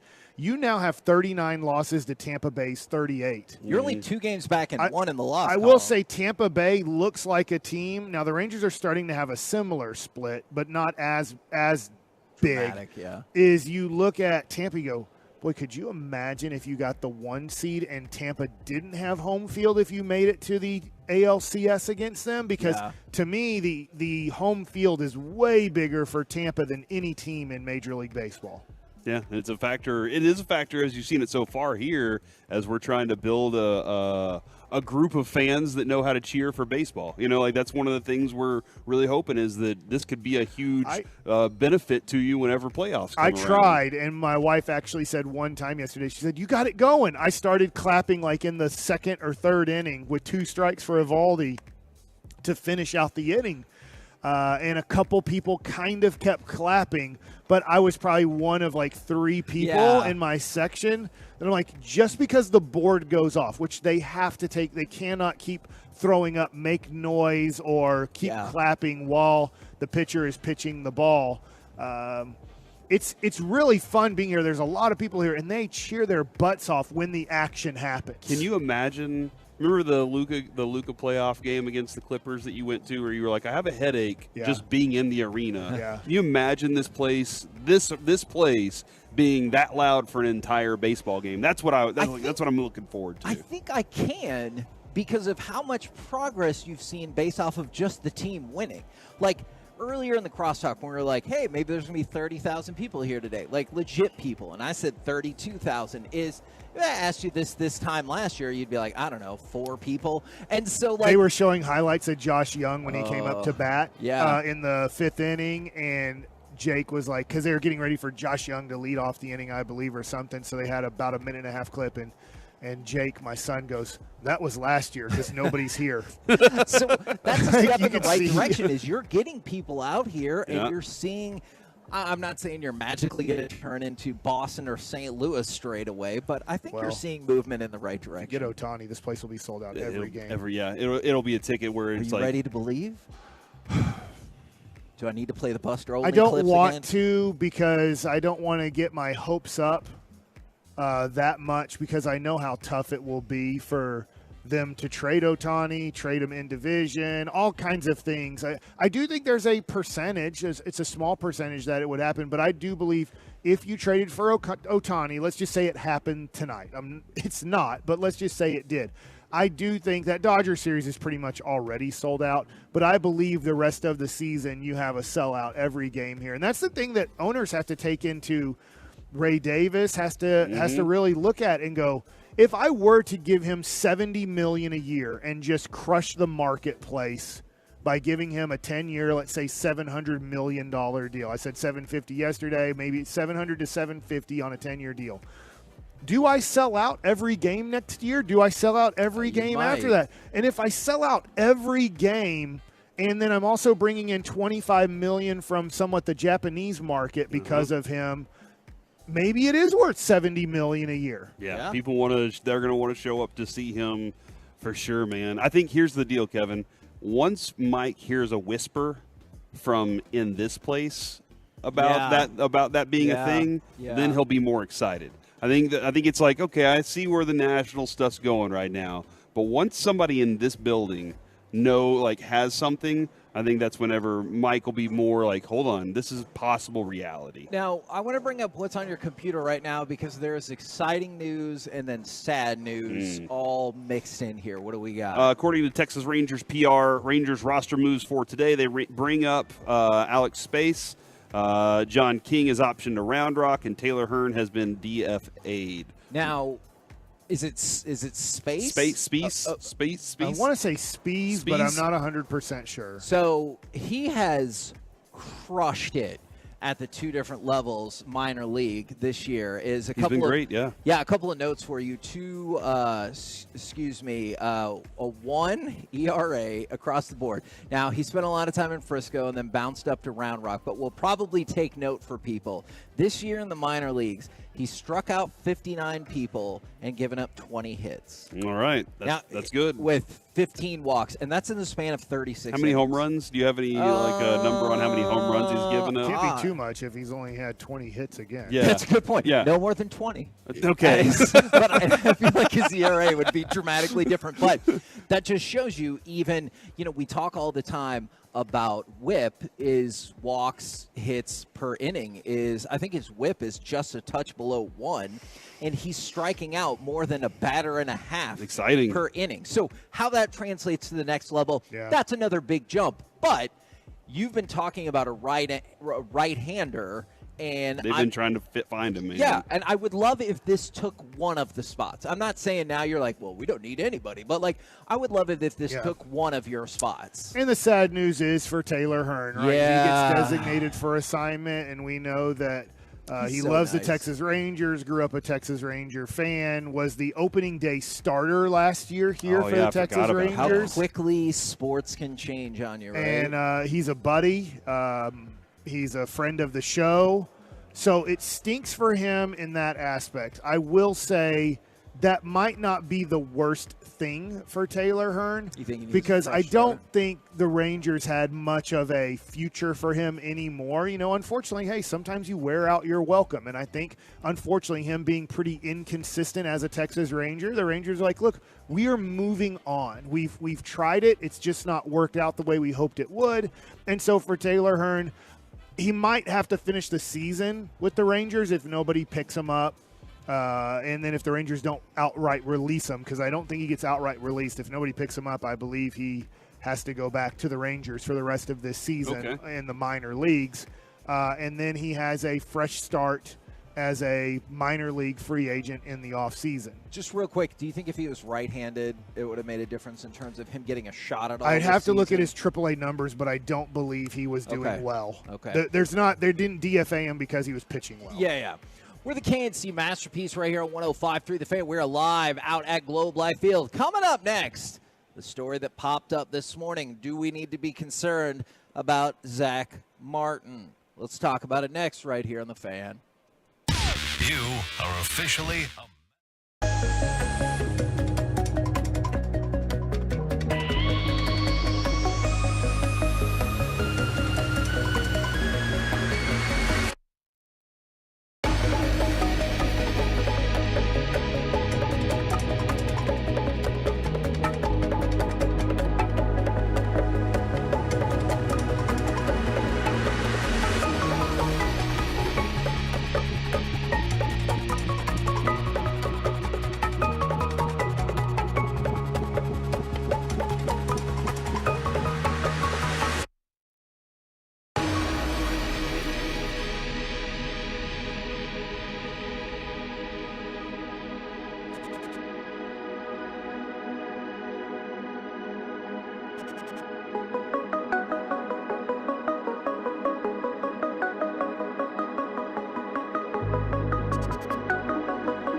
WebNow One. Prescriptions require an online consultation with a healthcare provider who will determine if appropriate. Restrictions apply. See website for details and important safety information. Subscription required. Price varies based on product and subscription plan. Hey guys, did you know there's a generic form of Viagra that works just the same, but is 95% cheaper? Just go to 4hims.com/joy. Through Hims, you'll get a free medical consultation, discreet shipping if prescribed, and the process is 100% online. To start your free online visit, go to 4hims.com/joy. That's FORHIMS.com/JOY. The upcoming segment of The Fan is brought to you by Revolver Brewing. Have you tried Revolver Brewing's collaboration with the Frisco Rough Riders? The beer is called Big Steak Blonde. That's a 5.5% blonde ale. It will be available in the stadium and throughout Frisco all season long. Enjoy responsibly. The upcoming segment of The Fan is also brought to you by state-of-the-art weight loss and Frankel & Frankel. Life is unpredictable. Accidents happen. Frankel & Frankel are the go-to attorneys for car and truck wrecks in DFW. If you or a loved one have been injured in an accident, contact Frankel & Frankel for a free consultation at truckwreck.com or call 214-817-333-3333. Masterpiece back there on 105.3 The Fan, where Mike has the pep back in his step and is even dancing to the return music. He's like Lucy when I give her queso. Like it changes her mood completely right afterwards, and Thank she's you just to like, DJ. So got me some coffee. We're gonna. And that song was "Martin, Are You Okay" by Michael Jackson. That is not that's correct. Alien Ant Farm, and I think it's is it Annie? Are You Okay? Yes. But and that has something to do with a rescue CPR dummy. And that's from Michael Jackson. So yeah. All right. So we're going to talk about Zach Martin in just a second. Smooth criminal. But I saw a tweet from Kennedy Landry. We were talking about Spees, who's been called up to the Texas Rangers. He was drafted in 2016. He took Along with Dak Prescott. Yes, they were in the same draft. That's right. He took last year off for mental health and coached youth baseball. Really? Where? Doesn't seem good for mental health, just to be honest. Oh, you coach youth baseball. Okay, yeah. And it kind of is. But is it the kids that drive you nuts, or is it the parents? It's the parents, yeah. right? Actually, the way you describe it, I think it is the kids a little bit sometimes. No, that's an off-air discussion. Sorry, I don't want to bring that on air. All right, so to go along with all of this, Zach Martin don't worry, he's not hurt, but he's also not super pumped, if we are to believe the reports out there in the world. Schefter was on it and said Zach Martin is considering not reporting to training camp due to his unhappiness with his contract and the team's lack of interest in restructuring it, per sources. How concerned should I be about this, or should we skip to the chase and give Zach Martin his money, because that's what we do? I mean, hold on. Are you saying, listen, hold on. We're not At running back, you should not do that. Agreed. Okay? Well, they did. Then they did. And then now they haven't. But with Tony Pollard, they're like, hold on, we learned our lesson. Fool me twice. Yeah. We just gave him. You ain't gonna fool me we again, just gave him right? more money that he'd made the rest of his career. Yeah, really probably showed him. Really showed him. But do you disagree with the line? Yeah. Woefully underpaid relative to the market? Not at all. He is woefully underpaid this season. He's paid 30% less, In Mike. your face, Zach. He's paid 30% less than the rest of the top guards in the league. He did sign a contract. So a lot of people will be like, you signed a contract, you stick to the contract, you never try to use leverage over your boss. So I don't know why I went with that accent. It was just that's in my interesting. mind. I don't know if you're off about that.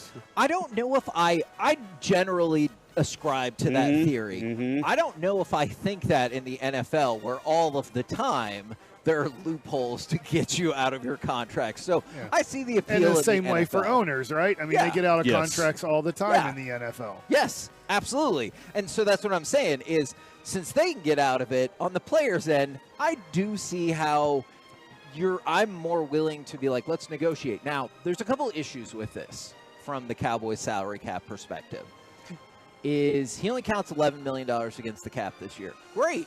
He's awesome. Yeah.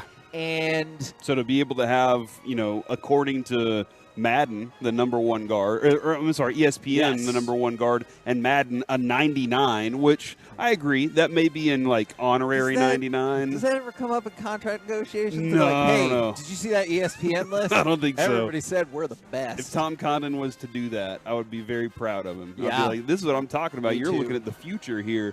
too. But and Kevin, your assignment this year is to watch every single snap of Zach Martin and Yeah, I've come been back with working a on grade that. on that. No, that's for this season. Okay. We need to Oh, know yeah, this that's season. right. That's so, right. that's been your assignment. So we're kind of still waiting on that. I've been studying previous years to get ready for it. Mm-hmm. So I went through all of last season. I don't believe just you. to prep for it. I don't believe you, did. but man, do you remember the 14th snap of that second Eagles game? No. Oh my God, it was crazy. Awesome. Who was the quarterback? Patrick Mahomes. Now, what kind of sense does that make? Mike, it's always the quarterback. I wasn't Mike's listening. Mike. He just said, who is the quarterback, and that's what I say. So to have $11 million for that player for this year is really good for your cap because you're able to do some things and get yourself in a good position. What he does, Kevin, though, if he wants something this year, does that affect this year's money, or can they say, hey, look, that's already done. This year's already booted. We can start rolling things into next year. And see, this is why I sometimes frequently do not like the way the Cowboys do the salary cap. And I will ask Stephen Jones about this because he usually he gives great answers. He when it loves comes to talking salary cap, actually. He'll tell you we can roll that money over. And I'm like, well, sure, but what are you going to do with it in the meantime if you know it's still due? That would be like, let's say I owed you $10. And I'm like, I'll give you the $10 next week. But I don't plan on doing anything with that $10 or anything like that. And I'm like, yes, I get to roll that over until next week. Okay, and what? Mm-hmm. And I'm still going to do the exact same thing with the money. So here's my issue. After this year, Zach Martin is under contract for one more year. His salary cap hit is $23 million that year, and then another $10 million once he's retired or gone or whatever. Because we keep doing these voidable years. So if you want to restructure his deal, let's figure out some of that voidable money and fold it all in so you're not stuck, because they did the same thing with Dak. I know it's in vogue across the NFL, so I don't want to pretend like the Cowboys are the only team that does that. But you're stuck with money that is going to hit your cap one way or another. But for Zach Martin, he's like, I don't get that extra money, so give me my money now. Yeah, and listen, man, I was like, he'll get it. Jerry always gives in. I actually think you're right. I do, and I do wonder, like, what the negotiation process is like here, because Todd Archer did say the two sides had a brief discussion at the Combine in February about a new deal. So what he's doing now is saying, hold on, we had a brief discussion about it because I deserve more. Yes. And you guys have been getting, y'all been able to push it off and push it off and push it off to save yourselves this. But I deserve more, so let's go ahead and have a discussion about getting me my final contract of my career. That's ultimately what he's trying to accomplish is, I want to be here, but I need to make sure I make some money before I'm done. I need to make another contract before I'm done. So that's where he sits on this. I think the other factor Hold here, on. What? Uh-oh. Do we have breaking news? No. Okay. Somebody on the fan text brought this to my attention, and it's a little shocking. All right, I'm going to go back. Zach Martin, in the last couple of days, has tweeted or Instagram? Tweeted. Okay. I'm only looking at tweets. Because I know he tweeted about, or he Instagrammed about his jerseys being sold in the shop now. 8 times. Okay. In the last few days. Trying to get that bank. Before that, his last tweet was March 21st. Before that, his last tweet was March 23rd of 2020, when he said thank you to Travis Frederick for everything that he had done. But, yeah. So he's becoming more active on the social media in pushing his product. Here are the things that he's tweeting. Okay. The top guards and centers in the game, where he's number 1. Most dominant player from Pro Football Focus, number 25. That his jersey is available. That is on there. That he's a 99 on Madden 1, 2, 3, 4 times. Do you think that's him, or do you think that's his people? Well, I mean, and you can be excited about the Madden thing. Like, he should definitely be excited about the Madden thing. But I do think the timing is a little interesting. Is like, hey, you know who else thinks I'm awesome? Madden ESPN Football Focus. What do owners typically try to do in negotiations? They try to turn you against the players. Sure. Like, Mike, we talk about this with baseball all the time. The owners had a really good look. The players are just greedy. I mean, can you believe this, guys? They're not going to give you all baseball. They're just being greedy. So, like, this is his opportunity to try and get some public behind him beforehand, although a lot of the public's already behind him. I'm not going to hate a guy for trying to go out and get paid. That's what you should do whenever you have billionaire bosses that are out there trying to squeeze you for everything that you're worth. He should go ahead and do that. I do think this on Twitter, though, Kevin, regarding that. Don't get blocked by him because you'll be blocked forever. Oh. Because he's really good at blocking. Yes, he is. I also thought maybe you got blocked by him. No. And here, I want to read this text.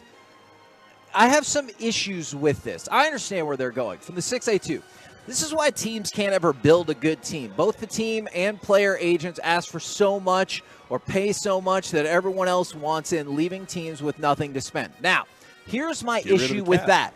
Because what are the players that people will usually bring up? Dak Prescott. Dak Prescott's money still hasn't hit. Oh, God. So why haven't the Cowboys built a championship team? Here's Zach Martin since 2020, and we all agree that's been in his run of awesomeness. Yeah. Here is salary cap hits: $7 million, $10 million, and $12 million. That is not out of proportion at all, and if anything, it's still underpaid. Over the last 3 years, Zach Martin has counted $29 million against your cap for the best interior lineman in the game. And even if you think he's top three interior linemen in the game, he counts for less than $10 million. That is underpaid. Yes. And the Cowboys still haven't been able to build a championship roster. I hear what that person is saying, but the Cowboys have a long track record of it doesn't matter. We have not been able to find the championship formula. So at some point, Zach Martin is how many years in now? Like 9? He's like, you know what? I will take all the money now. Yeah, it's time. Before I get done with my career, let's just be done with it. Mike, like I said, just get rid of the cap, and we don't ever have to worry about this again. Yeah, that person who texted in, why don't you just get rid of the cap? They don't have one in baseball. Yeah. And look how baseball's doing great. You won't say the players are greedy or whatever. You can just say, man, I guess my owner won't pay the right amount of money because he can. I would love – I mean, that's the thing that we've gone about round and around is we've asked Jerry when he's like, do you have any idea the size of the check? And we did bring up, we're like, but didn't you institute the salary cap or, like, have a heavy hand in that? And so – it is a little bit of a tricky is that the dynamic. Moment where he's like, don't look at that card, look at this card. Yeah, exactly. And then you're like, hey, did you hear we're going to be on Hard Knocks? And you're like, oh, we were so close Jerry. to getting this figured out. We're the KNC Masterpiece right here on 105.3 The Fan. Coming up next, live from Globe Live Field, it's time for Baseball Nuggets with Mike Bassett. Is there any better place to take your family than a Major League Baseball game? Next. Coming up in the next G-Bag Nation. It's a special Wednesday show with Rangers.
is so friendly, supportive, and they're a really great source of accountability. And that's the great thing about Soda. They make sure you're not tackling your weight loss problem on your own.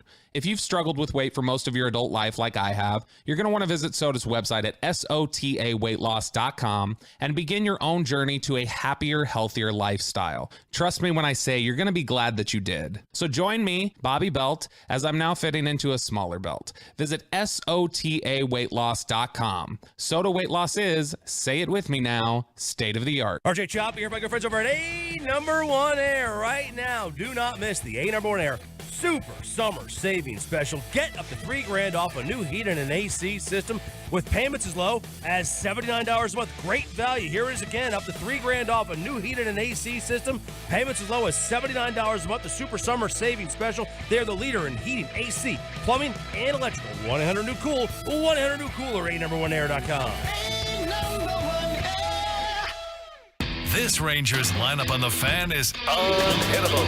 GM Chris Young, Mondays at 4:20. A double dose of manager Bruce Bochy, Tuesdays at 12:20 and before each game. A top Rangers player joins G-Bag Nation Tuesday afternoons at 3:20. Our Straight Up Texas podcast featuring first baseman Nathaniel Lowe with Jared Sandler on the Odyssey app and everywhere podcasts are found. Pull back the curtain opinions with former Rangers pitchers Mike Bassick and Derek Holland on the KNC Masterpiece. And of course, we are your proud home of the Rangers with post-game shows after every game. Let's enjoy this Rangers ride together right here on The Fan.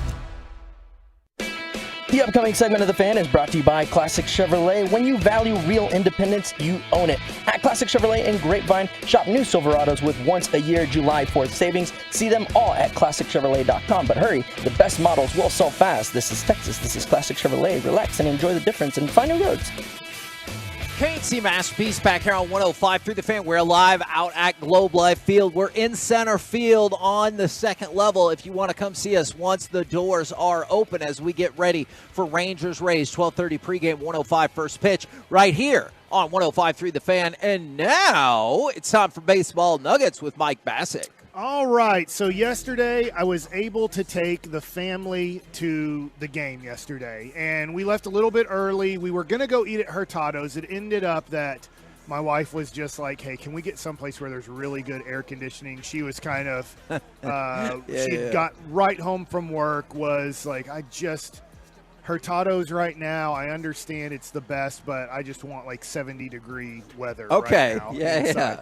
And so I was like, all right, we can go to this place in Arlington, and we had a good time going there too. So we had a good like family dinner in Arlington, and then we headed over here at 6 o'clock to come to the ballpark, and got in here about at 6:20ish. Can I ask you a quick question about that? Yeah. Before a game. Were there a lot of people here at that point? No, I would guess. I think was last night like 33,000 or 34,000. I would guess there was probably 15,000 here like 45 minutes before the game start, maybe a little bit less than that. You might think I'm off about this, but I always think that's a great sign. Another great sign of an energized fan base is how early you see them in the park because they're like, I don't even care. Like, I'm ready. Yeah. You know what I'm saying? And I mean, if you think about last year at this time on a Tuesday night, there would only be 15,000 people here. Sure. Maybe they'd have an attendance of 22,000 for or whatever. Sure, for sure. It was just, I want to just talk about the game of baseball for people that don't really enjoy it, but listen to our segments and our show. So thank you so much, even if you're not really a baseball person, you're more of a football person, like when's the next football segment?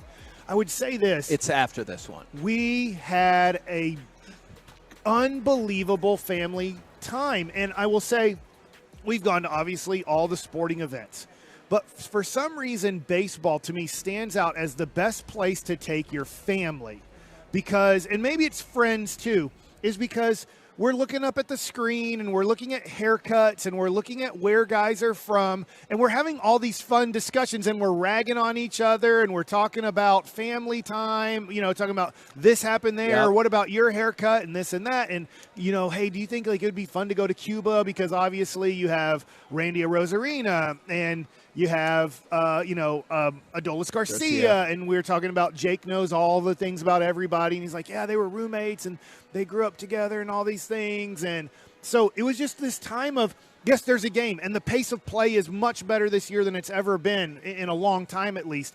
And there is a game going on and we're cheering and we're watching the game, but at the same time, we're not watching the game. We're having these great family fun discussions too. So I was thinking about a comparison when we were talking about this off air is a couple years ago when me and Jess and some other people were going to the A&M game, like a football game. Okay. We're setting it up and everything like that. And one of her best friends in the world is going to go too. And she said something to Jess, something to the effect of, hey, but I'm not there to talk. I'm there to watch the game. Okay. And so I just thought about that as a comparison. We joked about how we would bring along a friend if she didn't want to watch the game so they could, like, chat and stuff. But that's the thing. Like, at a football game, you're there to watch the game, and you're locked in, and you're not like, hey, remember that one time when we went to that person's hometown and stuff? Yeah, I'm here to cheer. Like, my family can be here as well, but they have to cheer, Mike. So I appreciate the family conversation is taken away from cheer time. Okay. And I need to be loud. Oh, my gosh. Yeah, so, like, look, kids, I got you a hot dog. Take a bite. Yell loud. That's all I need from you. We'll talk in the car on the way home. I think for basketball and hockey,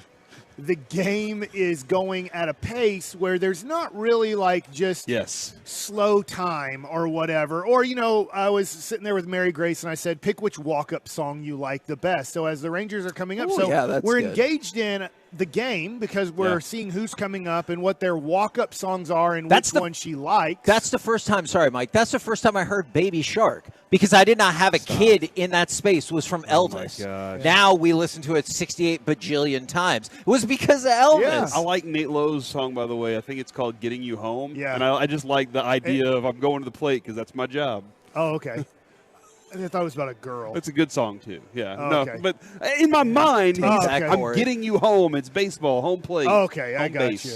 But it just is one of he thinks you're for me. Look, I love baseball. I don't for entertainment purposes in a weird way. Like I guess I like football the most. Like if you make me choose between an NFL football game, an NBA basketball game, and an MLB baseball game, and let's just say it's my three teams. Probably the importance of the Cowboys game is going to win over the Mavericks and the Rangers and the Stars. At the same time, though, being here at the game yesterday with my family, it was such a great night. I mean, we went out to dinner right before, and then we came here, and we enjoyed the game. We did leave a little bit early just because I know the traffic, and I saw the crowd, and I'm like, if we leave when this game is over, it will be about an hour drive home because of the traffic to get back to Dallas. So I'm like, if we leave a little bit early here, we can get home in 30 minutes. And we did. And we caught the last inning of the game at home on television, listened to 105.3 The Fan and Jared and Hixie going back. But I just thought to myself, I don't know if there's a better sporting event to take your family to. If you want to, enjoy the game like Corey and tell your family, screw you guys. But which I would have thought might have been a Mike opinion. And you know what? For a Maverick game or for a hockey game in a weird way, even though I'm not as intense about the hockey team as the basketball team, I'm like, no, the action is so quick and the line changes are happening and everything. And I'm talking about to my boys, like, look at Evaldi covering home here. The ball only got 5 feet away from Jonah Heim. But do you see that it doesn't take much effort to, as you see the ball in the dirt and it being blocked, to sprint for 5 steps, 5 whole steps. You have to run hard to then make sure that you're at home before the runner is. So, yes, we're talking about the game. I'm giving them an education on, do you see how Josh Young with 2 strikes is now moving back? Because now there is no threat of a bunt. This and that. You see the double play depth. You see where they're at right now versus where they're going to be at if there's 2 outs and a runner on first base. And so I'm explaining the game to my boys and seeing them say, hey, in live action here, do you see this? At the same time, we're talking about their haircuts. We're talking about Jankowski's hair. We're talking about the Lowe brothers. We're talking about, Cuba and all these things. And it was just one of these things where I'm like, I don't know if you can do that at a Mavericks or Stars or possibly Cowboys game. Is this? Go ahead. You like being a fan with your family at a Rangers game more than you like being watching and covering it. It sounds like you really get a lot of joy out of that. Yes, that's awesome. Like that's the really cool part of it, because I saw somebody tweet last night. I can't wait to hear Mike as a family man and fan breaking this game down tomorrow, because he was a fan last night. Well, that's a great point. And to that idea, then, not just for you, Mike, but for the whole Metroplex. Could this have all come together at a better time? No. And what I mean by that is not only are the Rangers winning, but they're winning in the season where they implement the faster-paced rules to the game. Right. This feels like the perfect combination of things for the relaunch of baseball in Texas. Yeah, the game last night was a little bit of a longer game. It still ended before 10 p.m. Like it was a little bit longer than what I've been used to. At the same time, I believe 9:45 to 9:50-ish was when Will Smith got the last out of the game. Yeah. And how crazy is that, Corey? Remember, when we were in the spot that the Get Right is in, is oh my gosh. you have to wait. There's a post-game 30 minutes after, and then we would talk with Jared and stuff, is we would have content ready to go starting at 10 or 10:30, and then you'd see your show get shorter and shorter because these games were so long. Things off and just be like, we have a 30-minute show tonight. I will really say this, and I think every family struggles with this with technology today. When we have a family dinner at home, somebody's working their butt off to cook the dinner, then to get everything out on the table, and then there's going to be a lot of cleanup time afterwards. At least I can't stand the cleanup time. That's why I'd much rather cook. I love the cooking more than the cleaning part of it. But during that time, there's things the kids want to do. There's even things that are in my head that I can do at home, whether it's watch something, clean up something, garden something, mow something, do baseball right after. Like, hey, we got to get our swings in, or we got to get a bullpen in, or do you want to go outside and play basketball?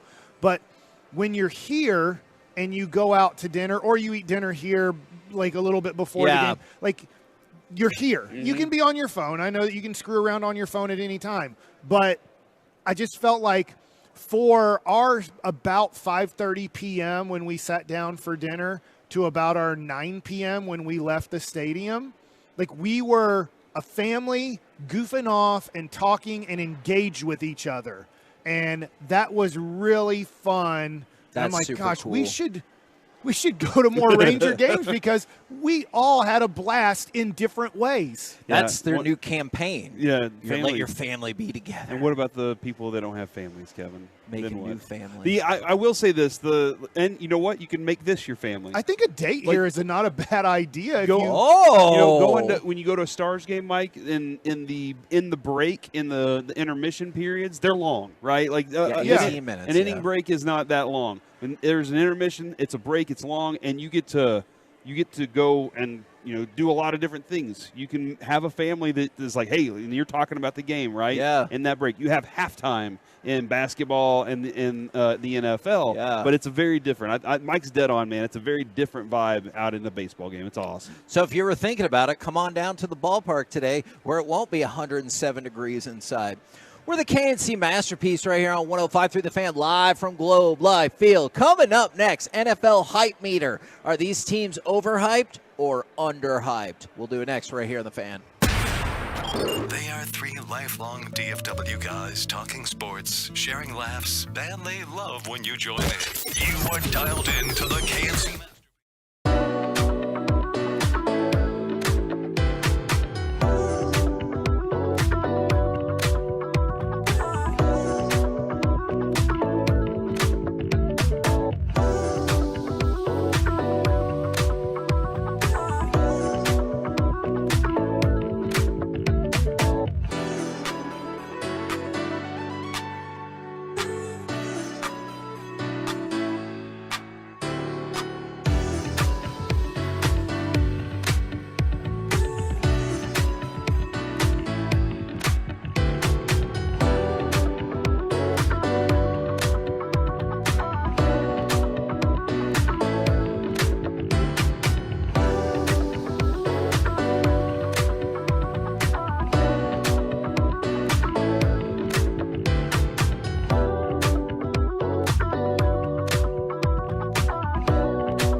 Let's talk to the ones who do it. This is Matt Spiegel. My new podcast, The PBP, Voices of Baseball, will bring those conversations to you as the best working and former broadcasters tell you why and how they do it. New episodes come every Thursday all summer long. Follow The PBP, Voices of Baseball on the Odyssey app or wherever you find your podcasts. Your turn it on, leave it on. Home of America's team is 105.3 The Fan. Cholo, baby. KRLD FM and HD1, Dallas Fort Worth. Always live on the free Odyssey app.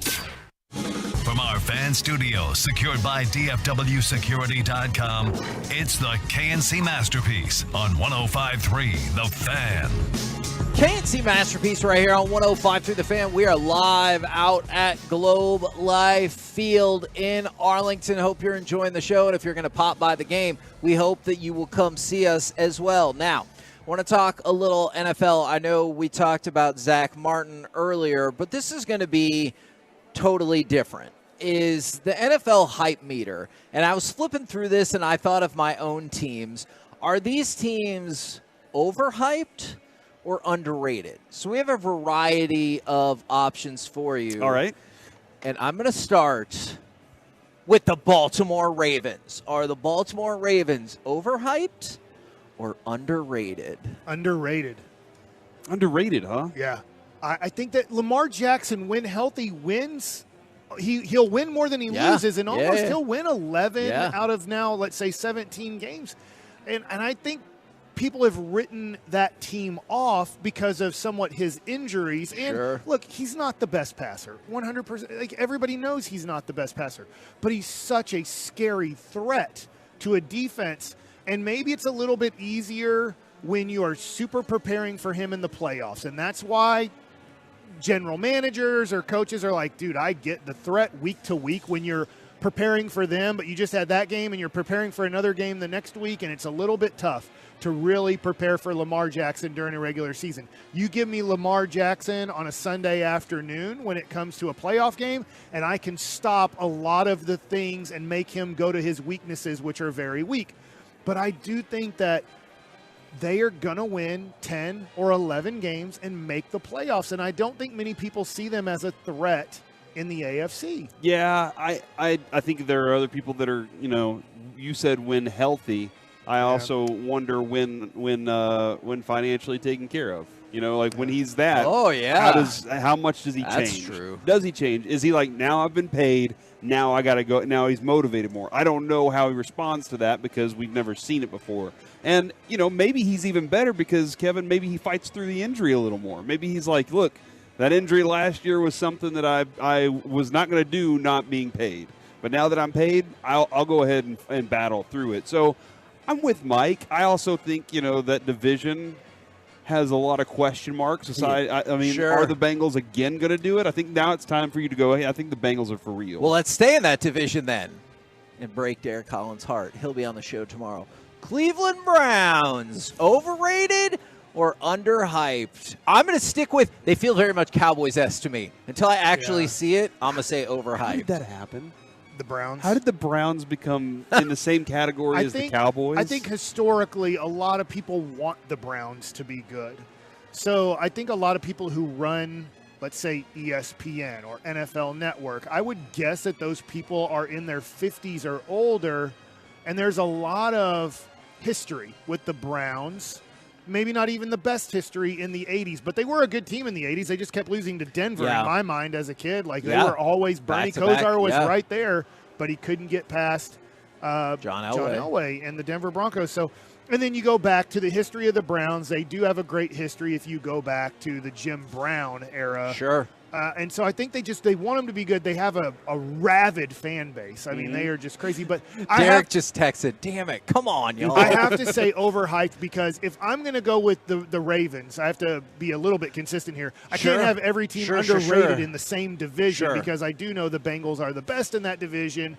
I think the Steelers are just always a threat to beat you and just be a 500 team. I don't like the Steelers this year, but I do think they have a great coach and they'll battle you. And so I have to say they're overhyped because I can't say three teams are going to make the playoffs in that division. I also think that maybe people are rooting for the Browns because they're just tired of having to go to Pittsburgh for playoff games. Like, just think about that, dude. They're always around. But I agree. until like Nick Chubb, not overhyped by any means. The dude is legit. Their offensive line, legit. But I need to see this team with Deshaun Watson and Amari Cooper succeed before I say anything. They're overhyped. I will say I'm a little bit biased here. I'm probably not going to root for Deshaun Watson. Yeah, me neither. No, definitely not. Which is a huge change from when he came into the league and all these amazing stories came out. I was like, oh, my God, I hope that guy totally wins. I'll start this one off by saying 1,000,000% overhyped. The Denver Broncos. 100%. They got a new coach. I get it. They're a horrible team. And Russell Wilson was horrible. I just don't see how Sean Payton. I think Sean Payton's, I'll say it again, I think his reputation is going to go down tremendously this year. You gotta be able to get people to buy in, and he's proven he can do that at least once. Sure. But Russell Wilson is very dry in lots of different areas.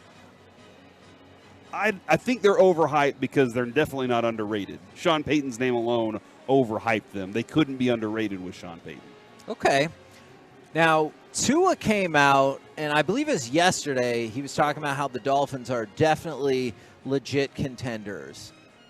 The Miami Dolphins, overhyped or underrated? That's tough. I know. I'm 50-50 I think rated appropriately. Okay. Because, I mean, their defense had left a lot to be desired last year. Their defense screwed them over multiple times last year whenever their offense did what it needed to win a game.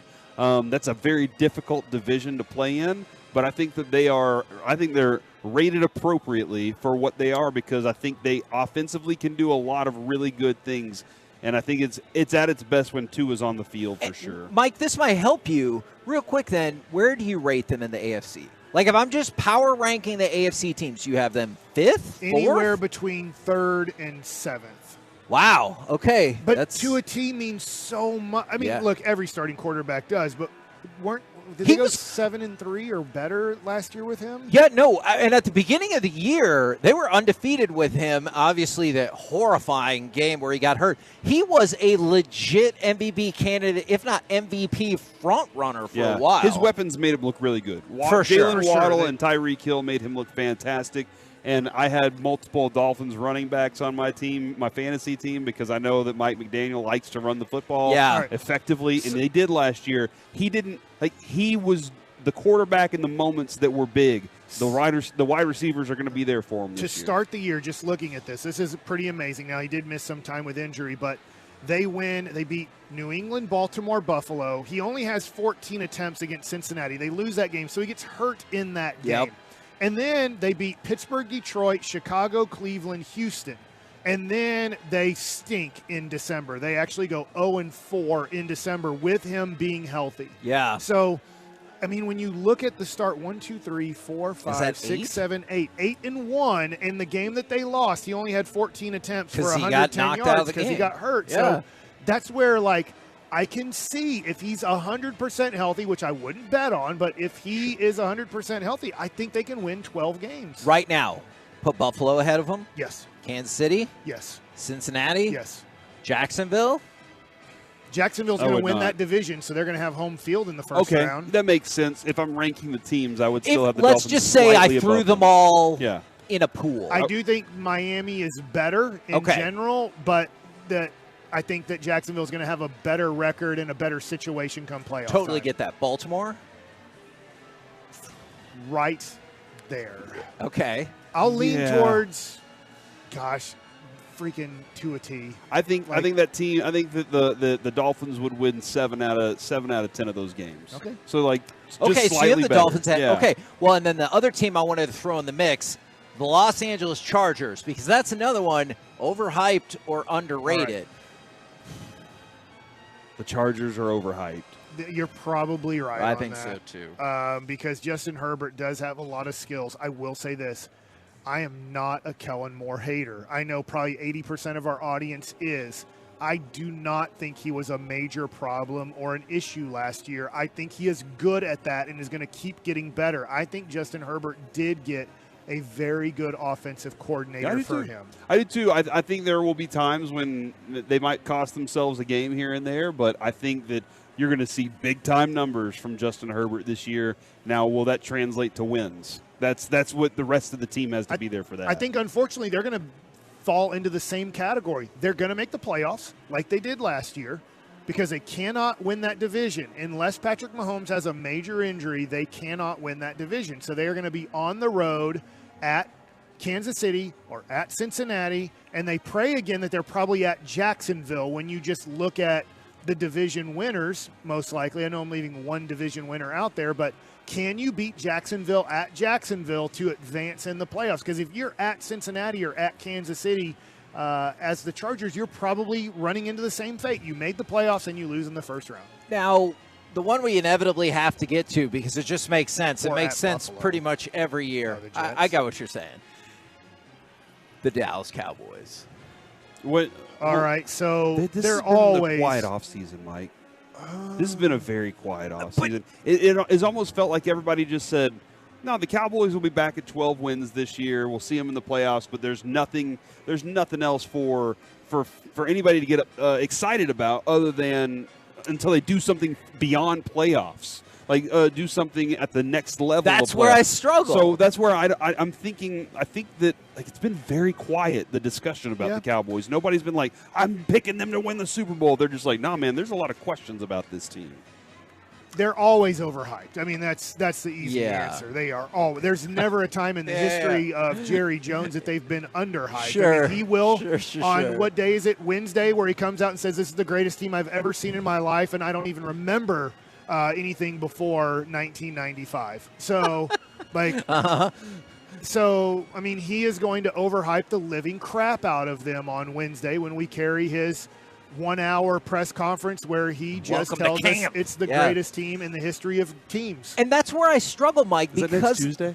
Is it Tuesday? Is it or the 1 hour Wednesday? press conference next Tuesday, Kevin? Ooh, I will double check on that. I struggle with that, and what Corey said is, you tell me they're a top 3 team in the NFC, and with every fiber in my being as an objective person, I'm like, that makes sense to me. Yeah. But then I look at it from the other side, and I'm like, we're going on year 28. You know they ain't making it.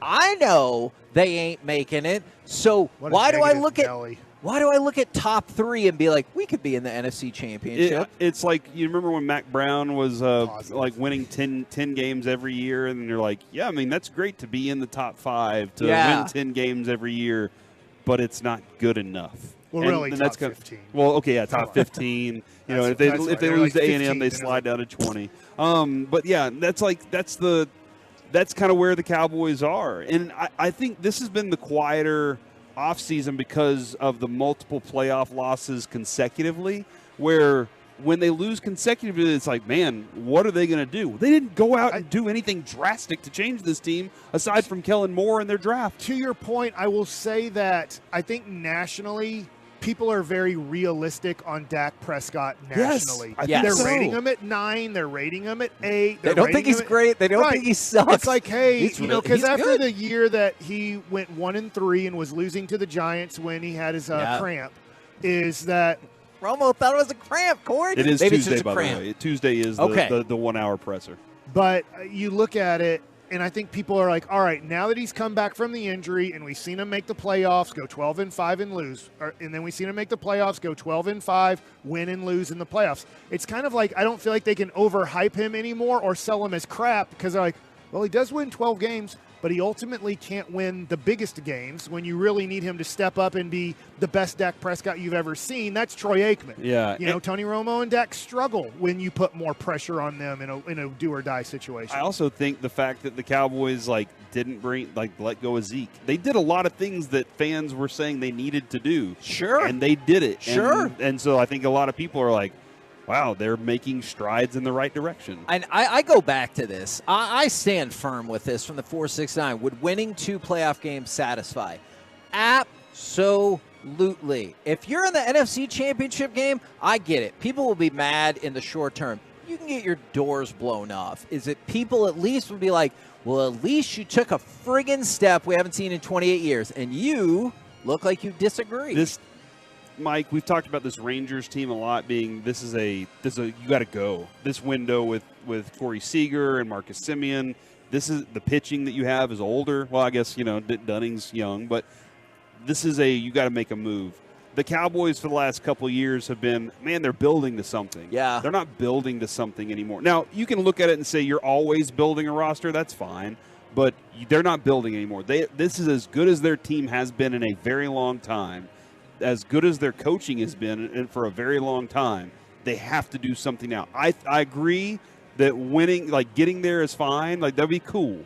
But I think there's a fan base that's like, dude, that was your chance. And you're not going to – if you have to reboot now or go back and start over at some point, then it's going to be how much longer before we get back to that position. And I think the Cowboys have been, kind of just slightly above. And I really think this is a moment they have to make something significant happen, because there's no – you talk about, hey, Andrew Luck was working his way to the Super Bowl. And he had to go off in the Civil War. War. It'll fall apart that fast, and it can fall apart that fast for the Cowboys. Last if they one keep for their eye you, off of it. Detroit Lions. I would say at this point they're overhyped. They have because everybody overhyped, has said that's their division. They're winning it. They're now getting home field in the first round, if not second round. And I'm like, dude, this is still the Detroit Lions, man. They find a way to lose. I think it's still the Vikings division more than anything else. I think the Vikings own that one. But is that because of quarterback? Yeah. Oh my God! Do you love Kirk Cousins now? I like their head coach, O'Connell. I think I like him and what he.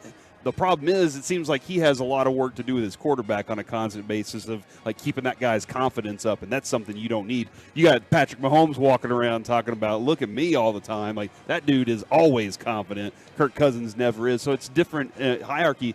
I'm with y'all, though. I think that Detroit is overhyped because there are a lot of people. It's the sexy pick like with Cleveland back in the day. And everybody just kind of was sticking with it until it finally rolled out. Or remember when I picked Arizona a few years ago Yes. and they started off like 9-0 or 10-1? Yes, I do. I was like, man, I'm feeling good about this. Then Kyler Murray said, hey, man, video games just came out.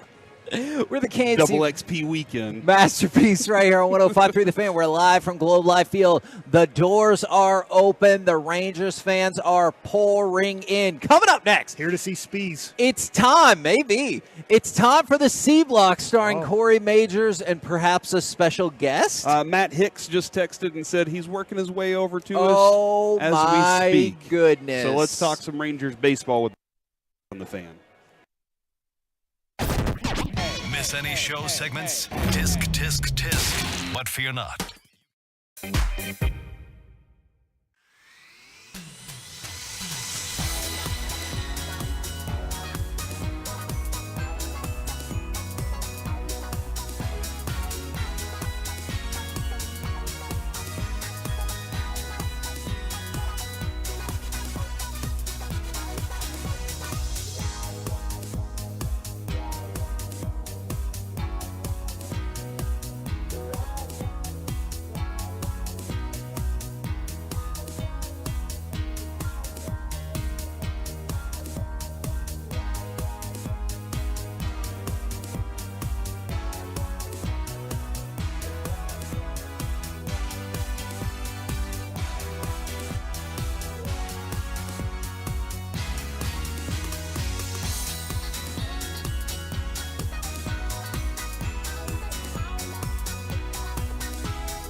214-372-5326 or zeroresdallas.com. Pull backwards or forwards to spell same at Zero Res. Excessive heat warning in effect today, high 107. Weather brought to you by Total Wine & More. At Total Wine & More, save big on what you love this month with hundreds of deals on amazing wines and spirits. Love what you find at the lowest prices only at Total Wine & More. Drink responsibly. Be 21.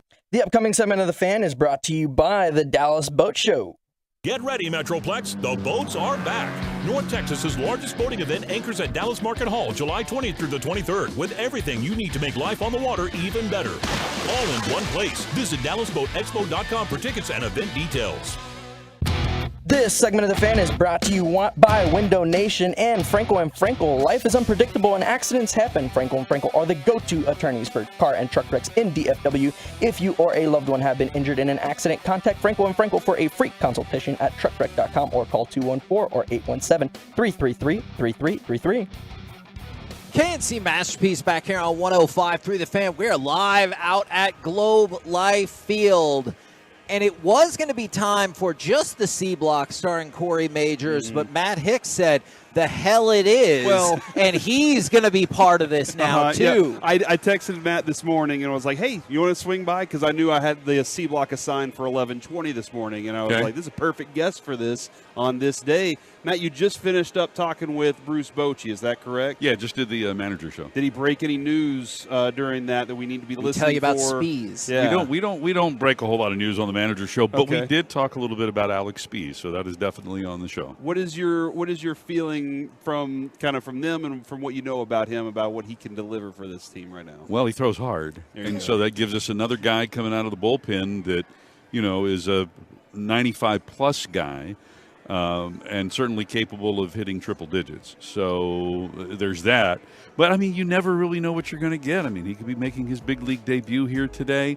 One of the things that Boch told me during the interview is that he was kind of a little bit in awe of being here and being in the clubhouse, and so I think that that can go both ways. But I think that the fact that when you consider his story and where he was a little over a year ago, and maybe was on his way out for sure, down in North Carolina coaching high school baseball, and then to be where he is now, I think that sense of awe probably comes more from appreciation than anything else. I was going to ask you about that, as someone right behind us has a broom. Love that. Let's get that sweep today.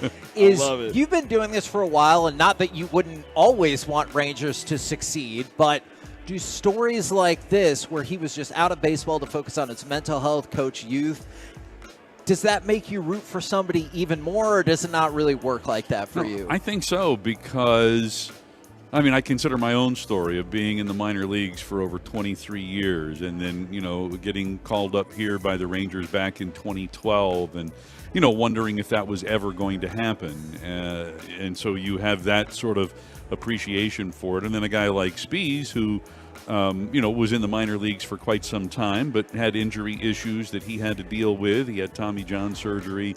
I think in a story like this, you definitely root for these guys who, at some point along the journey, really appreciate what it is that they have and the opportunity that they've been given.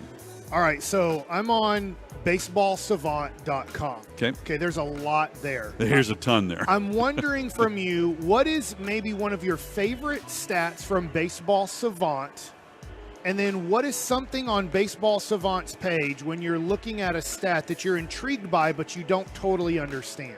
Well, number one, there's a lot on Baseball Savant I totally don't understand. Yeah. People think, hey, baseball experts, they know everything. No, you can do a deep dive into Baseball Savant and wonder, where the heck did I just go? But I find myself more often than not here recently, when I pull up a pitcher's page, I'm looking for something that makes him not necessarily unique, but that makes him an outlier. So there's if you pull up a pitcher's page, for example, at the top of the page, they have the percentile ratings for them based upon a number of different metrics. Right. And so a guy might have a great percentile rating on the spin rate, let's say, on his fastball, and that might be in the 97th percentile. And So that'll tell me something, especially about a guy whose fastball velocity might top out at 90 or 91. So for me, I'm looking for those things that stand out, not only to the good, but also to the bad. You might have a guy that, and I can't remember who it was recently I looked at, you look at the traditional numbers, and they were all very good. He's got a very good earned run average. He's got a great walk-to-strikeout ratio. He's not giving up a lot of hits compared to innings pitched. And then he's got a percentile rating of 5 in the 5th percentile on something that you would think that he would be good at. And then you wonder, okay, well, why is this guy good? Is he just lucky? Things like that. So that's kind of like especially with pitchers, that's what I'm looking at. I'm going to steal a question that you asked Bochy to start our show yesterday. Right.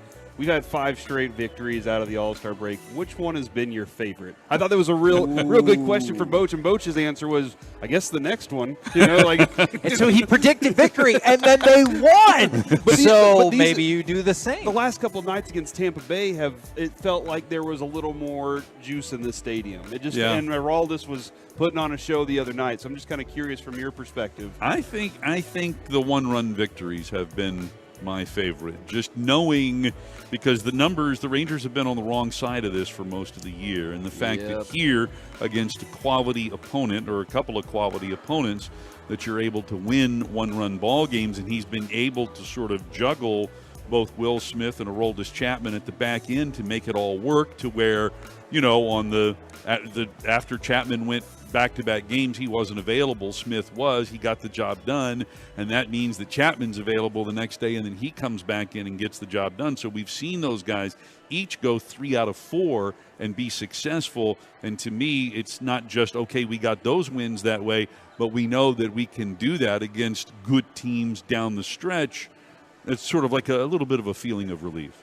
Now, Corey, we're asking a lot of baseball questions. I wanted to ask about Jared. I don't want to give him the wrong impression of the C block either, because we usually mix in some nonsense. He knows here. how we do. Are you going to put Jared on blast? Yeah, let's put Jared here. All right, so Jared sits right next to Bochy, and he texted us earlier and said it's because I can't hear very well, so I try to sit as close as possible. Talking about during Bochy's pregame press conference. Yeah, okay. And I'm thinking it's because most people are taller than Jared, and so he can't see over them, and so he's like, I got to get close. So what's your thoughts? You've worked with the guy. I think that's a part of it that he does want to be able to hear, because Bochy speaks very softly. And you find one of the things about Bochy's pregame press conference is the jockeying for position. Now that we've got, some days, a lot of media, huh? This is, in the past, we might have 3 or 4 people so we could all be close.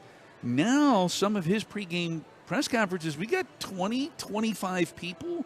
So it's kind of neat to watch the dynamic of people jockeying, because I, too, need to be as close as possible, because he's really a soft talker. So I definitely think that's one element behind Jared being there. All right. Yes. So he's not suggesting that the other one is true or not, but he sure. also didn't So it cancel could be out. ego on the other side. I got you. All right, so one thing that we're going to get to Jared. at noon today, which we mentioned to start the show, is obviously the reports are that the Rangers are going to be as aggressive as anybody if Shohei Ohtani is available. I know we've talked about this a couple weeks ago, and here it is.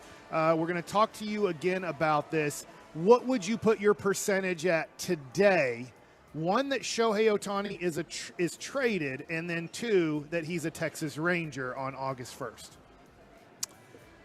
I would put the percentage much higher on the 1st than I would on the 2nd. And not saying that the Rangers wouldn't try, because who wouldn't want to try to get Shohei Ohtani on your club? But the Angels they played some bad baseball there right around the break, but now they're starting to mix in a few wins, and I'm glad they did. It was against the Astros. Yeah, exactly. and those were some exciting games. The Angels every year seem to do this, where they kind of mess with being good, and then actually you get to the end of the season and they're not. Right. That's the way I felt about the Mariners for the longest time. Yeah. So I don't know as though the Angels have made a decision on Ohtani. I think that from a PR standpoint, they probably want to keep him. But right now you're talking about they can probably bring in a pretty good haul for letting him go someplace, and the question is, where do they want to let him go? They might not want to let him go inside the division. I love the part that Matt dropped there at the beginning, too, is Chris Young. This is a great opportunity, the experience of it. For a big deal like that, just be at the table and get the back and forth, build the relationships. That's a huge factor for Chris Young, too. And to find out, in a situation like this, what would it take? And the Rangers they've got some chips. I always wonder this, and I know that we'll never know this. We're not general managers right now or former general managers, but when you call up the Angels and say, hey, what would you want for Shohei Ohtani from us?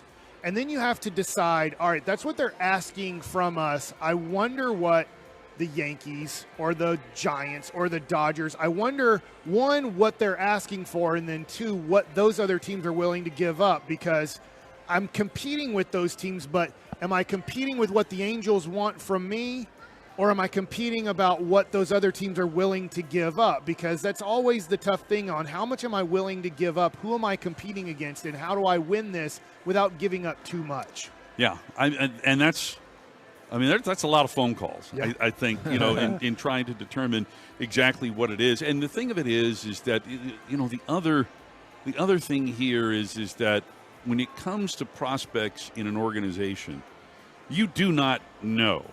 I mean, you have an idea about what you think they can do once they get to the big leagues, but you do not know what their value will be as a big league ball player. You do know. You know what Shohei Ohtani is. And that's why it feels like it's tough if you're like, hey, Evan Carter, and you go, he's off the table. I feel like if I'm the Angels, I'm like, okay, Really? well, then our conversation is over for now because it's Shohei. Probably, because Evan Carter could be a big star in the big leagues, but you just don't know that right now.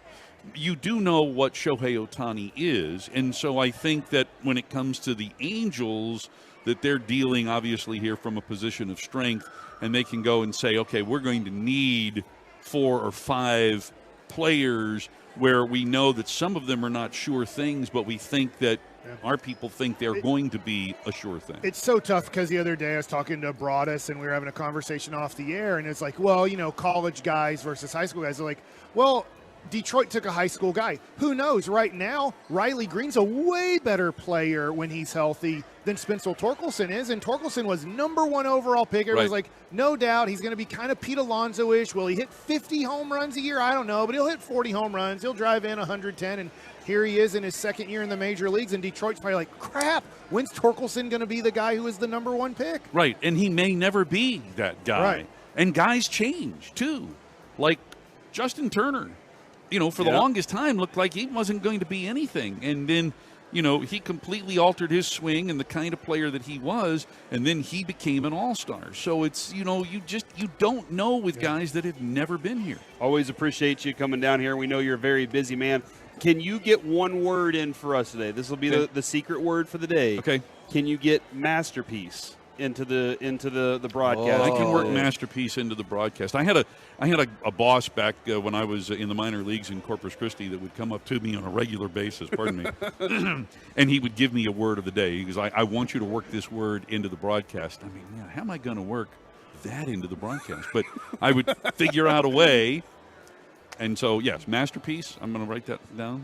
That one's an easy one. Tolos will be listening. Yeah, it could be a very special Hopefully moment. it will be based off of John Gray. Yeah, that would be great. And if Jared doesn't say a K&C masterpiece afterwards, then we put him in a headlock next time we see him. Jared's throwing in some big-time vocabulary words here in the last. Is he smarter than you thought? A little bit? He's working on it. Love it. Thank you, Matt, for hopping by, man. Have a good one today. All right, thanks. We're the K&C Masterpiece right here on 105.3 The Fan, live from Globe Life Field. Coming up next, it's time for Gridiron Gravy, predicting the last place team for each NFL division. We will do that next right here on The Fan. Coming up Thursday morning on Sean and RJ, the Rangers go for the sweep.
He did not. He's injured. Right here. Yeah, I know, but we're playing his song. On 105.3 That'd be a nice The Fan. writing to have. We're live from Globe Life Field where, no, we are not breaking the news. His brother might be back Rangers- available. The Reds can't win again. That is true. Right now, though, we're going to pivot and go around the entire NFL and dip into some gridiron gravy.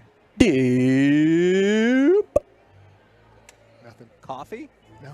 Okay. Nothing. Man, we're going to find a way to rejuvenate. Dots? I'm Mike's sure love. it'll get rejuvenated when we get to Oxnard. That's where Mike really comes alive. I can't wait to wake up at 6 a.m. All right, Mike, we know what you think. Okay, so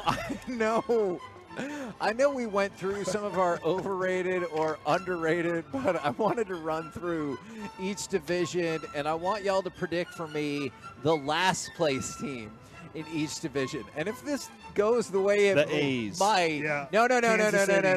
In the NFL, All right, we're gonna start in the AFC East. Who is your last place team in the AFC East? Are you going Bills, Dolphins, Patriots, or Jets? I lean towards Patriots. I think so too.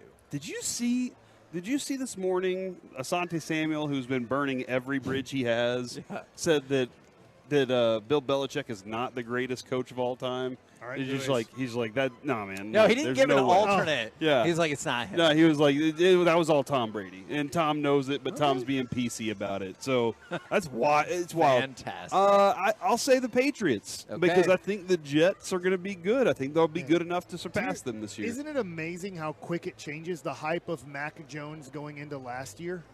Yes. Now to this year. 1 year later, right? Mac Jones should have been the number one Yes. overall pick. Yes. Jacksonville made a mistake not taking Mac Jones. I remember trying to convince Sean Sharif that Mac Jones isn't better than Trevor Lawrence, and he's like, stick it up your rear. And I'm like, okay, Oh, Sean. dear. But I'm telling you, I really think Trevor Lawrence is a more talented quarterback and all this stuff. He's like, no, Mac Jones, he won. AFC North. I don't know if Sean said all those things, but I figured I wanted But in to. your mind, yeah. But he was a bigger Mac Jones Yeah. fan than Trevor Lawrence fan going into last year, and I think a lot of people were. Sure, absolutely. AFC North.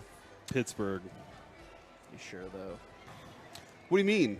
I'm going to go with They're going to be last. I'm going to go with the Cleveland Browns as well. In your face. Wow. Derek Holland. They finished 7-10 last year. Do you not remember that article we went through where that one person said Kenny Pickett was one of the best in those 7 games where he threw 4 touchdowns total? I don't believe that. That's a tough. These two divisions you named, by the way, are tough divisions. They are. Because I think The most next of those one is teams not can finish good. 500 or better, Yeah. and I know the next one is a lot tougher to pick because there's 3 choices. The AFC South, give me the Colts. This one's easy to pick. Oh, no, the next one. Give me the Colts. Who's their to starting finish quarterback last. most likely Well, to start the year? I mean, their- Anthony Richardson will probably Their start at some owners point. come out and said he's going to play a All lot. right, but don't listen to owners. Mark Cuban Especially says that Rashawn owner. Holmes is about to go 20-20 every game. He So said it was one of the most underrated. He does love that word. Frank Ntilikina is the most Stay underrated. focused, Mike. Okay, I'm going to lean towards the Texans. That makes sense. I think it's the Colts too. The Texans. yes. I think the Texans have. They have a quarterback that's gonna try hard. You know, like that's most of anything. That dude's gonna try hard. What do the Colts have at quarterback? Okay, the AFC. Well, I West. guess Andrew. We're just waiting on a lot from the Colts quarterback Yes. situation. If AFC Andrew West. Luck returns from the Civil War battlefield, He said he he's never won't. doing He's it. never doing He's that. happy. This is easy. This is the Raiders. I don't Jimmy think it's Garoppolo easy. won't be healthy. oh, I'll say the Raiders too. But are you going to say Broncos? I am. Yeah, Denver Yeah, Broncos. I think they're both kind of in a weird place, but I think that the Raiders are just going to be a mess. I think Josh McDaniels a dope. I do think it's a two-team What? race. The hell did you just say, horse, Mike? two-horse town. I should have finished the sentence even though I knew it wasn't going to be, but then when I just stopped at HOR. We're in public, He was Mike. already going to mess the sentence up. Yeah, I was already going to mess it up, right and then I messed it now. up even more. Kids I was going to around. say horse, and then a two-team horse race didn't sound right, so then I stopped the sentence at the wrong part of horse. What do you say whenever you're playing your kids in horse and you only have those? I say HOR. I don't pronounce the word. I do not pronounce the word. I think this one is easy. I picked two horses, though. I picked the Yes, Texans, who you have did. a horse-looking creature. You led us to believe that horse could have picked many more. Is last place for the NFC East. This is one of the easiest ones for me. I'm going Commanders. You don't believe in the quarterback, huh, Sam Howell? No. Well, at least neither do But I mean, even if he's good, you could still go 8-8. As long as we talk about the team and not their stupid ownership situation. I had a segment for today. We're going to do that segment tomorrow. Yeah, are you excited? Don't worry, you'll like it. Okay. Yeah, Cowboys, right? No, dude, they're going to the Super Bowl. It's the Washington I told you Commanders. Mike was going to be on one today. It's the Commanders. It's the Commanders. Even though I will say the Giants, I think, have a chance of dropping down. If Barkley really holds out, dude, it's going to be a big I don't think he holds problem. out, but why wouldn't you get in your 6 games and go, I'm good? Yeah. I don't know why guys don't do it that way. Yeah. Go, you know what? No, I'm active for 6 games. I got my activation on. Yes. I am now. Do the fines go up in the middle of the season if you're not there? You can't get because you'll still be there. You can't play. You're hurt. Just fake an injury. Yeah. Just be like my ankle hurts, and everybody will believe Saquon Barkley. NFC. Oh no! He said go Rangers. He's one of 12 people that's a Rays fan. NFC North. I think it's. Give me Packers. Bears.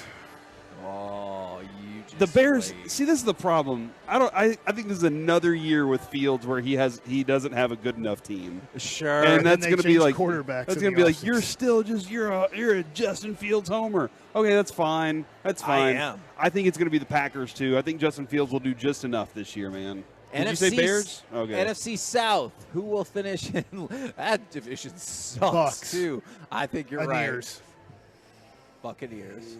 I think I'm going to go. Say the Saints just to make that one guy. No, because I think the Saints are good enough to be Panthers second. have a chance to be horrible. I think there are 3 teams that have a chance to be either very good or very horrible. do. I think that whole division is going to end up like it was last year, where the winner of the division might end up having only 8 wins. I feel like if you're the Bucks, you really need to lose as many games as possible to get a good quarterback. But yeah, I think Yes. the Bucks. I'm going to go with the Bucks. Okay, I changed my mind. I said the NFC East was the easiest. The NFC West is the easiest. Give me the Arizona Cardinals to finish in dead last. I think they're a 2-15 team this year. Maybe All right. 3-14. I'm having a hard time with this. Do you think the Rams are going to stink? I think the Rams are going to stink. I think Sean McVay is a really good offensive mind, but the smart decision. Do they have any draft picks? No. No.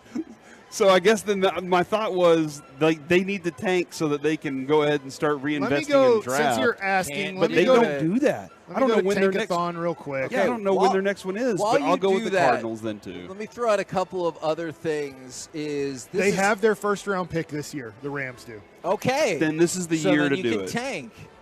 But Houston doesn't. It goes to Arizona. Oh, Arizona might have the first and second picks in the draft. Yeah.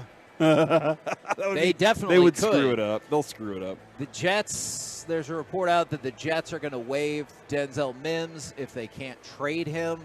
And then this was interesting because we just brought it up as a quick hit. Is Dak is saying he was misquoted, or the Cowboys are saying he was misquoted? He didn't say he wouldn't have 10 interceptions. He wouldn't have tipped interceptions. And you can't guarantee that either. Like I don't understand why he was saying that. Other than like there was more to the That the sounds quote. worse. There was more to the quote, and Yeah. I wish I could remember exactly how Bobby phrased it because there was more to He that said, quote. do I blame those receivers? No. Mike McCarthy does an amazing job with the receivers. They know where the hell to be, why to be there, and then they're going to get looked at. That's going to be a big jump, I think. We won't have those tipped interceptions this year. So he's saying Brandon Cooks is better than Noah Brown. I mean, that Sure. seems fair. I just need to know that Dak Prescott really, if we put him under the truth serum or a lie detector test, which probably there's both of those, right? Yeah. so we could do both of them at the same time. Go, we could. Oh, yeah, you know what? Was that a stupid pass that you lost the game against the Jacksonville Jaguars when you threw that ball to Noah Brown's chest and it popped up in the air and Jacksonville caught it and then Trevor Lawrence ran it in for the touchdown to beat you? That last part is not what happened. Okay, well, sorry. That's how I remember it. And, like, come on, dude. Like, that happens. There's nothing you could have done differently. I mean, I guess you can say, in a way, like, I should never pass the ball to Eric Dampier. Edward Scissors Hands is not going to catch it, and that is my fault for throwing it to him. And that is true. Like, there is stupid passes to make. Like, you shouldn't throw the ball to that guy. But I don't think, like, Noah Brown, that was a bad decision. Noah just screwed up. Corey, finally, how excited are you? Yesterday, Peyton Manning said the quarterback on Netflix has been renewed for season 2. I'm actually really excited about this because I have a story for maybe tomorrow regarding Patrick Mahomes and what he told Jalen Hurts about the Super Bowl. So that, like, it's about the Airbnb. Yeah, I was going to do that if Hicks didn't show up. But there's a lot of insight behind the scenes. I mean, Mahomes is talking about his offense and what teams have been doing against them, and he's breaking down film for you on this show, and he's showing how he combats it, what he studies.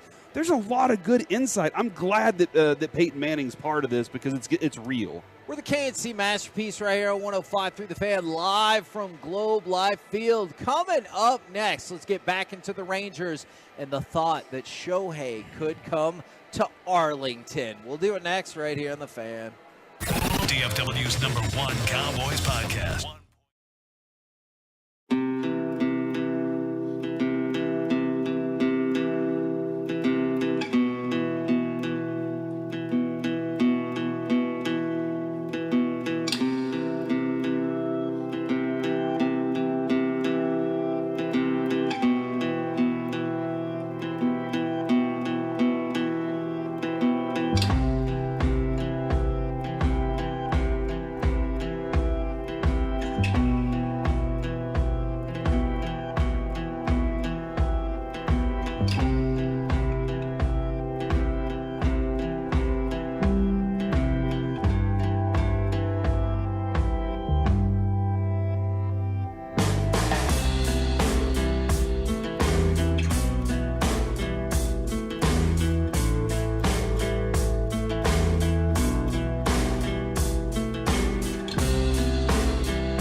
Texas Rangers is your go-to for the best barbecue around. Voted top 50 barbecue in the state. Hurtado Barbecue is now available permanently near Section 101 at Globe Life Field. Hurtado Barbecue and the Texas Rangers, where great barbecue meets baseball. Hurtado Barbecue specializes in Tex-Mex barbecue with locations in downtown Arlington, Fort Worth, and now Globe Life Field Section 101. For more information, visit HurtadoBBQ.com. Hurtado Barbecue. For the ones who know safety isn't a catchphrase, it's a culture. And the ones who help make sure everyone makes it home safe. For the safety-minded who watch everyone's backs, Grainger offers supplies and solutions for every industry, as well as safety assessments and training to keep your facilities safe and your people safer. Call, click Grainger.com, or just stop by. Grainger, for the ones who get it done.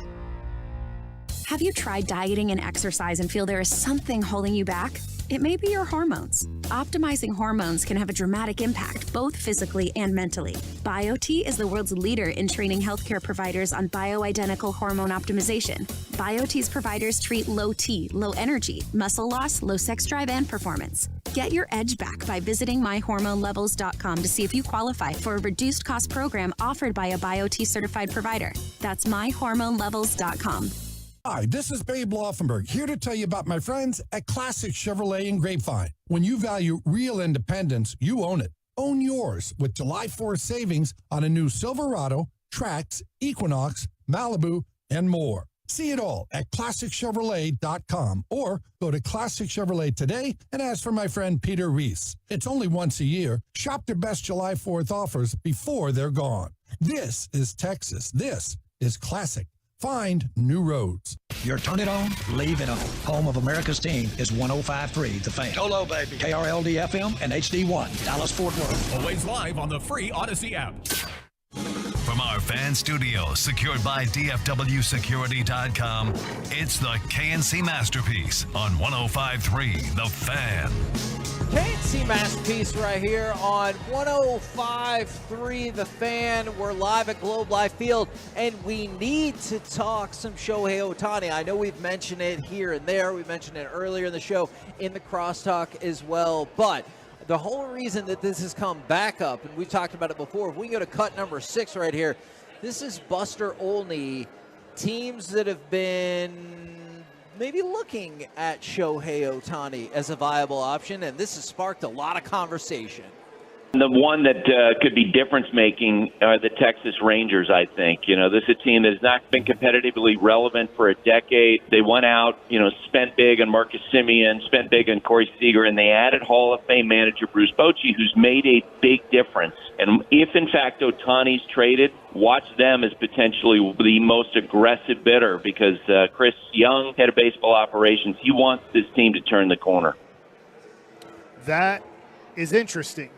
I went to ESPN today, and they have proposals for the teams that they think will bid for Shohei Ohtani. Okay. And they said Texas Rangers' proposed deal would be Brock Porter, Jack Leiter, Major Leaguer Ezekiel Duran, Justin Foscue, and Yeson Morabel. If I'm saying his name right, I might not get his name right. But it does say that Texas has more of an in-season rental feel among prospective Ohtani destinations, which is why outfielder Evan Carter and starting pitcher Owen White are off limits.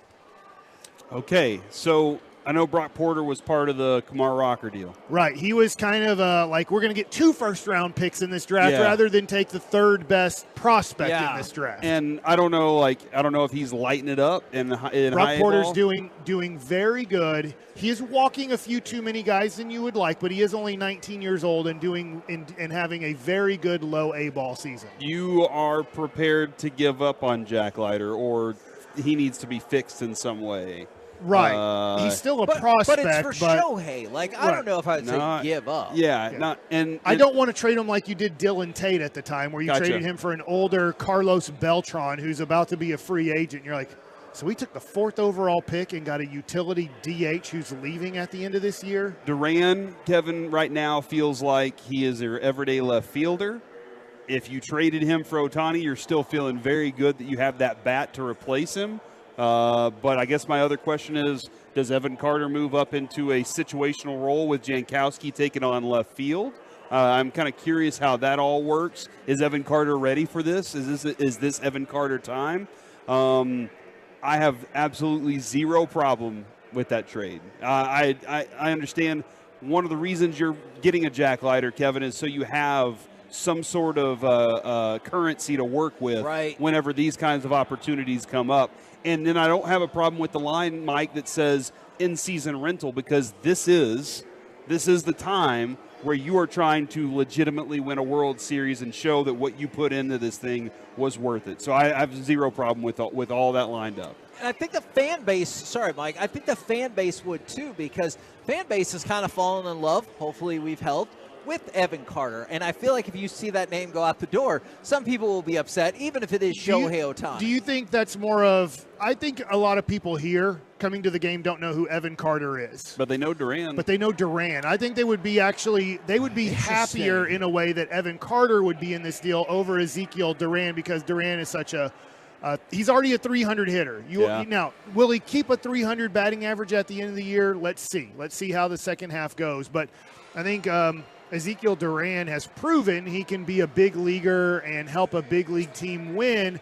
At the same time, I do think Evan Carter overall, like in the next 5 years, teams would rather have Evan Carter over Ezekiel Duran, with the potential of being an everyday outfielder who they know can play defense at all three outfield positions and who is believed to be a future All-Star in Major League Baseball. Yesterday, Bochy told us, whenever we were asking about the bunt, he said, I think a big league hitter should be able to push the ball to the opposite field. Right, for a right-hander, right? A left-hander has to pull it. Yeah, to move the runner over from second to third.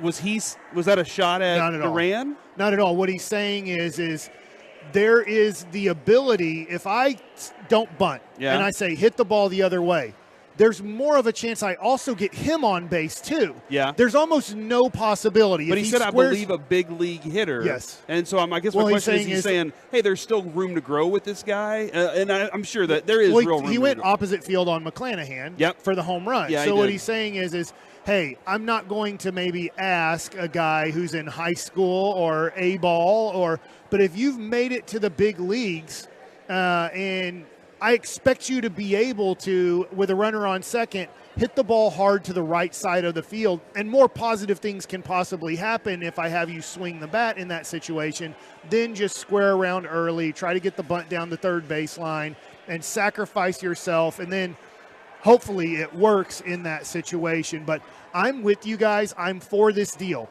If right now, today, I had to give up Brock Porter, Jack Leiter, Ezekiel Duran, Justin Foscue, and an outfield prospect that I don't know who he is. I'm sorry I don't know Morabel better than I guess I should know.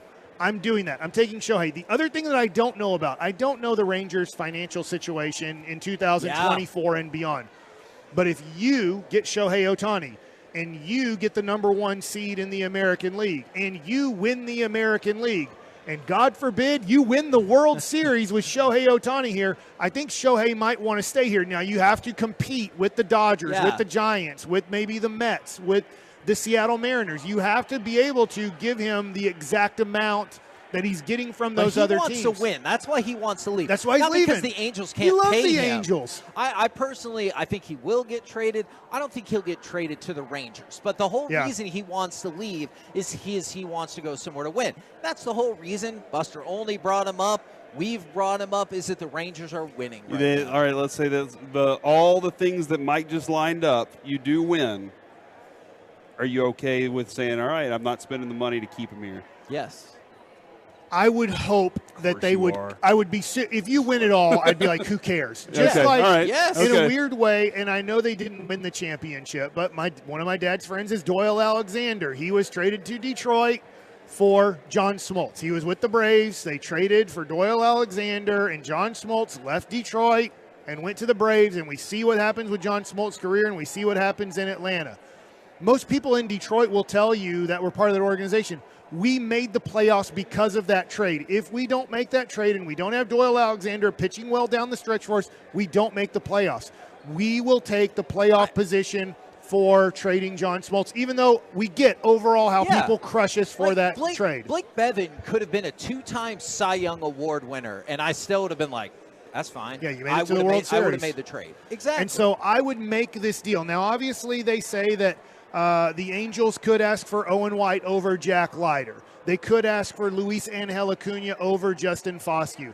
Obviously, that changes a little bit, but if you look at this trade, and you still have Luis Angel Acuna, you still have Evan Carter, you still have Wyatt Langford. I know that nobody wants Kumar Rocker right now because of the injury, see where he comes back from. But you would still have Owen White, Kumar Rocker, you'd still have Wyatt Langford, Evan Carter, you'd still have Luis Angel Acuna. You still wouldn't have a bad farm system, and you would have Shohei, and you would sell out this place every game the rest of the year. To me, it would guarantee you make the playoffs, too. Yeah.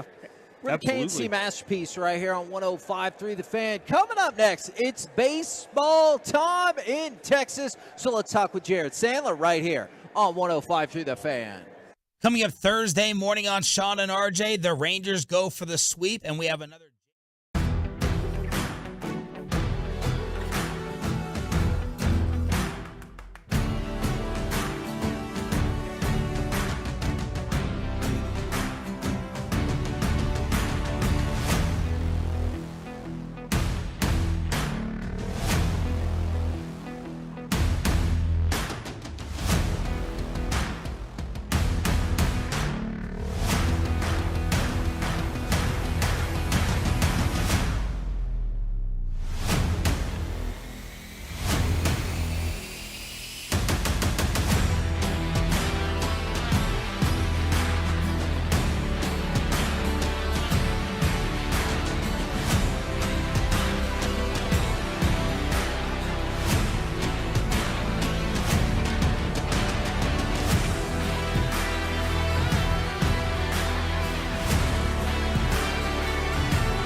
Prescriptions require an online consultation with a healthcare provider who will determine if appropriate. Restrictions apply. See website for details and important safety information. Subscription required. Price varies based on product and subscription plan. Hey guys, did you know there's a generic form of Viagra that works just the same, but is 95% cheaper? Just go to 4hims.com/joy. Through Hims, you'll get a free medical consultation, discreet shipping if prescribed, and the process is 100% online. To start your free online visit, go to 4hims.com/joy. That's FORHIMS.com/JOY.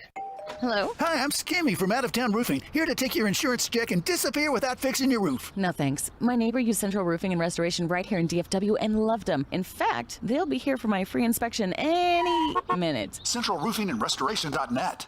The upcoming segment of The Fan is brought to you by the 2023 Dallas Boat Show. Get ready, Metroplex. The boats are back. North Texas's largest boating event anchors at Dallas Market Hall, July 20th through the 23rd, with everything you need to make life on the water even better. All in one place. Visit DallasBoatExpo.com for tickets and event details. This segment of The Fan is brought to you by Frankel and Frankel. Life is unpredictable, accidents happen, and Frankel and Frankel are the go-to attorneys for car and truck wrecks in DFW. If you or a loved one have been injured in an accident, contact Frankel and Frankel for a free consultation at truckwreck.com or call 214-817-333-3333. KNC Masterpiece back here on 105 through The Fan. We're live out at Globe Life Field, and we bring on Jared Sandler, who is a hard-working man, not an egomaniac. Yeah, that's stupid. That whole thing, like I heard this morning, I sit next to him. It's not easy to hear down there. I don't hear well out of my right ear.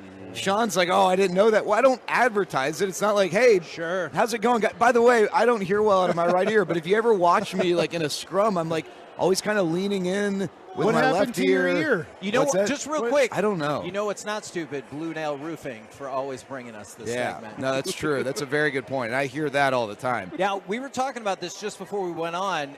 Interest level, excitement level, however you want to describe it, for Spees. Can I just say one last thing on this? The last 6 years, like 3 people have shown up to the manager stuff. So, like, you sit now all of a sudden, all these people coming out of the woodwork. They care. TV. I've seen more camera, like Pat Doney, and I love Pat. But he is super nice. Pat comes to more He's been to more Rangers games in the last 3 months than he has the last 3 years, and it's not his fault. It's probably like welcome to winning baseball. Yeah, exactly. Yes. Yeah, absolutely. But you get all these Jim Jams that are over there, and I gotta hear what Boch is saying. You know what's amazing? Driving home last night. Now, my wife told me not to say this. Oh no! But you're gonna say it anyway. I am gonna say it anyways because it's gonna be heard out of context. But this is what she said. She goes, Jared Sandler sounds old. And it's like things like that. Because you sound very professional, you're great, but you sound older than. Well, because I'm with Matt, who's like a. I mean, you just said Matt was so nice when talking about you earlier. You just said Jim Jams. Like I know. I don't know. 1936. And Pat, just to be clear, Pat Doney does not qualify as a Jim Jam. Pat Doney is a super stud. There's just some other people, but yeah, I mean, Matt rubs off on me sometimes. I love Matt, but like I gotta play to his level sometimes. You can just be you. You can just be you, though. I try. It's great. We really enjoy it, though. Now you had a question about. My question Spees. was about Spees. Gosh, now I'm gonna be in my head about the things I say. Well, he's not a Jim Jam. Yeah. He's awesome. He's a job. My son Jake said he loves you. By the way, well, that's awesome. I love he's a young person, so he gets what you're doing. Yeah. Interest or excitement levels for Spees, especially given his backstory, or does that factor in your interest level? No, I mean, these guys are humans. I think it's really cool. Like when Cole Reagans made his debut last year, I think it was really neat. Just the story. You feel great for that person. And, I think there's a pressure and an expectation when you're a first, second round pick, and Spees was a second round pick. And just like I always hate in a big game when someone loses it. It's always way cooler when someone wins it. Sure. I don't like the fact that, like, hey, Alex Spees was going down a path where he'd always be looked at as a second-round pick who never made it. And it's a great story. Took a year off, and we'll talk more about the story, I'm sure, throughout the broadcast. But here's the deal. Just from a baseball standpoint, a lot of these teams that the Rangers play will call a guy up, and you think, oh, man, I hope this guy comes out of the pen. And he does, and he throws like 99 with, like, movement. Where are these guys, the Rangers? And Alex Spees, I think, is that guy. I really do think he can make a big impact. And the Rangers need a right-handed reliever who can have an impact, and maybe that's him. I always think it's tough for a manager. You're going to try to put him in a non-threatening situation. Just because he's new? Right, but then when do you flip the switch? When do you go with Grant Anderson, who strikes out eight guys or whatever in his 3 innings in his first appearance, and go, that was good. How many non-threatening situations do I put him into till I go, all right, man, it's the 7th inning, we're up 3-1. We need a 0 here. That's always the managerial, when do you push the button and go, I'm now putting you into a big-time situation? I think ideally, you'd give the guy 3, maybe 4 outings just to get his feet wet, but I don't know that Bruce Bochy has that luxury, right? And so you might see him in a leveraged spot pretty soon. Are we going to see the brooms out today, too? I hope so. That'd be great. It'd be great for John Gray. I thought John Gray looked good his last start. He had 1 bad inning, but it'd be nice to see him, bounce back, especially just going into the deadline. The Rangers obviously know what they want, but if you got Eovaldi and Gray back as that 2-headed monster atop the rotation, that'd be awesome. Man, thank you very much. I know we were joking around, but you seriously work so freaking hard, and we appreciate it. You don't have to come down here, but you always come down to the table. Thank you very much, good sir. I appreciate it, guys. You guys are the best. Love you, Jared. Yeah. Love you guys so much. Think of young things to say. Yeah, I will. Yeah, golly. Now, come on, Sue. I'll have Avery send you over some lyrics. Yeah, please. Yeah, he'll You sound great. All right, sound great. Jared Sandler. Sue is on my side as well. She is. She likes I you. know. I'm kidding. Hey guys, pregame starts at 12:30. First pitch 1:05 between the Rangers and the Rays. We will be back tomorrow. You get a full show plus Derek Holland will be with us. Can he get out on 10 time? a.m. Can to he 2 do it? p.m. KNC right here on 105.3 The Professional Fan. radio. Always a welcome sign for this clubhouse. Featuring breaking sports news.